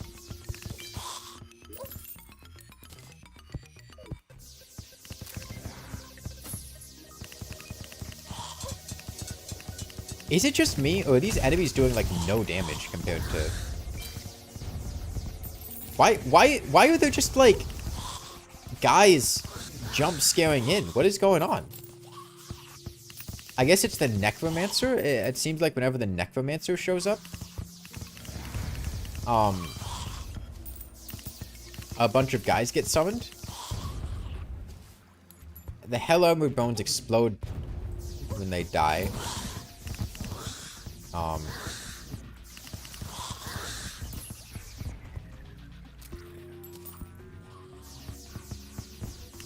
Kind of just a lot of guys showing up.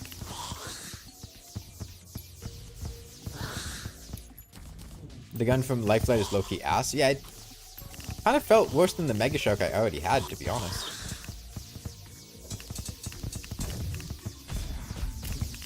Yeah, okay, so the Necromancer just spawns a bunch of guys.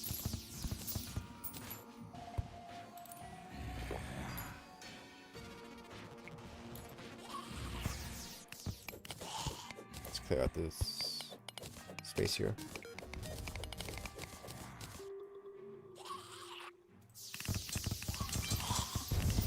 You know, I was concerned about the increased spawn rates at first, but really hasn't been much of a problem.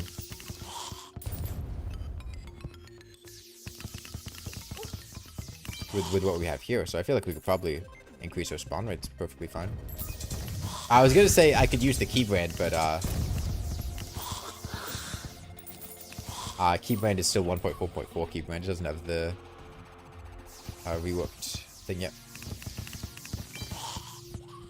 Wisp in a bottle. That's not bad.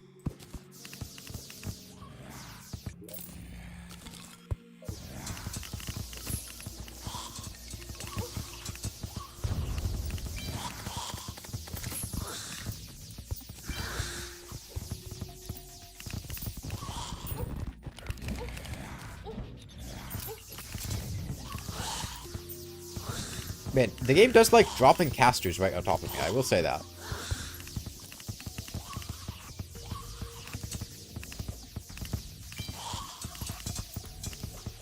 Bone these got coffee. I haven't seen the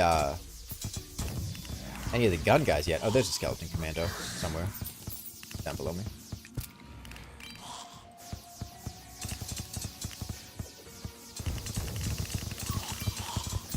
You love the magnet sphere? It's a cool weapon. There's a lot of cool dungeon weapons.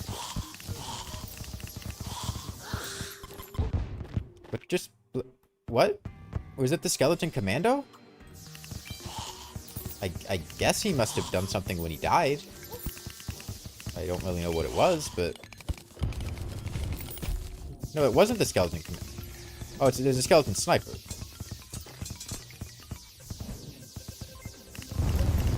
What the fuck is happening? Like, what? One, I'm doing, like, no damage to the sniper. Two, the screen's just fucking exploding. I guess it was the Diabolist that was doing that. Why wasn't I dealing damage to the sniper? I guess it must have been a Necromancer summon? It seemed like the enemies summoned by the Necromancer can't take damage.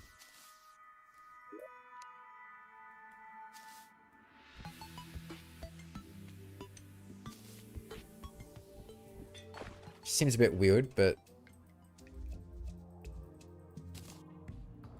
No, I think the enemies that the Necromancer summons straight up just cannot take damage. They're immune to all damage.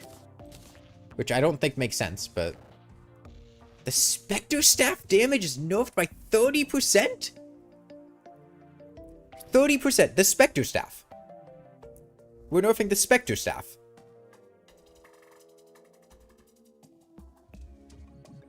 Are we serious?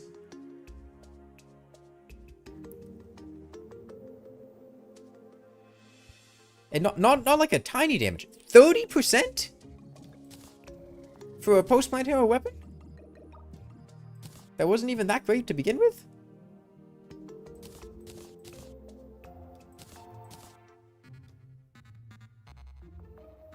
The enchantment icon means it can be used to craft an enchantment, I believe.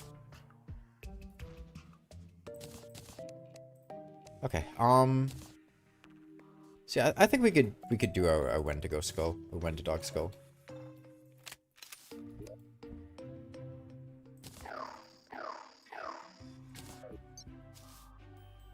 %30 is a crazy huge nerf. That's a multiplicative damage. That's like playing with 6 seconds of mana sickness permanently.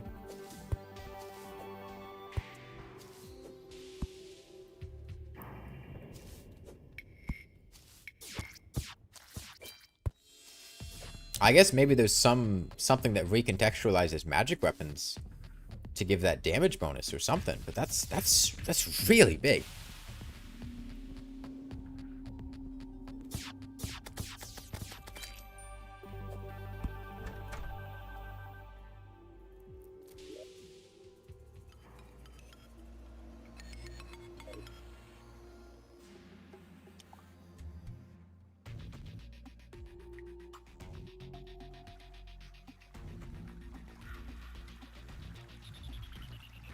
What does the Spectre enchantment do? I can't really check. Yeah, I don't like these guys.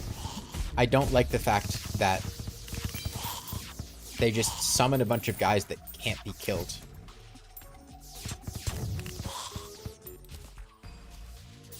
I feel like, you know, if a Necromancer is summoning a guy, I should be able to kill the guy the Necromancer summons, you know? Why is his magic powerful enough to make them just completely invulnerable to all damage?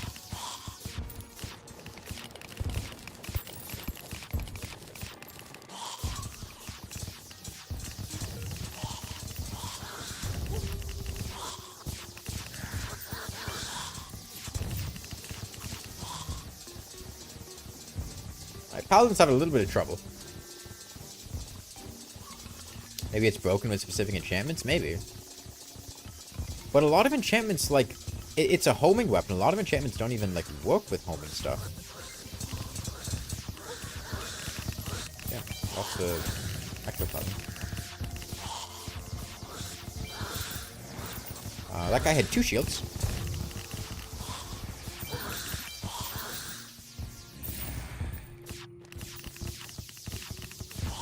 There's a skeleton commander over there. There a chance for baby dungeon guardian to spawn when a dungeon enemy dies? I have never seen that. What? What is doing that? Are skeleton commandos dropping landmines?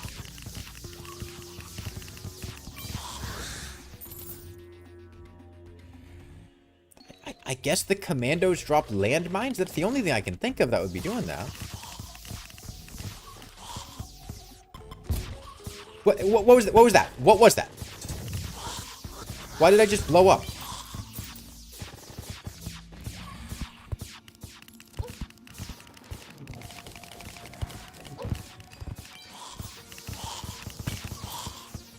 Okay, sniper rifle.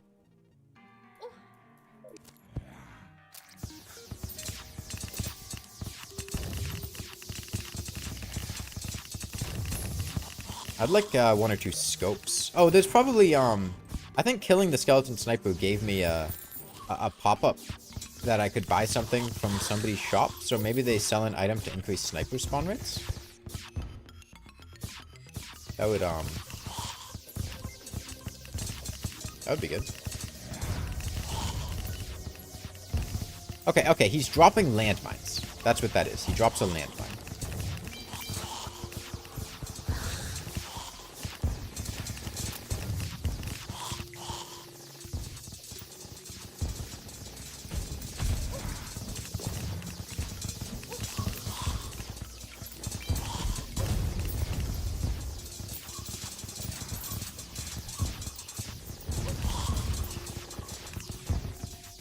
Yeah, I don't like necromancers.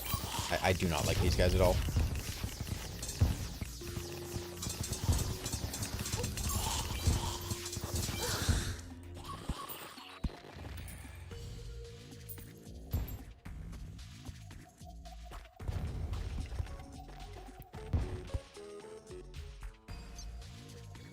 That guy dropped 3 Shadow Beam staves. He had a lot. I gotta remember to reset my spawn.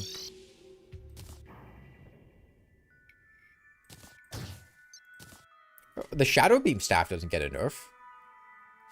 Does the Inferno Fork get a nerf?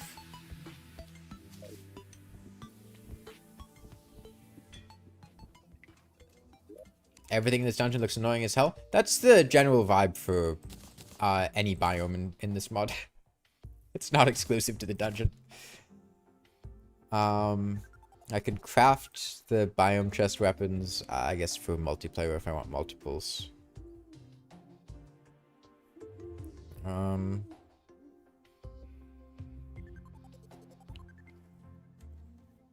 Skeleton gunner spawn rates. Okay.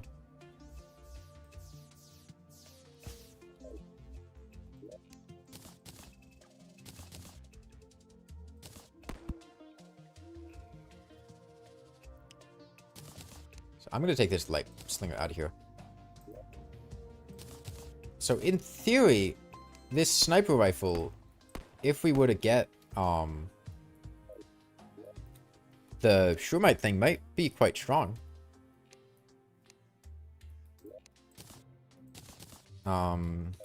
It's, you know, normally crystal bullet sniper rifle is really strong against like Duke Fishron. So we can see what matches up.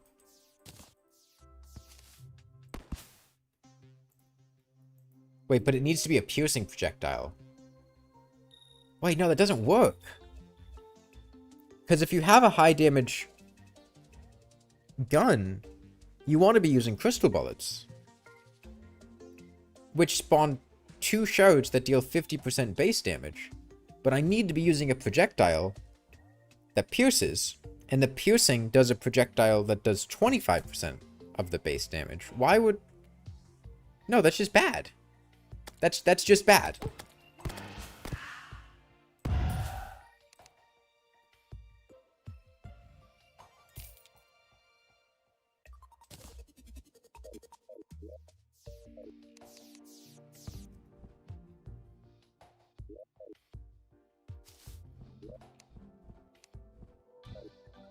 The idea is that a mushroom enchantment is going all in on crowd control? I guess, but...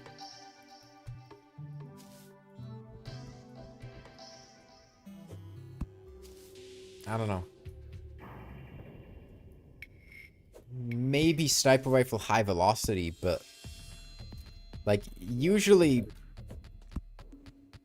I don't know, it just doesn't sound that good. Maybe it would be good for Old One's army. Like the projectile blocking and stuff like that. Maybe if we want to do tier 3 Old One's army, we'd want to do that. Yeah, it really just doesn't seem good. The one thing I thought it might have going for it is a sniper rifle crystal bullet synergy, high base damage, just really multiplying things. But the fact that it has to be a piercing projectile really shuts that down.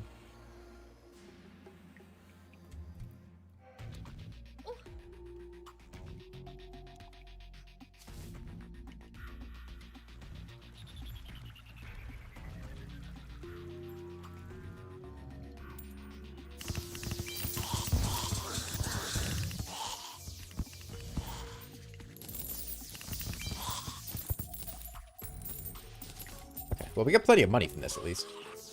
So this area spawns necromancers and the rocket launcher guys, which are both incredibly annoying. So I'm going to go to a different part of the dungeon where those enemies will not show up as often. Is this still blue brick? What a different one now. Rusty armored bones is skeleton sniper area. Yeah, so I think this is where we want to be.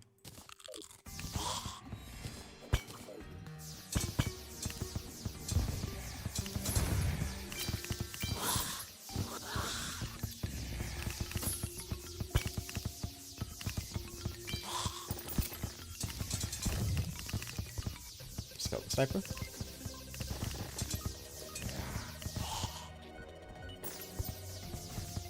You were saying that tactical shotgun is unoptimal for the bosses ahead. Well, I don't know how it's different in this mod. And in regular Terraria, the tactical shotgun did get a decent damage buff, so it's not as bad as it used to be. But it's just the fact that the tactical shotgun shoots a lot of projectiles that don't have super high damage, and a lot of the upcoming bosses have a lot of defense. So, at the end of the day, a lot of individual projectiles that deal moderate to low damage are not good on bosses like the Empress of Light, Duke Fishron, etc. because they just have really high defense. Is he rocket jumping? I'm pretty sure that guy was rocket jumping.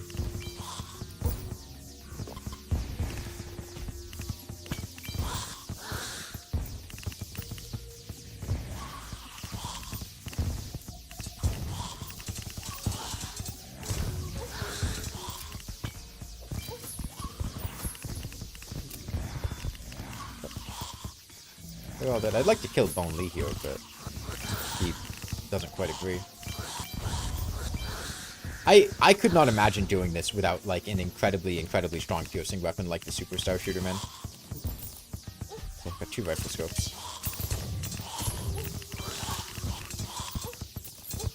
Like doing this with anything resembling a normal weapon seems like it would be a nightmare. I don't even have like spawn rate increases or anything. You know what? I've already got 2 scopes. I'm just leaving.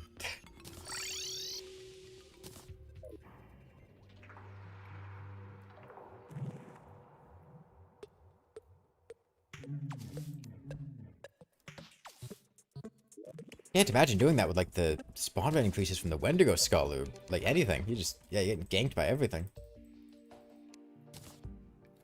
Okay, so rifle scope goes into sniper scope, obviously, which goes into the sniper's soul. Okay. So this is a 20% damage boost, basically. Which, I mean, it's a better emblem, so nothing else. The sniper rifle isn't an ingredient for anything. Wow. Of all the things that I would have expected to be an ingredient, I would have thought the sniper rifle would have gone into something.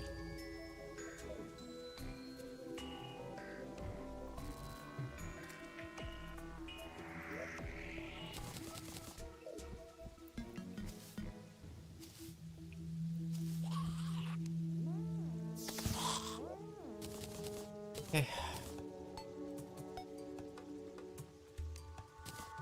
Golem? I think we're good to go on to Golem. Temple was straight down from the pylon. You'd think the sniper rifle would be part of the sniper's skull? The sniper's soul? Yeah, you'd think. These spawn rates are way too high. You think water candles are buffed as part of the old dungeon stuff and you forgot to make it normal again? Could be. I think the fact that every time a necromancer showed up, they effectively spawned like 5 guys also didn't help. But yeah, it's... I don't know how you deal with that without a, like, really strong piercing weapon like the Superstar Shooter. I already have Carrot Zoom. Why would I need Sniper Zoom? Okay, I think I'm good with these. I think I'm still honestly probably using either the Superstar Shooter or the Sniper Rifle for Golem. Depending on how fast he is, whether I can land sniper shots and the shards hit him consistently. Yeah, and we have an auto arena. Wiring doesn't really work in the Lizard Temple, so there's no need to worry about bringing our heart statues there. Actually, no, that's not true.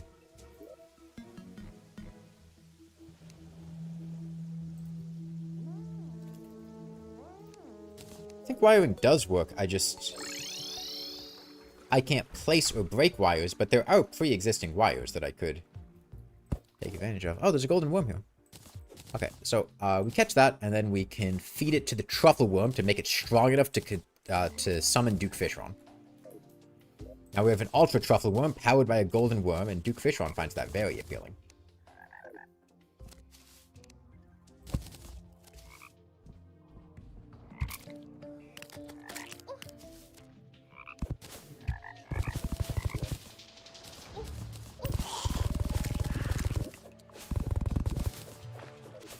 Fallen Stars can be bottomless. Seems wrong if the weapon is based on ammo being scarce. I mean, ammo can be unlimited. It doesn't matter what the ammo is. If I get 4,000 Fallen Stars, it lets me have 4,000 Fallen Stars infinitely. Doesn't matter what the ammo type is. You have a new computer arriving any minute now and it's driving you crazy. You hate waiting. Ah, nice. What's new about it? You getting like new GPU, more RAM? Just a complete upgrade over what you have now. Okay. I'm gonna regret this decision, but let's go through the temple the proper way to see how things are different.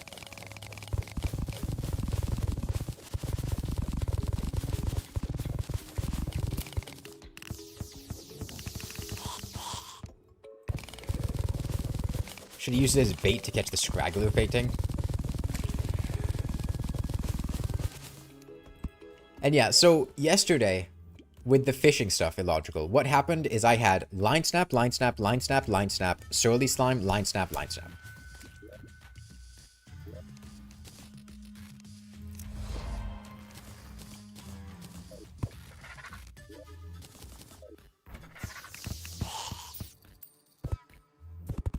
Oh, okay, so Fargos makes it so pressure plates cannot be broken in the temple.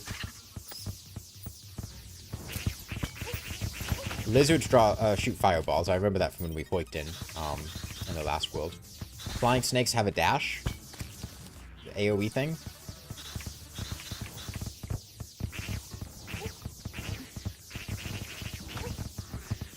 Okay, they shoot a fireball, but they do no damage. Wait, what? I thought it dealt 7 damage to me earlier. Maybe they do damage then. I thought something dealt 7 damage to me. Yeah, this sucks. This area is awful. What? Am I missing something? Why was I not able to fly there? This is terrible.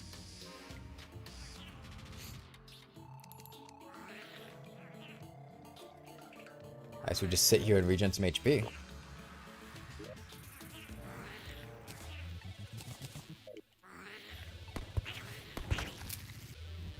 They still shoot in their second phase. They still fireball. Okay.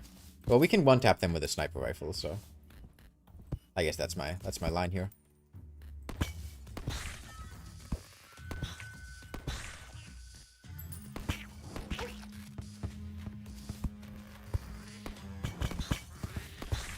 Just have line of sight for as short of a period as possible, and just try to kill them from around corners.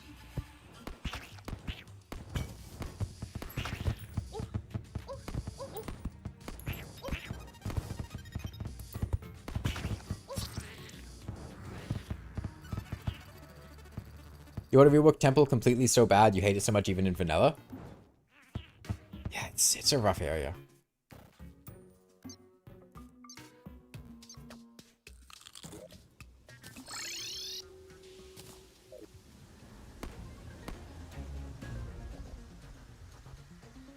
Oh yeah, I had a question, Shipments.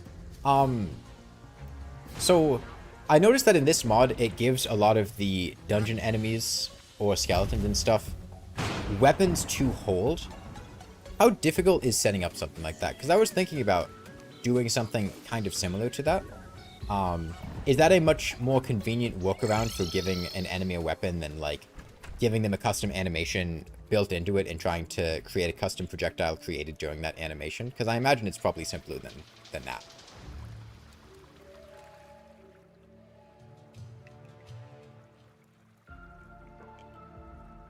It's a bit difficult to define the odds of mixed stuff because you need to decide where to draw the line. Yeah, I get it. It was just a lot of line snaps in a very short period of time. It wasn't 6 in a row, it was 6 with 1 interruption. But it felt like a line snap because when you fish up a Blood Moon enemy, the line does snap. It just snaps and summons them. It feels weird that they can shoot those while they're in their second phase, I'm not gonna lie.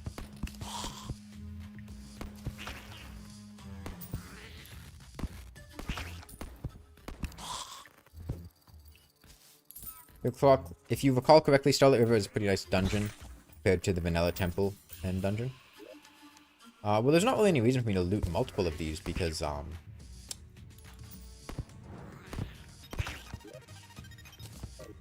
there's no need to... I'll have unlimited summons, at least. Well, actually, I guess on refights, if I want to get, like, Eyes of the Golem or something. It'd be useful to have extras.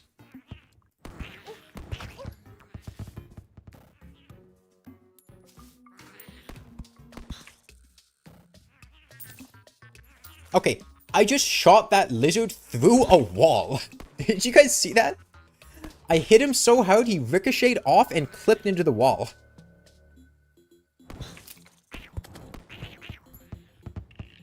He just left. He recognized he was outmatched. He got the fuck out of there. He was done. He didn't want any of that.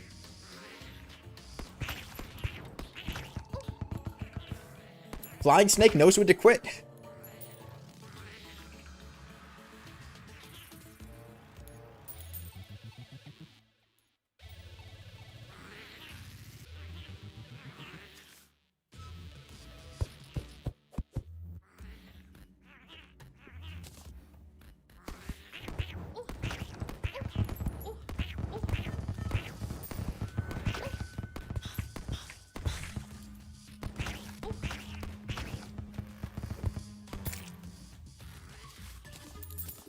I guess I can put on my,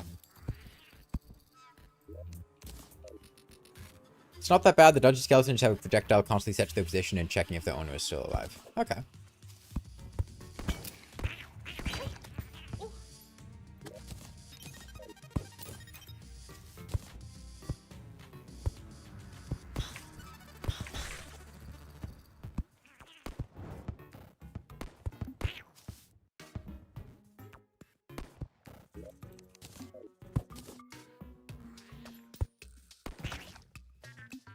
Starlight River is such a cool mod. I hope it gets updated at some point. Yeah, Starlight River was a mod that I remember seeing a lot about like a couple years ago and going, wow, that looks really cool. But like it was only up to pre-hard mode or something. And I was like, man, I'd love to see this when it gets fully realized into its final form. Right. But then I don't know if that ever really happened.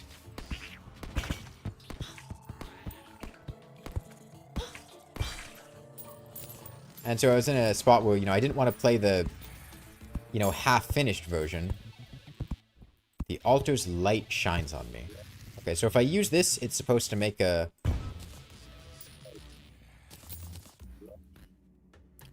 Okay. What do you guys think are the odds that this didn't remove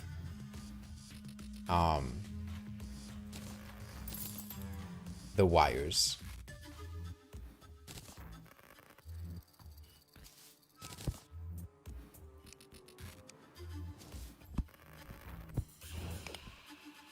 Oh, interesting. This is all actuated. Okay. I don't know how I can check. I can put down a torch. It didn't remove the wires. Okay, since it didn't remove the wires...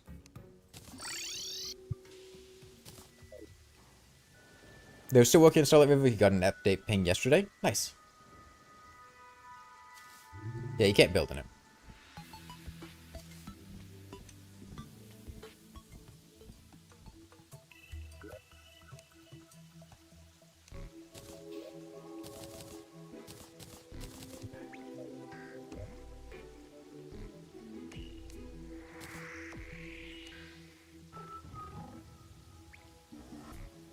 You can mine traps now? Oh, like after I get to the end of the thing? Is that...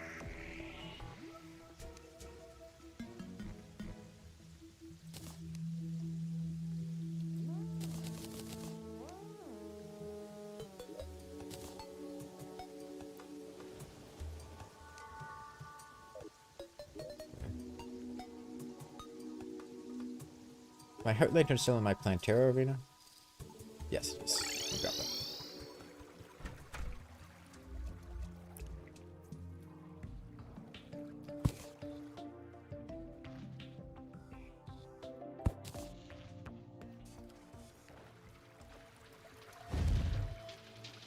You saw a relic for a Thinker boss, but no Thinker boss being in the game. The Goblin? You unlock him after the Goblin invasion.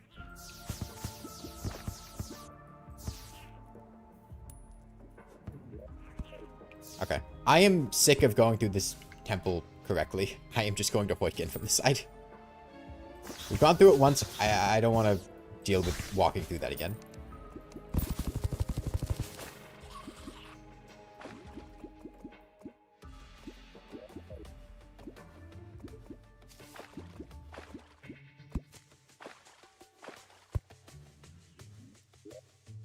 Oh, I guess it actuates those tiles instead of destroying them. I think that's what it does. That's why they're all actuated.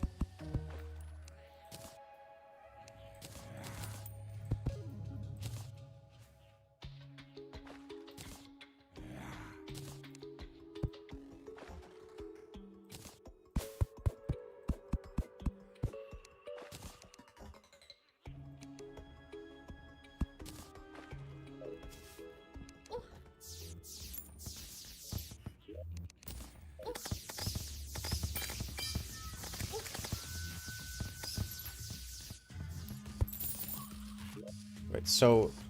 I'm thinking...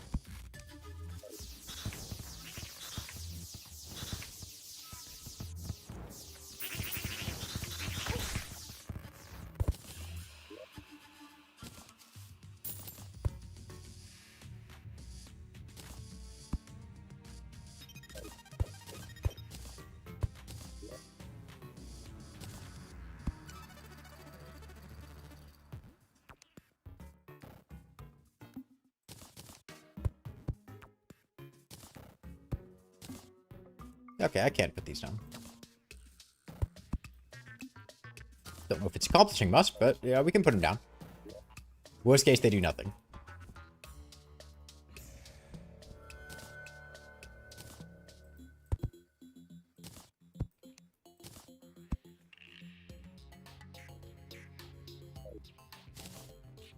Okay.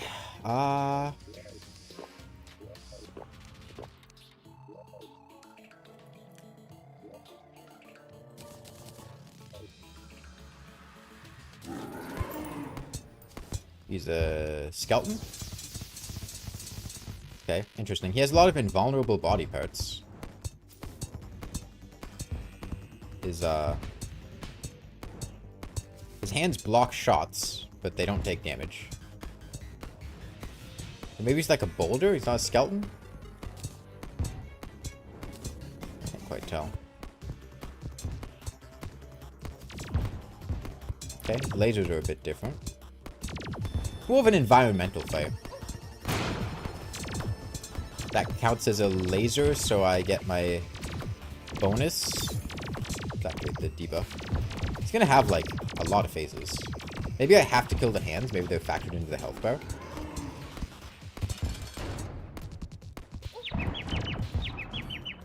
Okay, so he has a dragging stun thing. Just watch out for that, I guess. Still the same, but now the head has... Okay.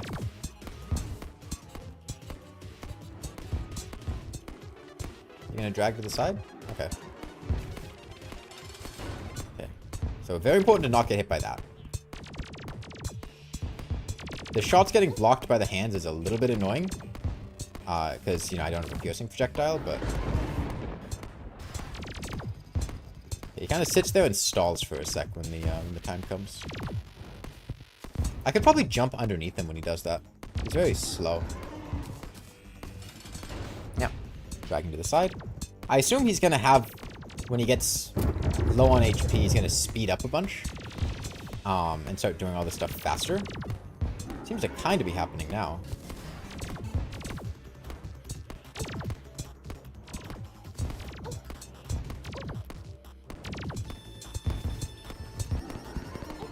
Okay, he's very floaty. Can I make it that time? I do, just barely. Okay, so is he gonna have like a berserk phase near death? He's getting a bit faster, yeah.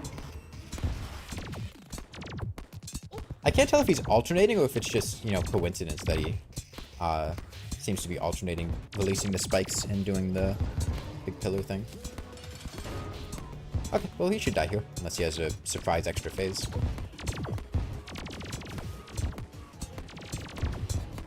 Okay, that was pleasant enough. Yeah, that was fun.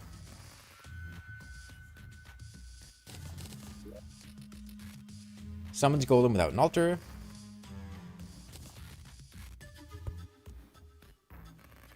That looks super easy. It was a bit easy, yeah.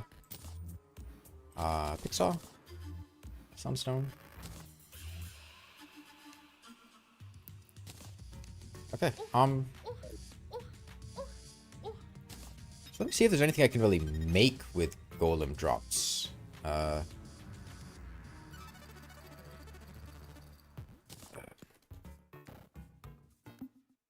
of the Golem is craftable with 2 treasure bags. Golem drops. The rock slide I got. Lizard treasure box, I assume I got. You can fast fall. Immunity to knockback, day broken, and fused.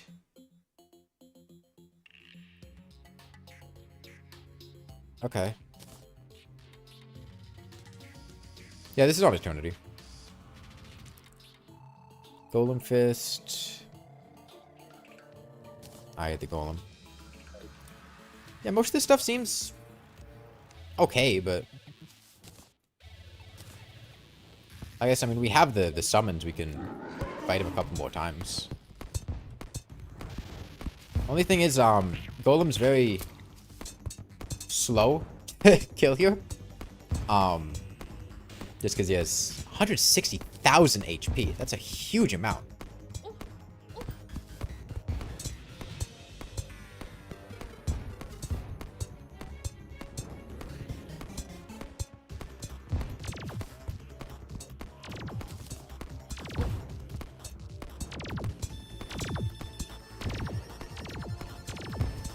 He's a funny looking guy. He's a bit funny. Yeah, I don't think he's sans coated. I think he's supposed to be made of like stone. He doesn't look like a bone. He doesn't look skeleton. Like, he kind of has the blue eyes, but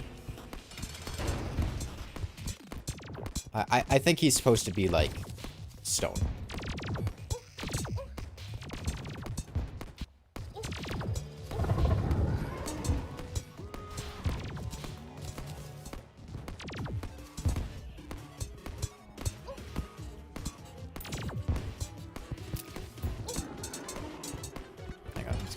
Yep. Pay attention to that. I'm paying less attention because I killed him once and then just kind of stopped focusing.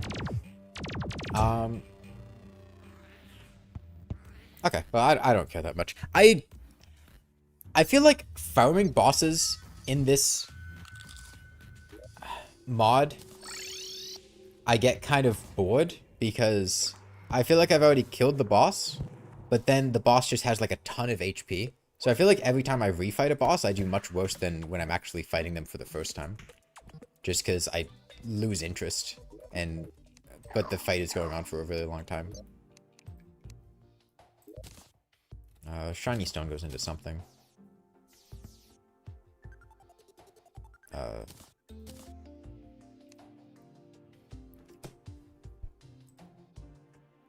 A devil shield with an onk shield and a hand warmer and a coloss. Whatever. The fists do block shots? Yeah, you only really notice it with a slow weapon like the sniper rifle. Okay, well.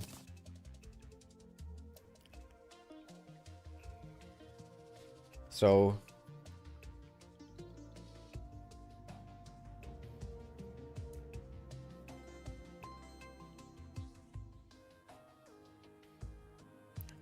Which of these 8 defense knockback immunity things would I rather have? Let's see what the fast fall is like.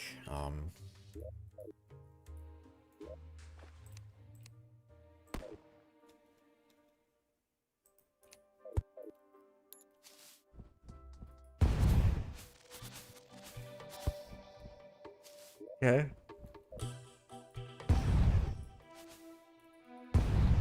Pretty short cooldown.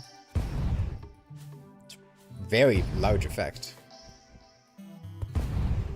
If I just way harder with normal sized room, yeah, but I mean it gives you an item to let you make the room bigger, so why wouldn't you?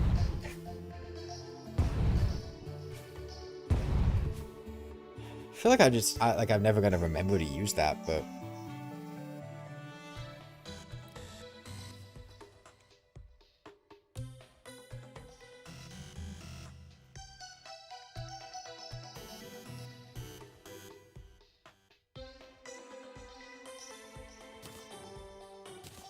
this one probably has more useful stuff. What's the damage like? It says it's like 500. Which is cool, but like I'm thinking about the bosses here, not so much the other stuff. Alright, what do you got for me?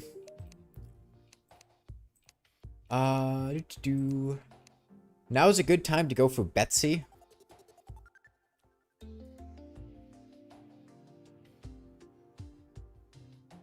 Okay.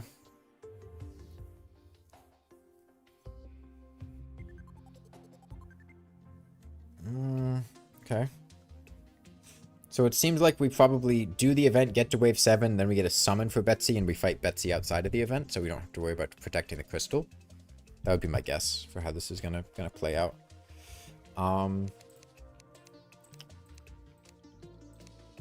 Okay. Betsy it is. So, a stealth superstar shooter should be really good for the Old One's army still. Stealth superstar shooter into sniper rifle is probably okay. We'll see how it goes. Let me go to the tavern keep.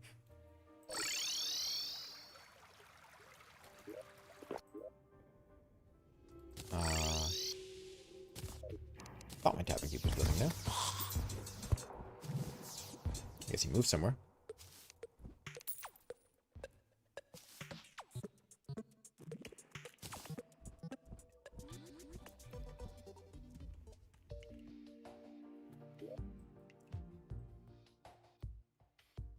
They're living in a random floating island. Okay, let's move them somewhere else.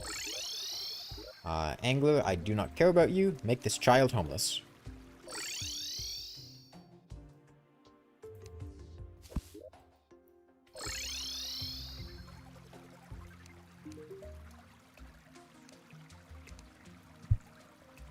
Okay, so we want a tier 3 sentry. And I'm thinking we go explosive trap.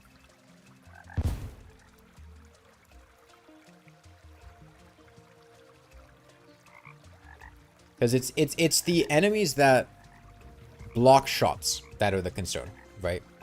And the explosive trap should, I think, be my best bet for dealing with them. We do it during the daytime. We get a sunstone buff. And then, I mean, we could do the Huntress enchant too, just because why not? Swap all those on.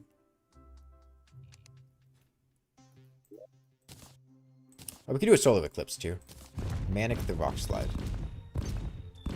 Okay, Staff of Earth 2.0.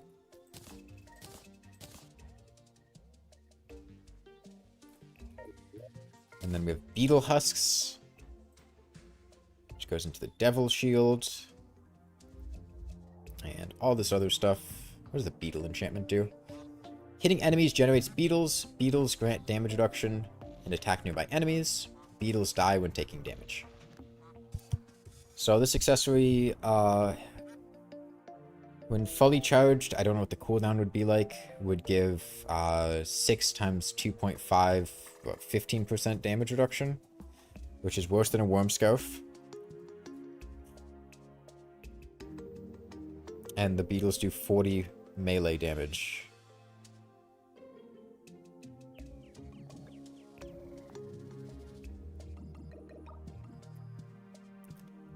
So it's like a Worm Scarf that has some offensive capability. I don't know how good the offense is, but it seems to be what it looks like to me.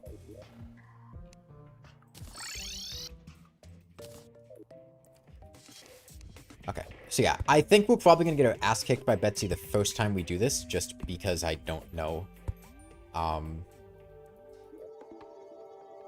what Betsy does in this mod, but hopefully... Oh wait, we need the crystals. We can get the summon for her and then do her outside of the event. Eternia crystals and make more heart nitrate wood. So one thing that is true for Betsy in regular Terraria is that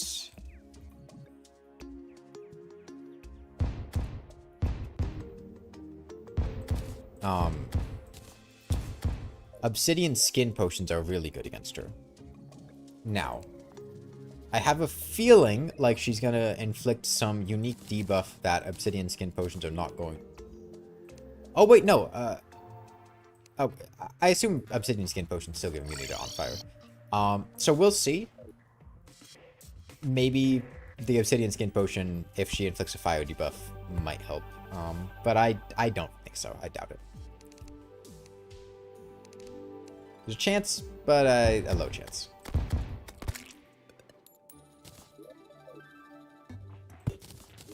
I'm gonna go ahead and move this teleporter up here. I'm also gonna...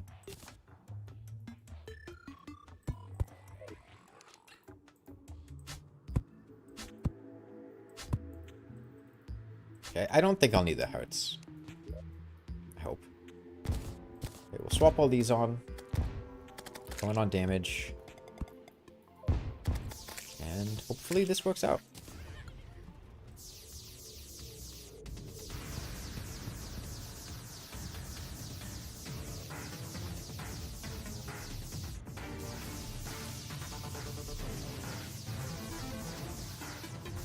Well, it's not possible to buff classless damage is the thing with classless damage.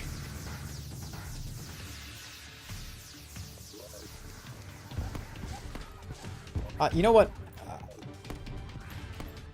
Oh, no.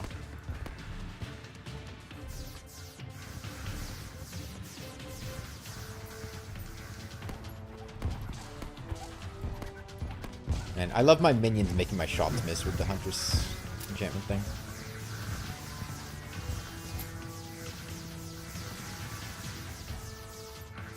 Okay. I should just ignore the Huntress enchantment entirely. There's zero reason to pay attention to this thing.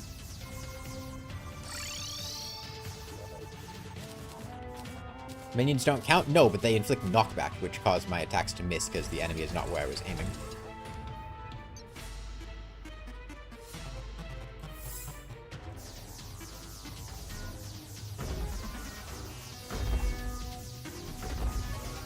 Does armor penetration work? Armor penetration works for classless damage, yes. Oh, is this flying wave the...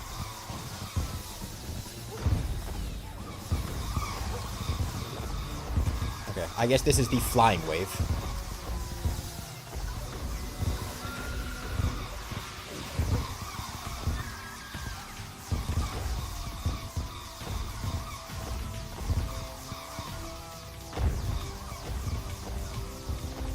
Flying wave and a couple wither beasts. Okay, if I kill off these guys, then I can pretty easily do the flying guys, or the wither beasts from the back.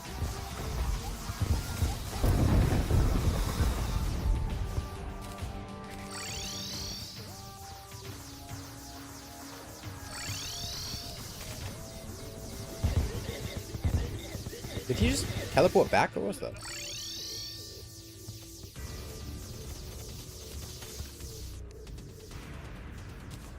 Okay.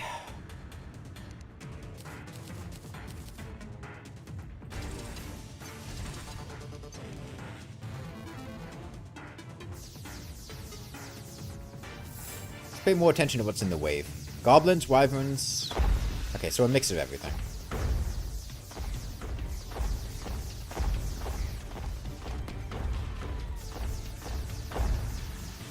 Best thing I think I can do is just quick swap to sniper rifle when there's a flying enemy, and otherwise just be shooting horizontally.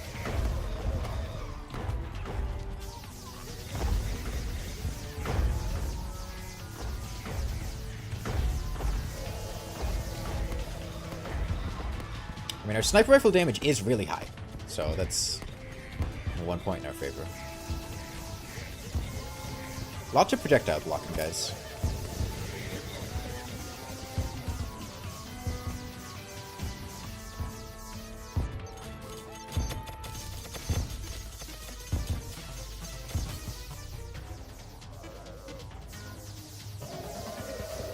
Sniping seems pretty good for picking off the small ones, yeah.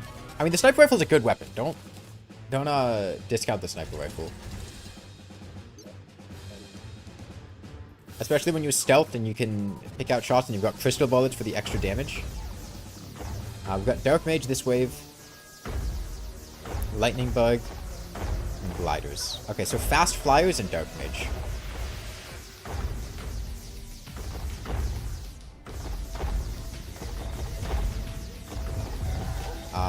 Shit, Dark Mage is gonna make me actually move. Okay, let's swap our wings back on. I guess Dark Mage has attacks that affect you all over the place. Only has 8,000 HP, we just need to be able to get to Dark Mage to kill it.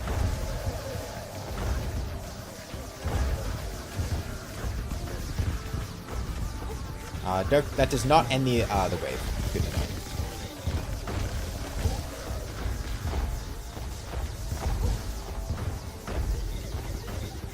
Should have gotten the life crystals.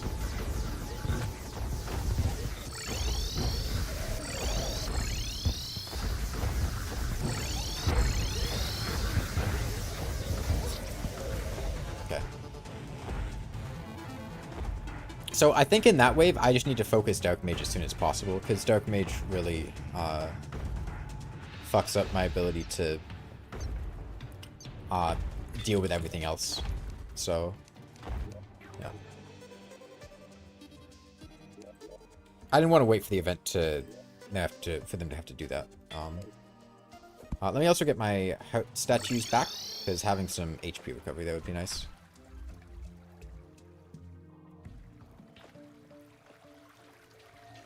Golem's accessory is broken for Old One's army? Well, great. Now that you said it, I'm not going to use it.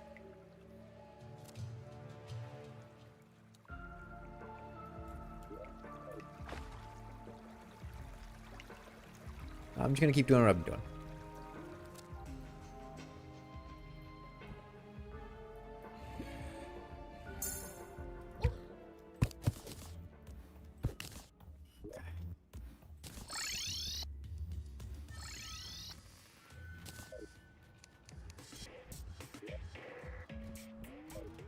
Cobalt banner wouldn't be bad.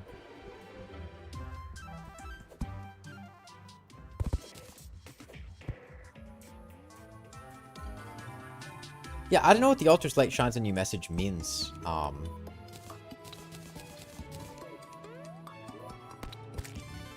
have no idea.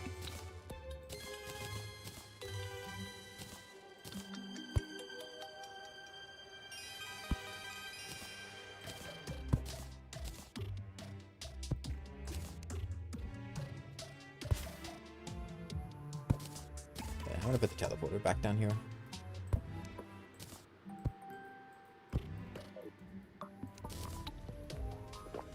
Okay. Let's try that again.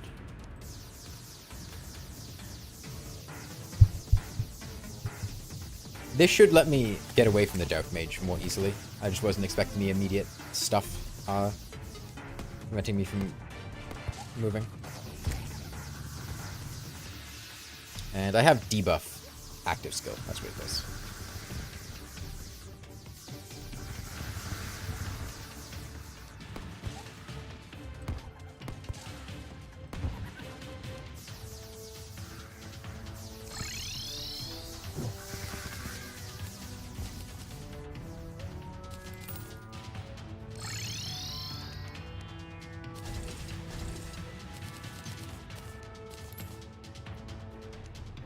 About how absurdly powerful the Super Star Shooter is. It's really good, and if you get infinite ammo and a really easy way to farm the ammo, like the game gave me, it's quite fearsome. And then there's also the fact that it was stealth with Shroomite stealth.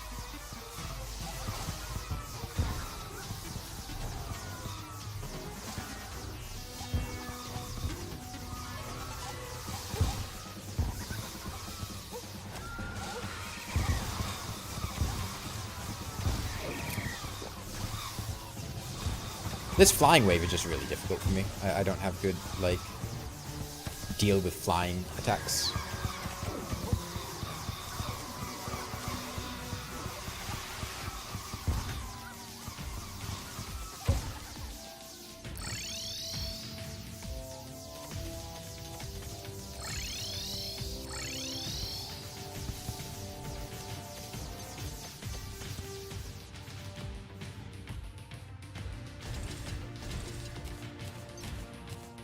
The meteor biome just rains them? Yeah. So with the fallen stars, we just got them off from the meteor biome. Because it just rains a lot of them, and they scale with the passage of time, so by sleeping in a bed, we can make them fall really, really fast.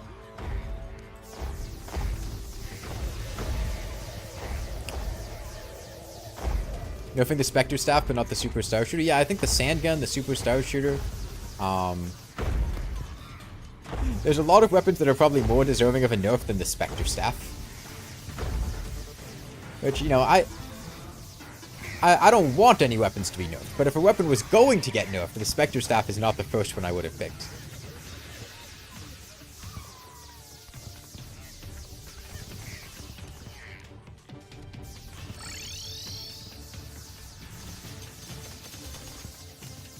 At some point you made a net to catch all fallen stars in your world and just spammed rainbow boulders in events. Nice. Yeah, there's a lot of really fun fallen star related stuff in the game. Okay, so this is the Dark Mage wave. When Dark Mage shows up, I just want to teleport to wherever they're going to be on the left. So we just burst left side.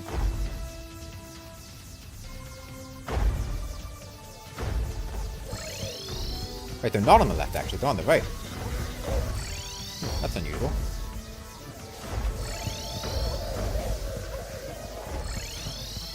Oh, interesting. They stay around me after I'm teleporting, too.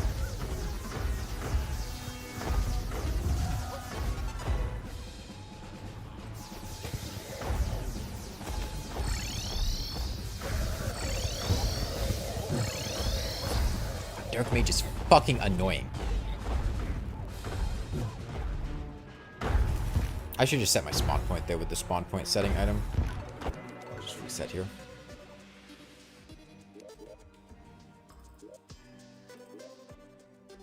You nerf Spectre Staff? You nerf Spectre Staff by 30%. It has a 30% damage nerf.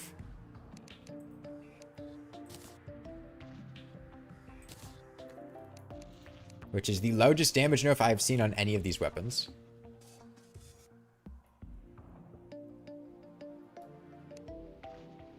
I just need to be more mobile when Dark Mage shows up.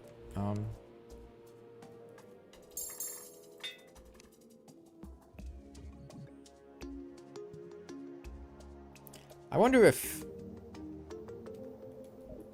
Where's my steampunker?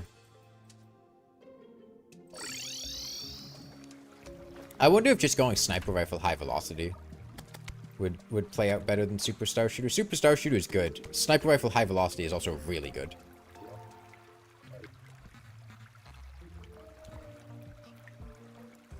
And given the Shroomite headpiece and the fact that, you know, I feel like it could work out. So I'll try it. It'll do a better job with dealing with the flying enemies. I think it'll be easier to adapt to them.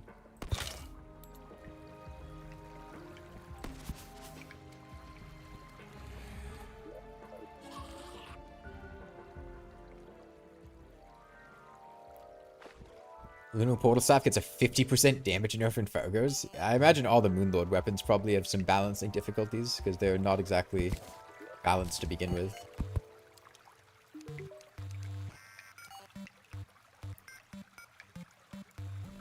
We'll probably be doing the moon, so...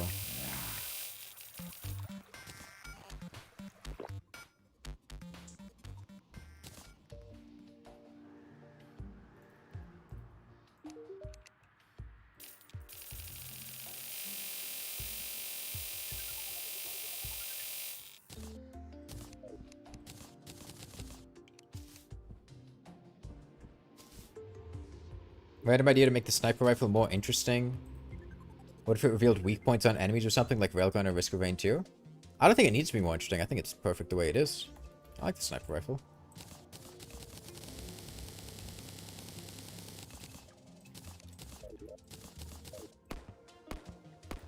Okay, let's try this.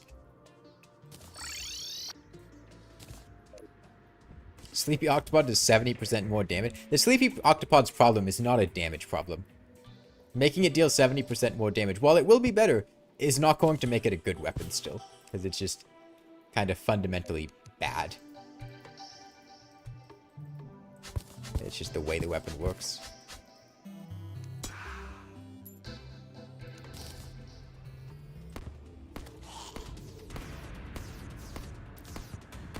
Your friend Schmovie says Spectre Staff is nuts, but you don't know how? I don't know how Spectre Staff is nuts.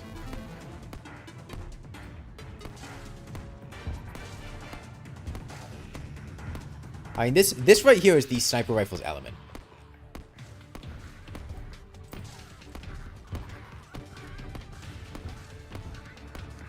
The outright damage is not quite on par with the Super Star Shooter just because it's only piercing 3 times. But I think we're going to manage enemies much better with the sniper rifle here.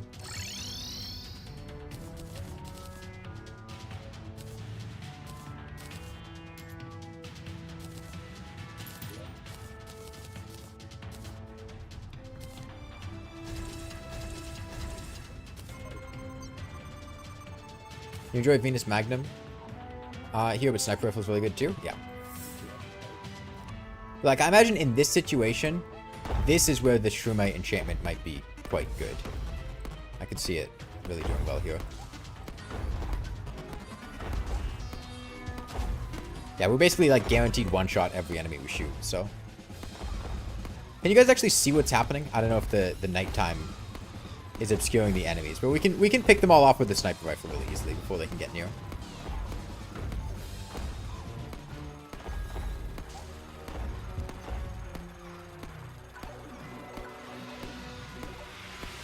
See, like, this is the kind of thing with the Hunter success rate, where, like, the high accuracy, having a payoff for something like that would be great. It's just, it's flat damage, so it does, like, nothing.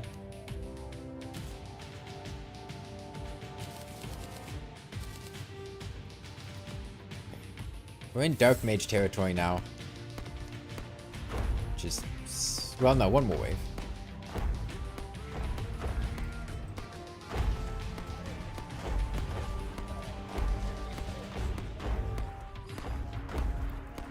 Sniper does seem very fun for hitting a bunch of different targets like that. It's with bosses that you don't enjoy ranged as much. Yeah, I mean, this is basically the element for the sniper rifle. It's got really high damage. You can pick off things that are moving towards you slowly. They're not threatening you. You've got Shroomite stealth. It's like the perfect situation for the sniper rifle.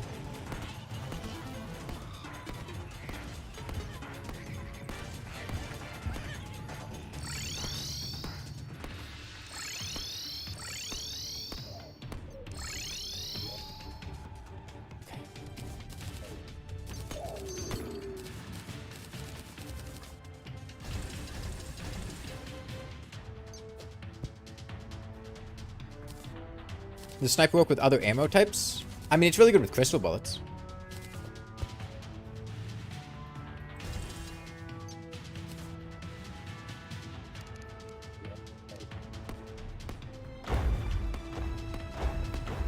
Yeah, so here we can actually hit the Dark Mage immediately and just kill it before it can do anything to me. So that's nice. And now we don't have to worry about the Dark Mage shooting us, because the Dark Mage just dies.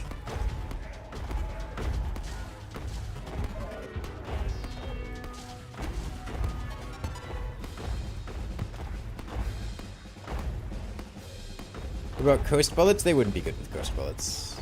Okay, now we have to worry about the Dark Mage shooting us.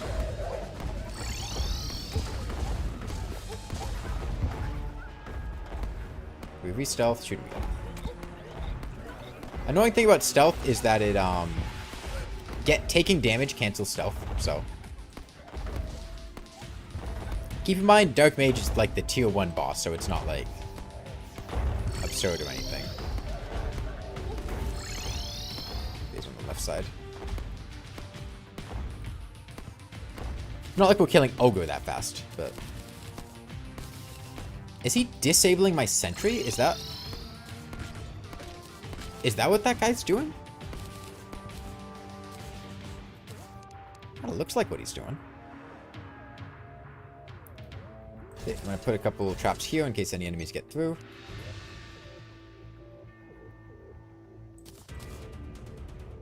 A depth set.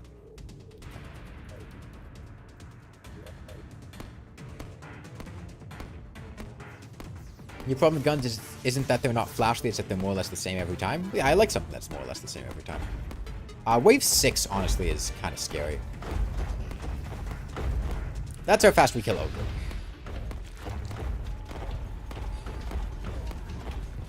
If you were wondering. Turns out 1400 damage crits actually do a lot of damage to bosses.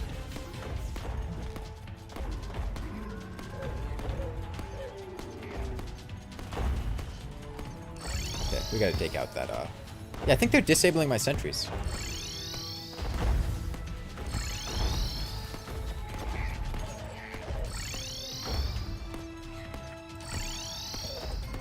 Okay, no wonder these guys are all getting through.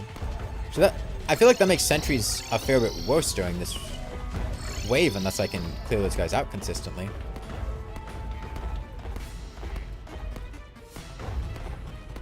Okay, so I have to, there's a bit more micromanagement where I kind of need to go to the side and snipe those guys to enable my sentries again. Interesting, taking a 0 damage hit still cancels things. Let's swap to Crystal to kill this guy.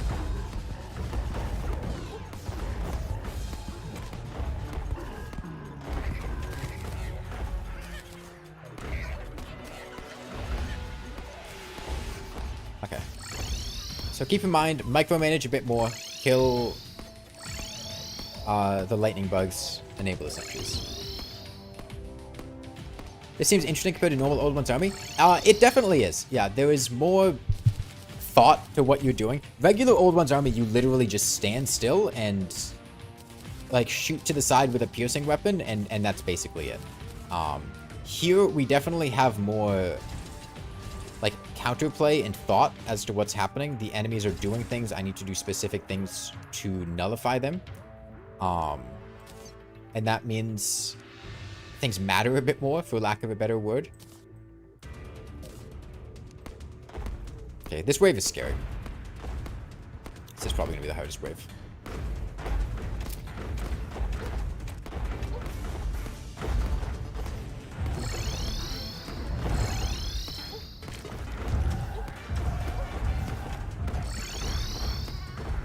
I think I need to superstar shooter here. I don't think I have the horizontal piercing otherwise to deal with things as I need to. Like, my damage is a lot lower, but there are just too many enemies right now. Oh, right, he has books. I was so used to the corruptor underneath me that I didn't really consider that. Shit, I wish I picked up on this earlier. There aren't wither beasts on this wave. That means that I actually can just sit here and spam horizontally. Yeah, we totally could have been fine there. The fact that there aren't wither beasts means that we could... I don't make this in time. I can try, but I'm pretty sure I don't.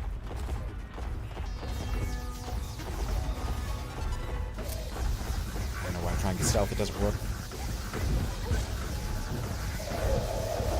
Okay. So yeah, I don't like Dark Mage, but everything else in this event I find fun. Dark Mage is a bastard, though.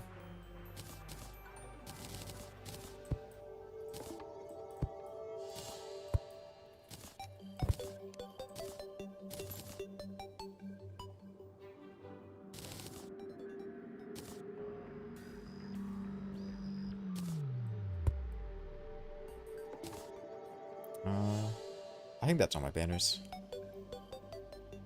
Yeah, I'm gonna go deposit this stuff.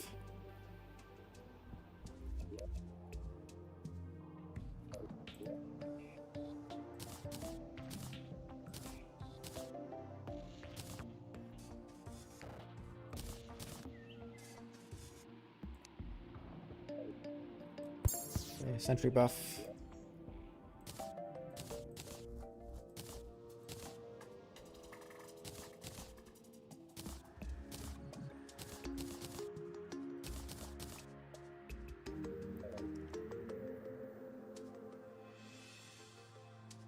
The flipping between different teleporters to take care of enemies reminds you of FNAF.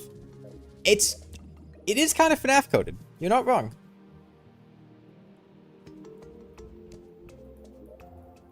You know, maybe we can reforge our sniper rifle to be like Unreal or Godly or something.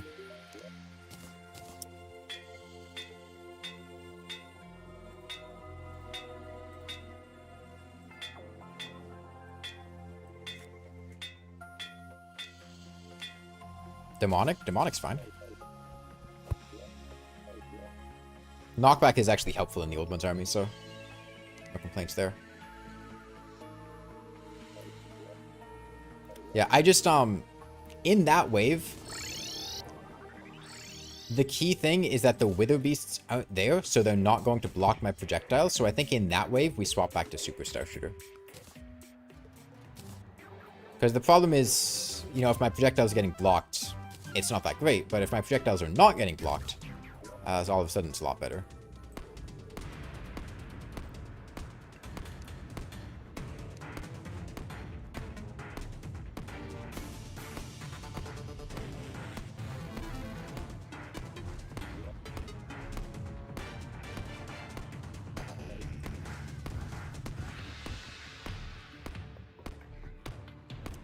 Money matters with mechanic, at least for the earlier stages of the game. Yeah, wire is expensive. Wire is not cheap. Okay, now we can actually snipe things and you guys can see what's happening. The flying wave with the sniper rifle is quite fun. There's a lot of guys still here.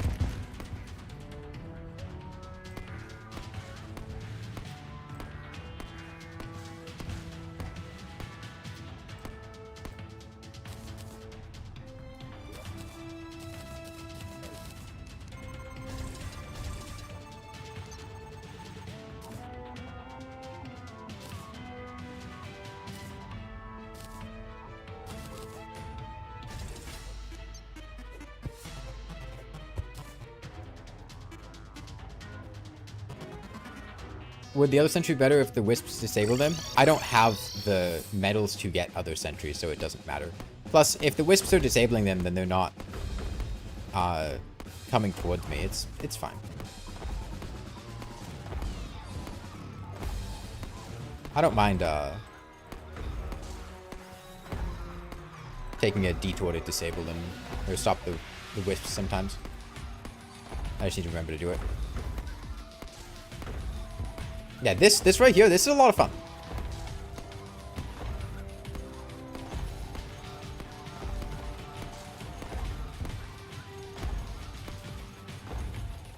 The Superstar Shooter is not good at this, but the Sniper Rifle kicks ass.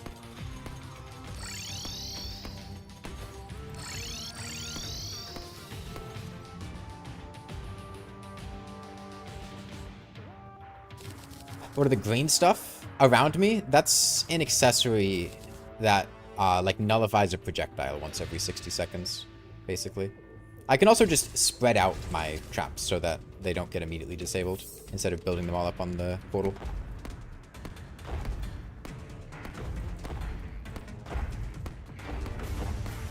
Your favorite weapon against Old One's army is Stake Launcher? Stake Launcher is really good, yeah. Yeah, Stake Launcher would be great here. I forgot those goblins have a dodge roll. The Demonic Reforge also,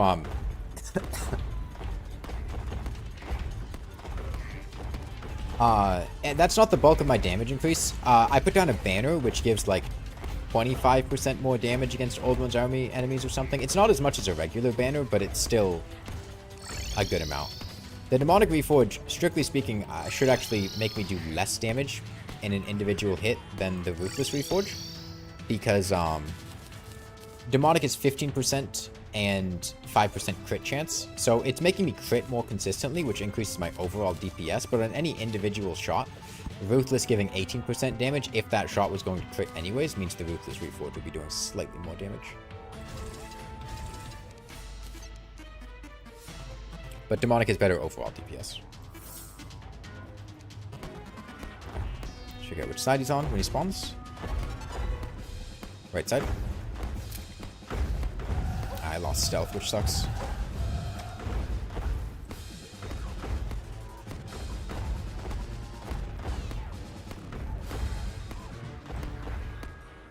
It's weird, I have to aim slightly downward, otherwise my shots go over their head. You just use invalid platforms, but it feels too boring.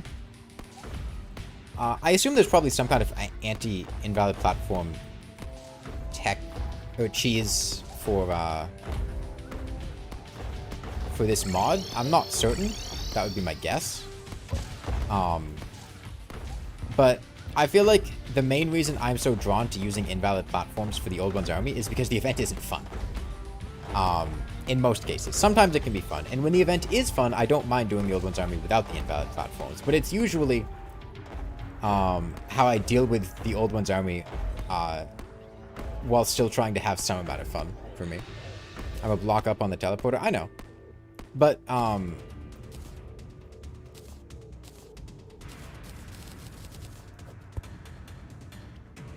like, you shoot out of the middle of your hitbox, right? So if I'm 3 blocks tall and I'm 1 block up, I would be shooting 2.5 blocks up. Which I guess maybe they're just short. Maybe they're short kings, I don't know.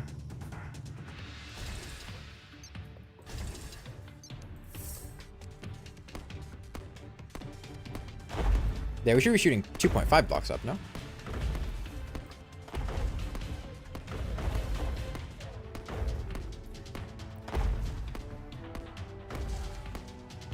I should keep this on so I can tell which side of the arena the bosses are on. Normally I don't like having my minimap up, but for long distance box tracking, it would actually be nice.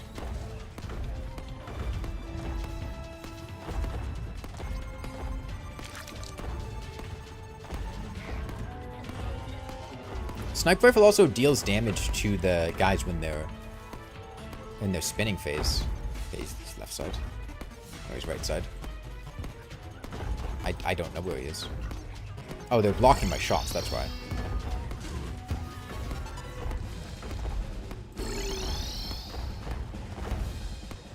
Right. Let's just stop them from blocking things.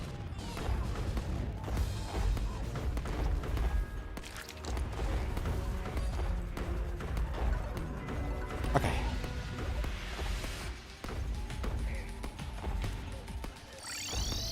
Yeah, and there's an audio cue for when these guys are disabling stuff. It's kind of like that rapid damage noise.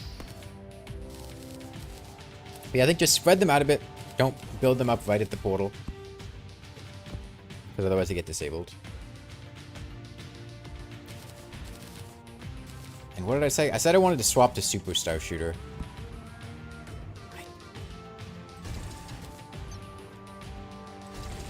Okay, here's what we do. We stealth right here. And Superstar Shooter directly next to the portal. And hopefully this...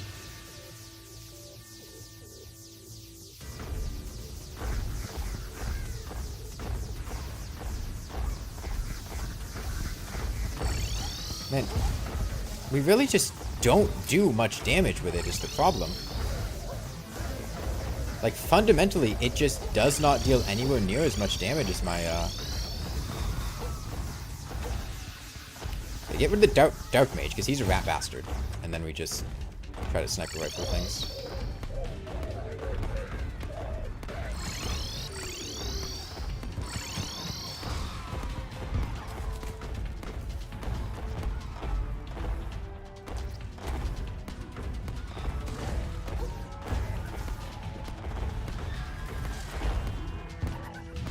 We don't currently have a Dark Mage, so that's nice. From what the thing said, we only have to do this once. Like, if we get to wave 7, we can just summon Betsy. We don't have to keep doing this, which sounds really nice. Damn it. Of course we have a Dark Mage showing up now.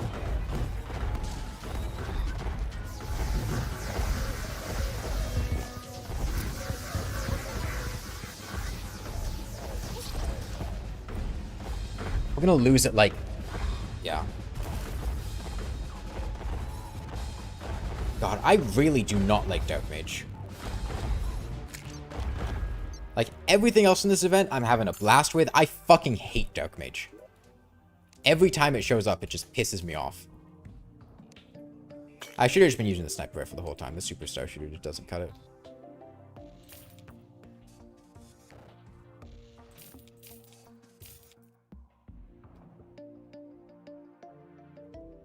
Might be the armor. It's not the armor. It's the fact that I can't... Like, it's not the Shroomite stealth. Losing stealth is not the problem. It's the fact that I can't stay near the crystal. I have to be moving other places. But then by doing that, I can't attack the enemies. Because my attacks are horizontal, right? And it just puts me in the situation where I can't defend the crystal effectively, it feels like. And, like, sure, there's ways to work around it. I'm figuring things out. But just every time it shows up, it pisses me off.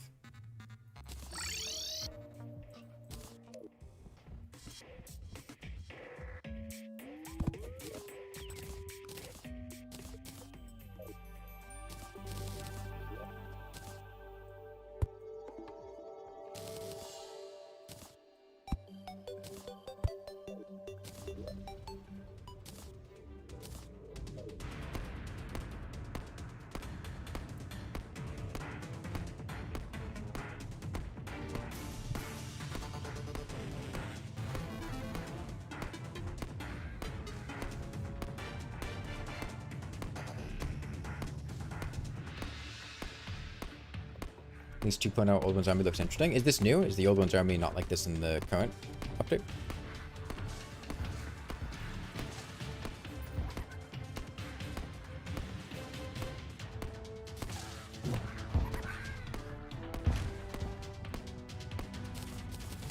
Yeah.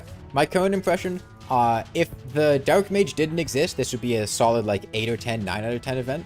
The fact that Dark Mage exists, it's like a 6 out of 10. It's fun for every point in time except when Dark Mage shows up. As soon as Dark Mage shows up, I just go, okay, how can I get rid of Dark Mage as quickly as possible? And then the event goes back to being fun.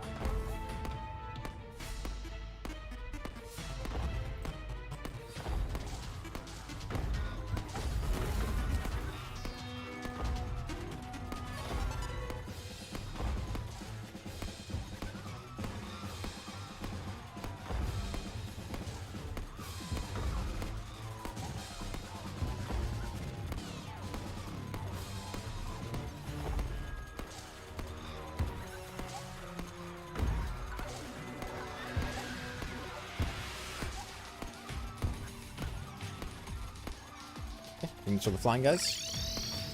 If you recall correctly, Betsy can summon a dark mage currently. You assume she won't hear. I certainly hope not. That sounds like the worst thing you could make a boss do. Now, we killed Plantera a while ago. We were doing the tier 3 Old Ones army.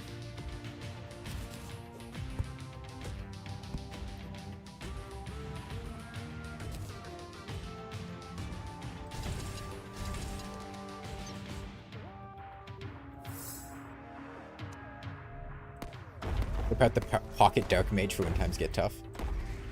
I don't know. It's just in a tower defense like event where the goal is to have the players sit in a relatively small area and defend against waves of enemies coming from either side.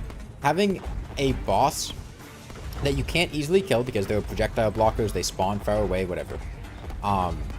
That essentially constantly forces the player to keep moving and puts them in a situation where they can't really do their straight line stuff. Has not felt fun. And if I had different weapons, it would be less of an issue, probably. I'm very, straight horizontal right now. And, like, I can deal with Dark Mage fine, but it's when there's Dark Mage and an Ogre, and a ton of other stuff, and everything else in Wave 6 that it just gets really annoying.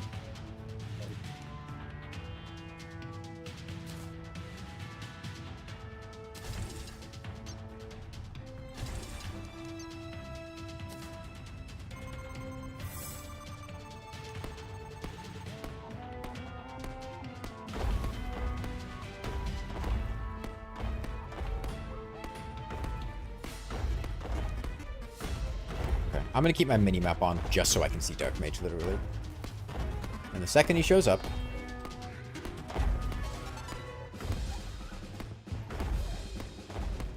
I guess he heard me talking shit. He doesn't want to show up. Okay, he's right side.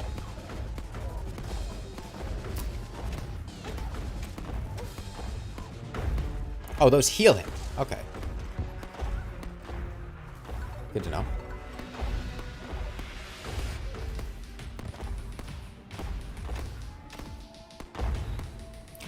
Another one shows up immediately. Fuck off!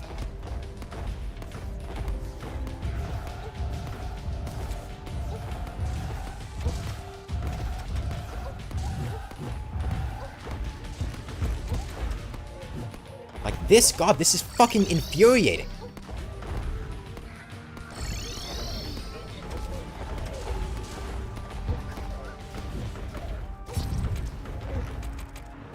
This is terrible. This is awful. Every attack that enemy has is just miserable.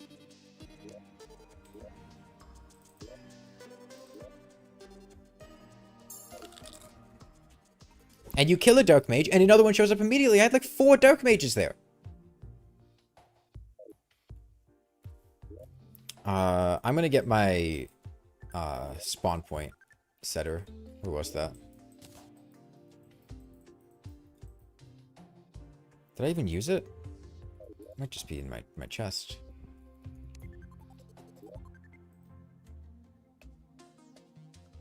I don't even know what it was called. It was a placeable item.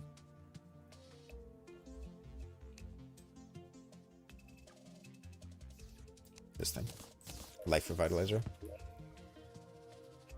Every one of those attacks seems like something to be dodged as a standalone thing. Like if it was just the Dark Mage, it would be totally fine, but the other enemies makes it awful. Yeah, and like I get that I'm sitting there and I'm taking damage because I'm letting the attacks hit me. The problem is if I don't let those attacks hit me, I can't hit the other enemies. I can't fight them. And then I just get overwhelmed by them and the crystal dies. Like I can afford to get hit sometimes. That's why I'm letting the attacks hit me. But it's just the fact that I have to deal with that means that I can't deal with the other enemies. And I can't rely on my sentries to do it because the sentries get disabled. Or get blocked in various ways.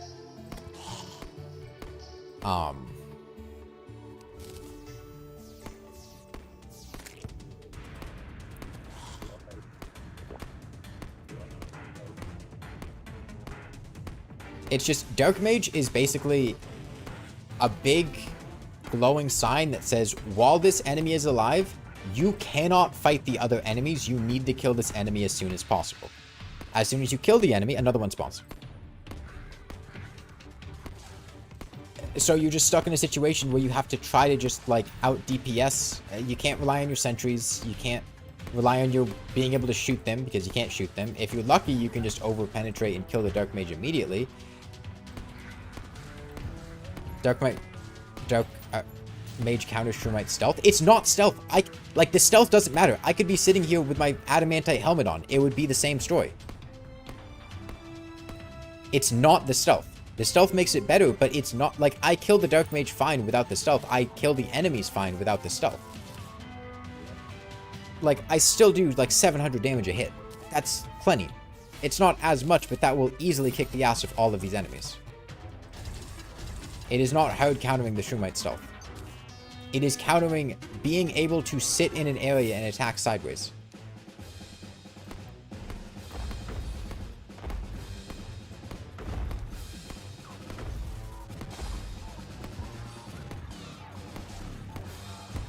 After the banners, we'd easily be doing over 1,000 damage a shot. Like,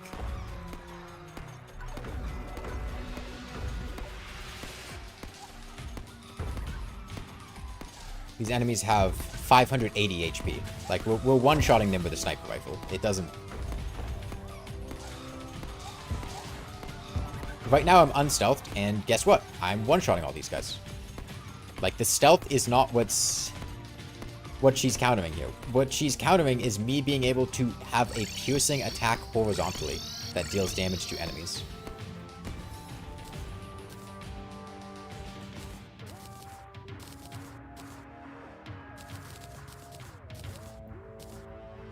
Now, Chlor wouldn't help.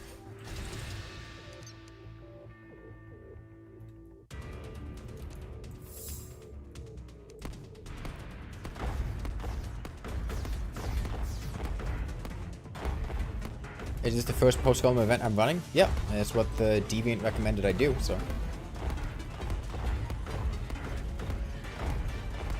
Yeah, Chlor would be bad.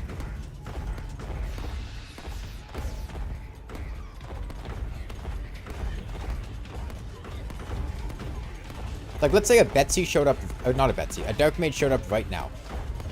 Okay, so I lose stealth, and guess what? Without stealth, I still do a fine job against these guys.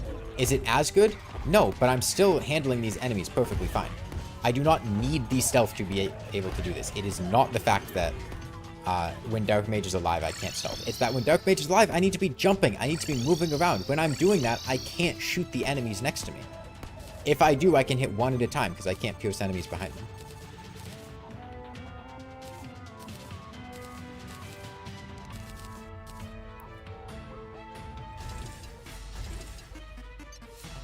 Was this recommended? Yes.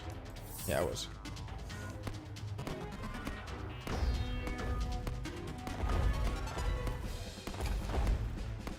I'm on minimap.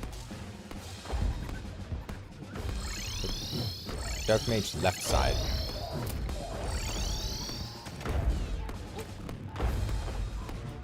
Okay. We stealth. It also sucks because it feels very RNG, because sometimes you get Dark Mages back to back to back to back, and then sometimes you kill one Dark Mage and another one doesn't show up for the rest of the wave. Basically.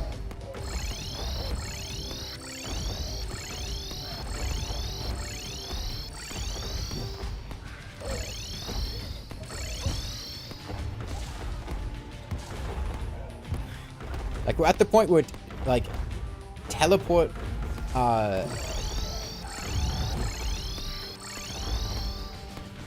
teleport ping pong across the world is my most effective way for dealing with Dark Mage.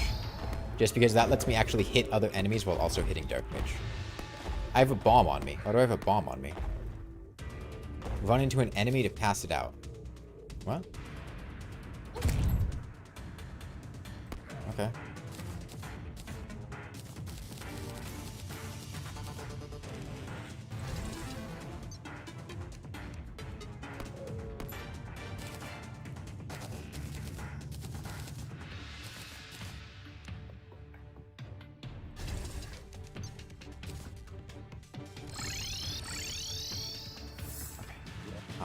Sunstone's on. Good. 10% more damage.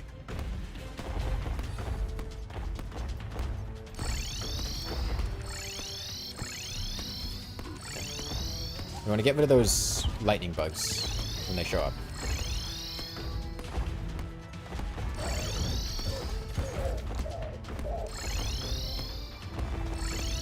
The teleport strat is really effective here. It lets me just manage the guys that are going to be a problem. The ones that are going to hit me from behind, or need to get hit from behind, or are disabling my sentries or whatever. Oh wait, actually I can zoom with the sniper scope too. Forgot about that.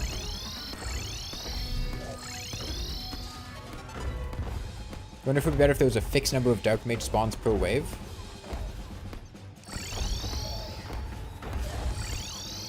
Yeah, or just dark mage worked a bit differently. Like I can see dark mage working well like this, or like the tier 1 where the dark mage is the final boss of the event, right? Like dark mage shows up, you focus on dark mage. Dark mage takes your entire attention. That's fine. That's good design even. But when dark mage is like the mini boss enemy that's showing up all over the place, I don't know. But I feel like the sentries aren't good in this event. The most dangerous ones are the ones that can fly. So the reason they're not good here is because there is an enemy type that disables my sentries. So... yeah, okay.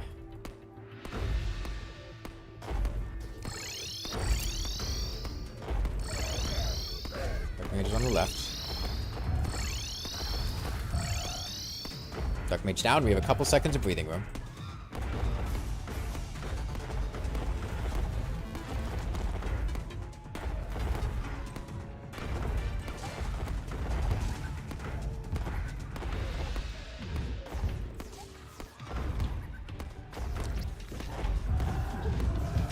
Why is that ogre stealthed?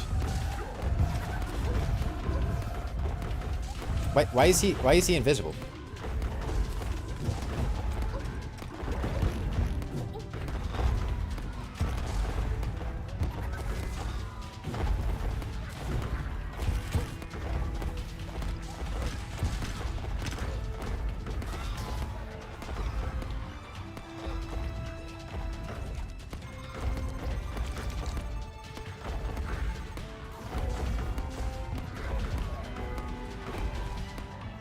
Okay. Focusing him here. As long as the dark mage doesn't show up right now and fuck my day over, then I think we should be good.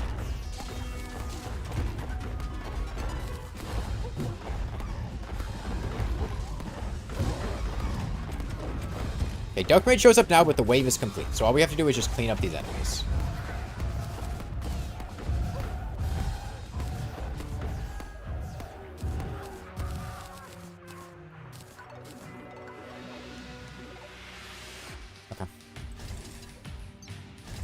Well, I'm pretty sure we just like die to Betsy here, but I mean, we just have to hard focus Betsy, I imagine.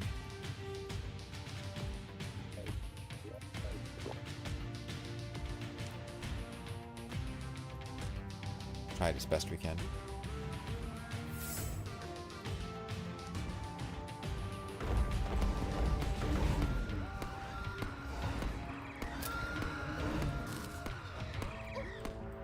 Okay, it's only Betsy this wave. She's confusing me? No, she has me dragged in a vortex. What the fuck is happening?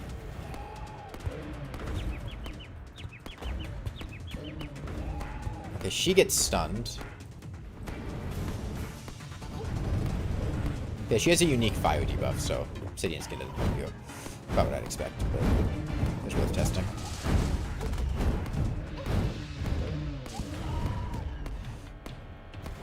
Okay. I don't like this. I don't like this at all. One, from the perspective of Betsy, I don't see how that's an effective attack. I feel like that... You're putting me in a circle and then spinning me around like a Universal Studios ride. There's no... You're not hurting me. Oh wait, I have the debuff cleanse. Wait, I wonder if I can debuff cleanse when I'm in the vortex or whatever.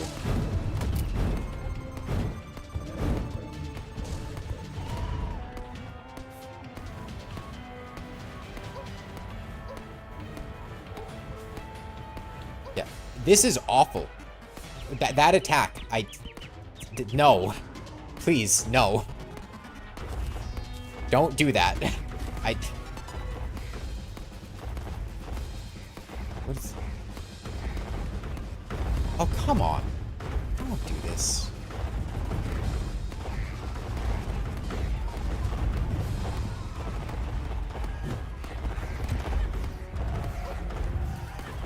Wait. Please don't do this.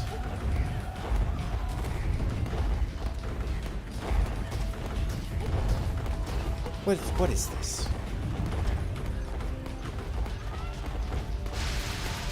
Okay, she's just invulnerable here. Okay, so it's a temporary thing. Okay, now we go back to the actual fight. It was just joking. Okay, she does this to me near the ground, so I actually don't even spin around fully. I thought the rest of the fight was going to be, okay, Betsy is exactly as she was in phase 1, except now you just have to do it while also defending the crystal. Have fun. That's where I was like, no, please, no. Okay, she summons a Dark Mage, but the Dark Mage doesn't do anything.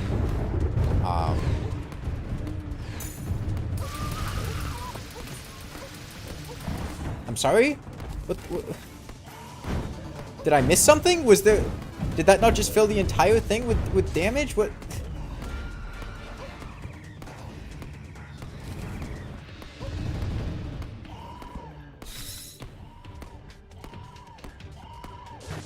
We done? Okay. I have to be near Betsy. There was a safe indicator near her. I didn't see it. I'm sorry.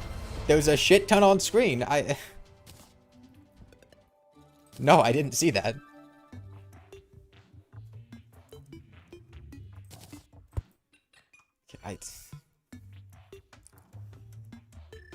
Form a short, invincible fireball dash towards my cursor. Hitting enemies with the fireball dash inflicts 20 seconds of Betsy's curse and decreases your dash cooldown.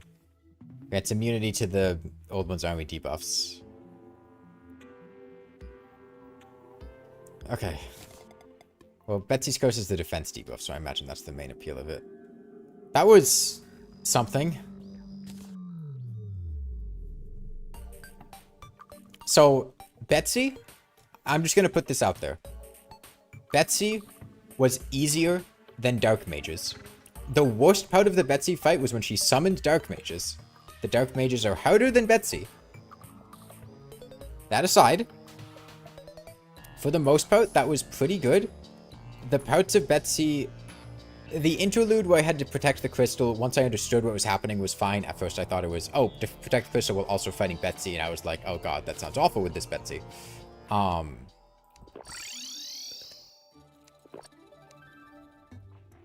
The end phase of the fight with that Dark Mage lightning thing, I couldn't tell where I was supposed to go. And then...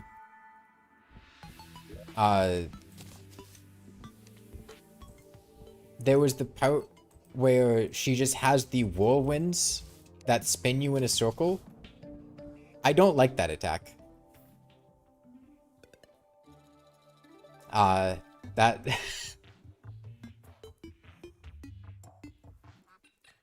felt like I wasn't in danger because, like, the projectiles never hit me. But all it was doing is just making me really annoyed by spinning me around for like 5 seconds. And it did that like 6 or 7 times. The merry-go-round for enrichment. It's like spinning me on a mouse wheel.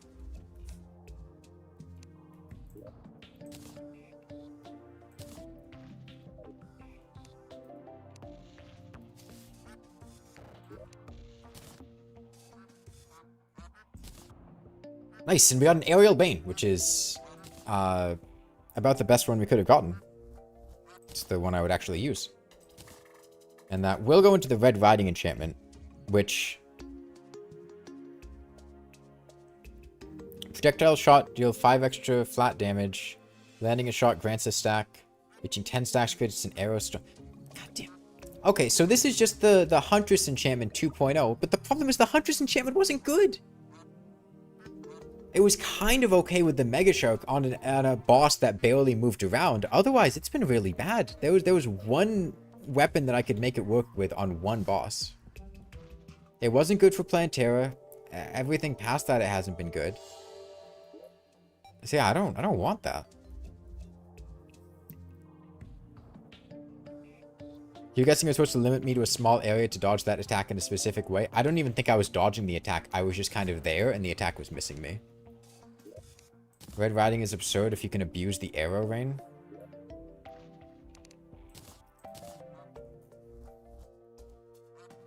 Arrow type defaults to Venom if no arrows are present. What a useless line. Okay, don't worry, guys. On the mod where you can very easily get infinite ammo by having 4,000 of a stack, the ammo that you can literally buy will be defaulted to as your unlimited ammo.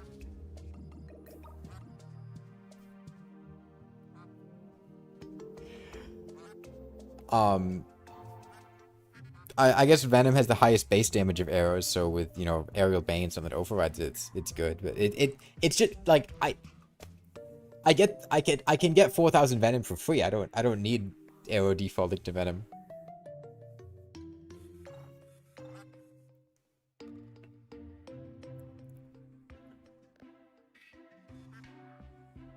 So I could see this being so how strong is the arrow storm? Because I have very good accuracy with the sniper rifle.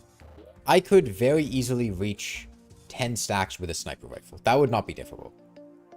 Is the arrow storm strong enough that having, like, being at 10 stacks and having good accuracy is a payoff? Like, the flat damage there would be pointless. 50 flat damage on a sniper rifle is nothing. My base damage is like 400. 300. 200 damage on hit and 100 arrows. Okay. That's good. That's potentially good. I mean, I have everything I need. I could make that right now, because we have everything on hand. We have the Huntress enchantment. We have the Aerial Bane. We have the Explosive Trap Staff. All that I need is to just buy the armor. Let me get out my Defender medals, which... It seems the enchant boosts higher rate weapons better. That's the thing. I don't think it does. Like, with the Huntress thing, the problem is the high rate weapons... Like, you build them up slowly and you miss very often, so... Like, it made this situation where unless the boss barely moved, I couldn't really build up enough accuracy. But... Get all this stuff in here.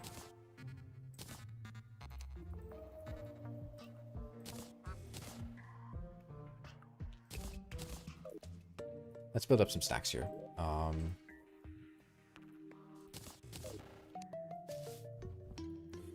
What's a good summoner guide? I have no idea.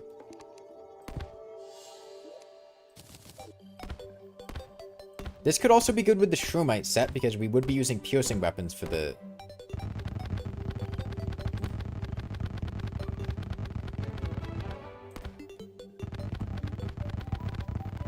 Seriously? That's fucking insane. With a sniper rifle, I can have basically perfect uptime on this. Like, there's...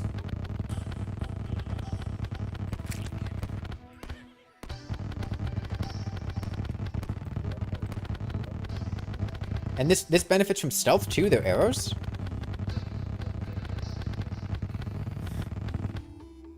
Okay. I could see the Shroomite thing working here too. Yeah, if I have high accuracy, then I mean, okay, I missed a shot. I promise I can aim, guys. I promise I can aim. Wait, it's a full moon! It's a full moon! It's a full moon! It's a full moon! It's a full moon. It's a full moon. You know what that means?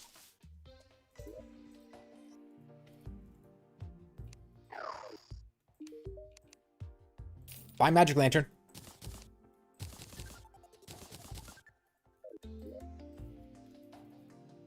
Hold on. I need a copper pickaxe.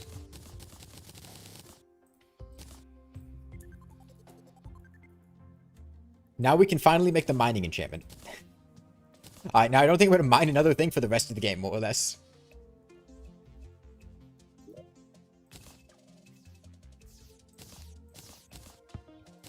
feel like I'm at the point where, like, we're pretty much done with mining, but hey, we got it now. Yeah, and these don't go away, so, I mean, if I can literally build up to 10 stacks before fighting a boss, no? Let's take a random boss. Who sells boss summons? No, you sell rare enemy summons. Abomination sells boss summons? Abomination's over there. Let me move Abomination here.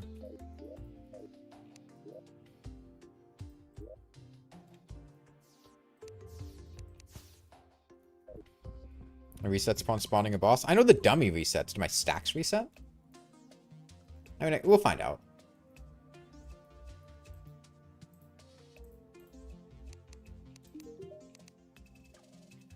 Yeah, let's say, wait, no, these are invasions. It's mutant? Mutant is the one that...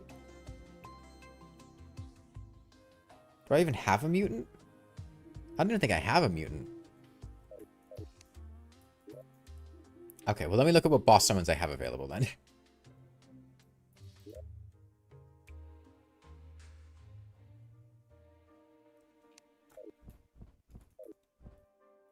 When you're testing, you get a few bugs like benefiting from damage boosts upon triggering the arrow rain rather than constantly.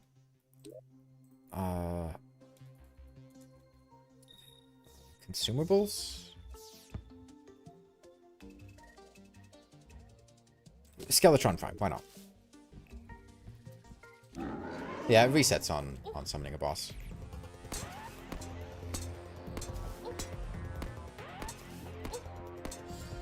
Okay. Definitely have to work a little bit for it, but... Like, now we get this, and we just get this arrow rain pretty much permanently? No? I mean, as long as I just don't miss, then... This is just always happening.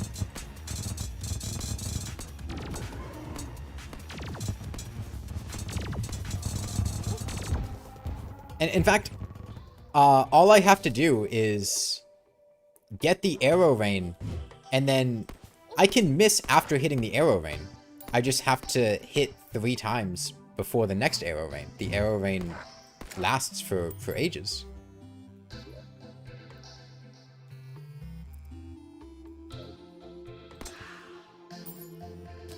Why did that hit twice? Oh, it killed the ghost that he spawned. He spawned a ghost, and then it pierced and killed the ghost.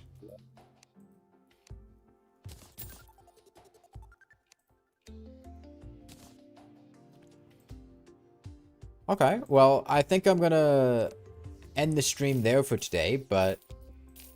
I mean, that's a pretty good line for next, whatever we fight next, Duke Fishron or whatever.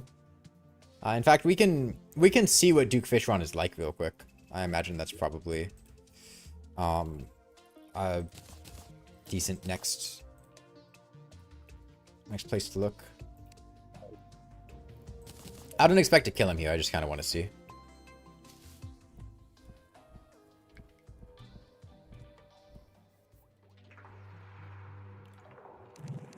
Hold on. Let me... Might as well get my heart lantern or heart statues. Hopefully Fishron has a bad time with this. I mean, I don't know what Fishron does, so I'm not expecting it to go super well, but we'll see. We also don't have a great arena here.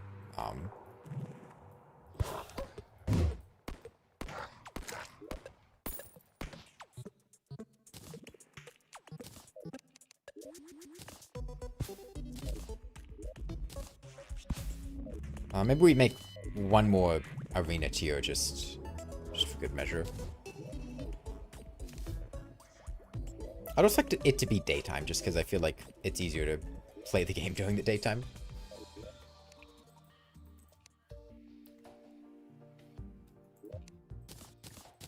Okay. We have platforms.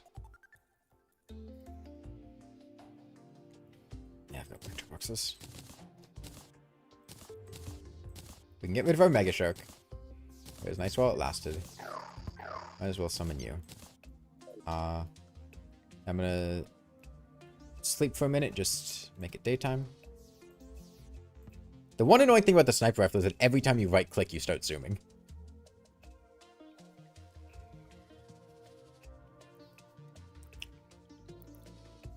So fully ideally, I would be using crystal bullets. So we will see how fast Duke Fishron is. Crystal bullets are way better than high velocity.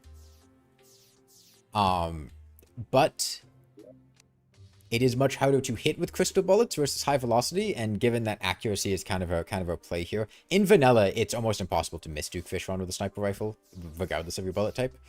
So we'll see how fast he is here, and then I might switch to crystal if needed.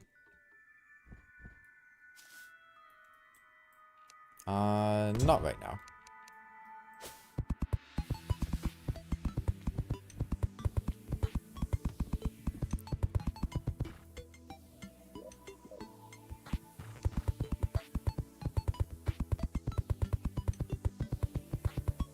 They can potentially count the shards as projectiles? No, they don't. We were using crystal bullets with the Mega Shark earlier. It wasn't a problem.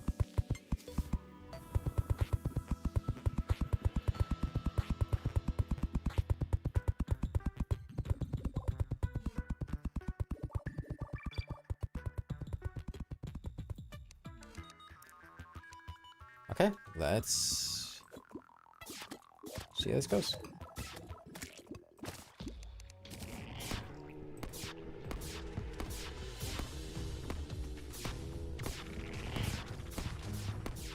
Okay.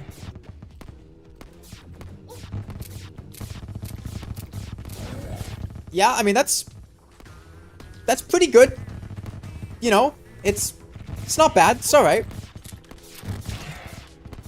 We missed a couple times there, so we have to build back up. But given that we have a sniper rifle, that's pretty easy to do. Did he just fully heal? Okay, I guess he fully healed, kind of, on technicality. Am I getting hit? I'm not hearing a damage noise, but I'm losing HP. Not 100% sure what's going on. Yes, I am getting hit. What is... He has some kind of debuff that's doing something to me. I'm not really sure what it's doing. It's causing me to lose a lot of life. Yeah, I don't know what he was doing. Yeah, so that's pretty good. Tomorrow I'll do that more, but... Yeah, I have no idea what was happening there. It was reducing my max HP? Okay. There was a damage noise? It was like a squishy noise. He made a squishy noise.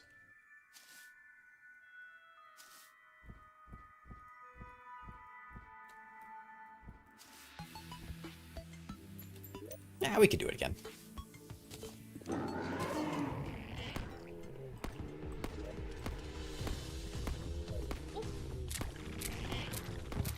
Okay, I see.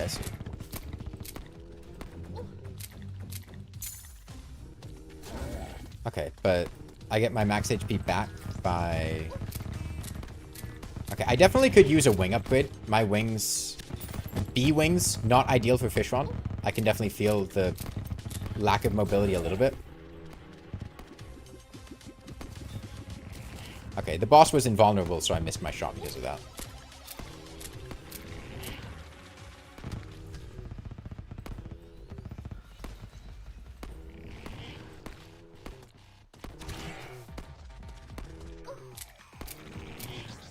I can feel a bit of trouble with, just, like, general mobility. I need a wing upgrade.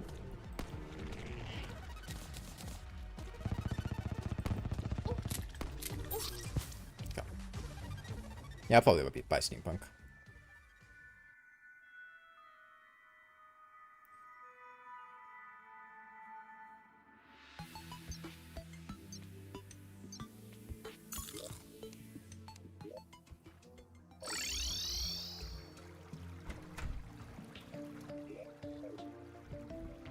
You like that shark run attack? Yeah, it's some cool visual attacks.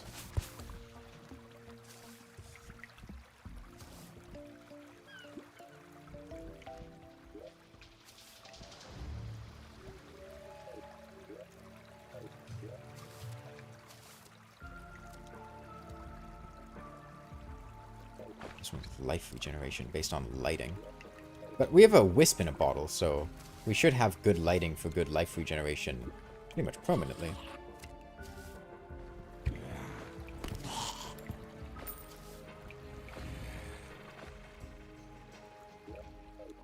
The only issue is that it makes the build really focus on triggering the arrow rain and nothing else.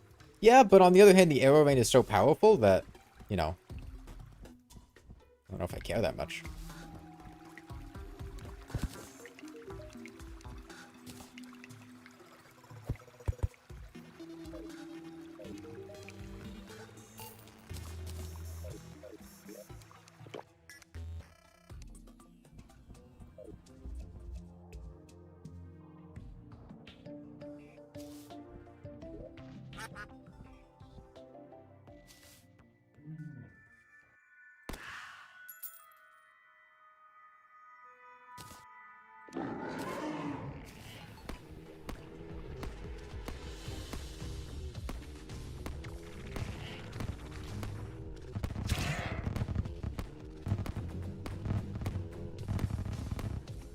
Okay, feels like we actually have the appropriate level of mobility now to avoid these dashes.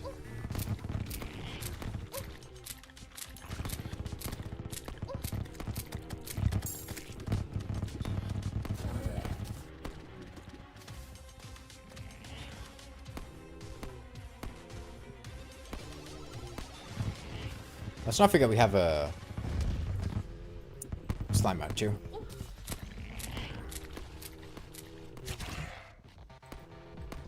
Yeah, I am not the biggest fan of the sound design of this fight. Actually, it kind of really annoys me hearing the constant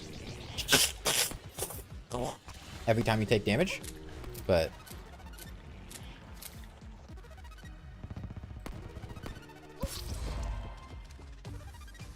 okay. Well, yeah, I'm gonna go do something else, but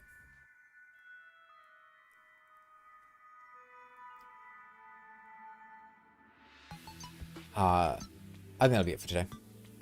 And we're streaming for 6 hours. Duke Fishron seems like it'll be fun. I imagine the third phase is probably going to be fairly difficult. Red Vining enchantment is definitely very, very good. Yeah. Okay, well,